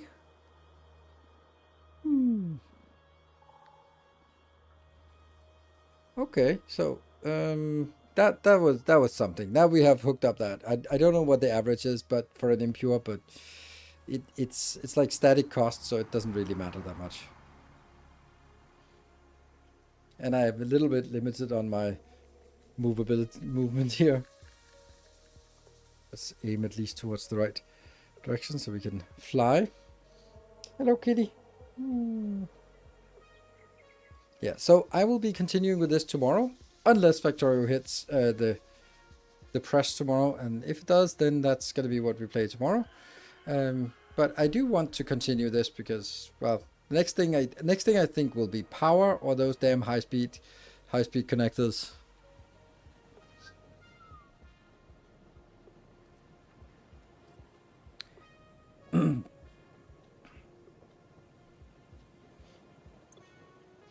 Nope, that's not it. Oh, I'm stuck. 44. That's nice. Yeah, that is decent. Oh, he's very cuddly now. Usually is. And I'm guessing this is not working because of the quick wire. Yes. So quick wire again. Yeah, not so much anymore. It obviously can't scale up faster, as fast as we need it. There. We can get a little bit more.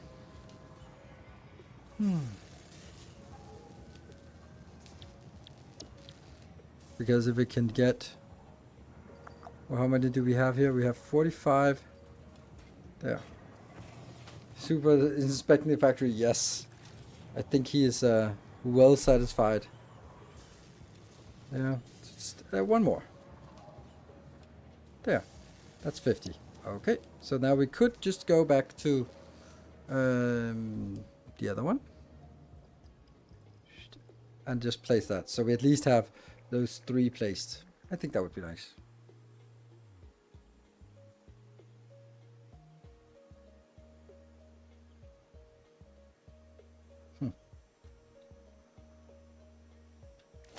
Oops.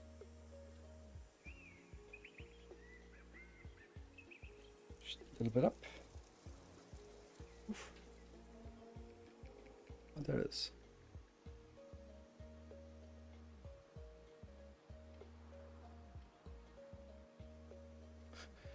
I like the if you look at the background, like my factory, even though it's not like the most aesthetic thing in the entire world, then I'll still like it. It's always like a compromise. How much time do I want to spend on aesthetics? And the answer is very little time. Oh, that's not what I want. All right. There's no spine in you, is there? You're all sluggish, aren't you? Yeah, there we go. So this will be like on average 50 or on average 100. Yeah. So I think that's fine. If the impure gives us 100 and then the normal one, that's this one. That's also what?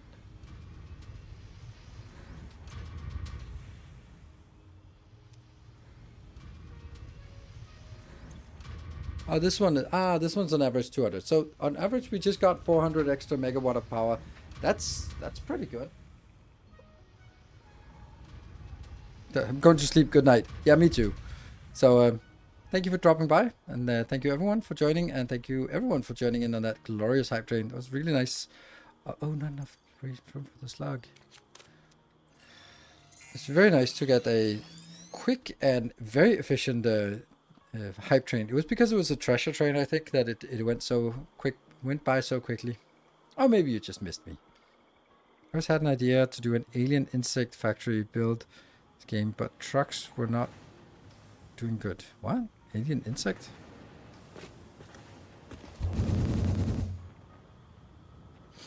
And then I like this road.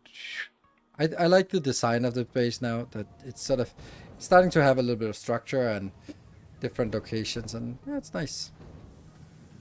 So, thank you for watching. Good night, everyone. Take care. I'll see you tomorrow. Maybe more Satisfactory, or maybe Factorio.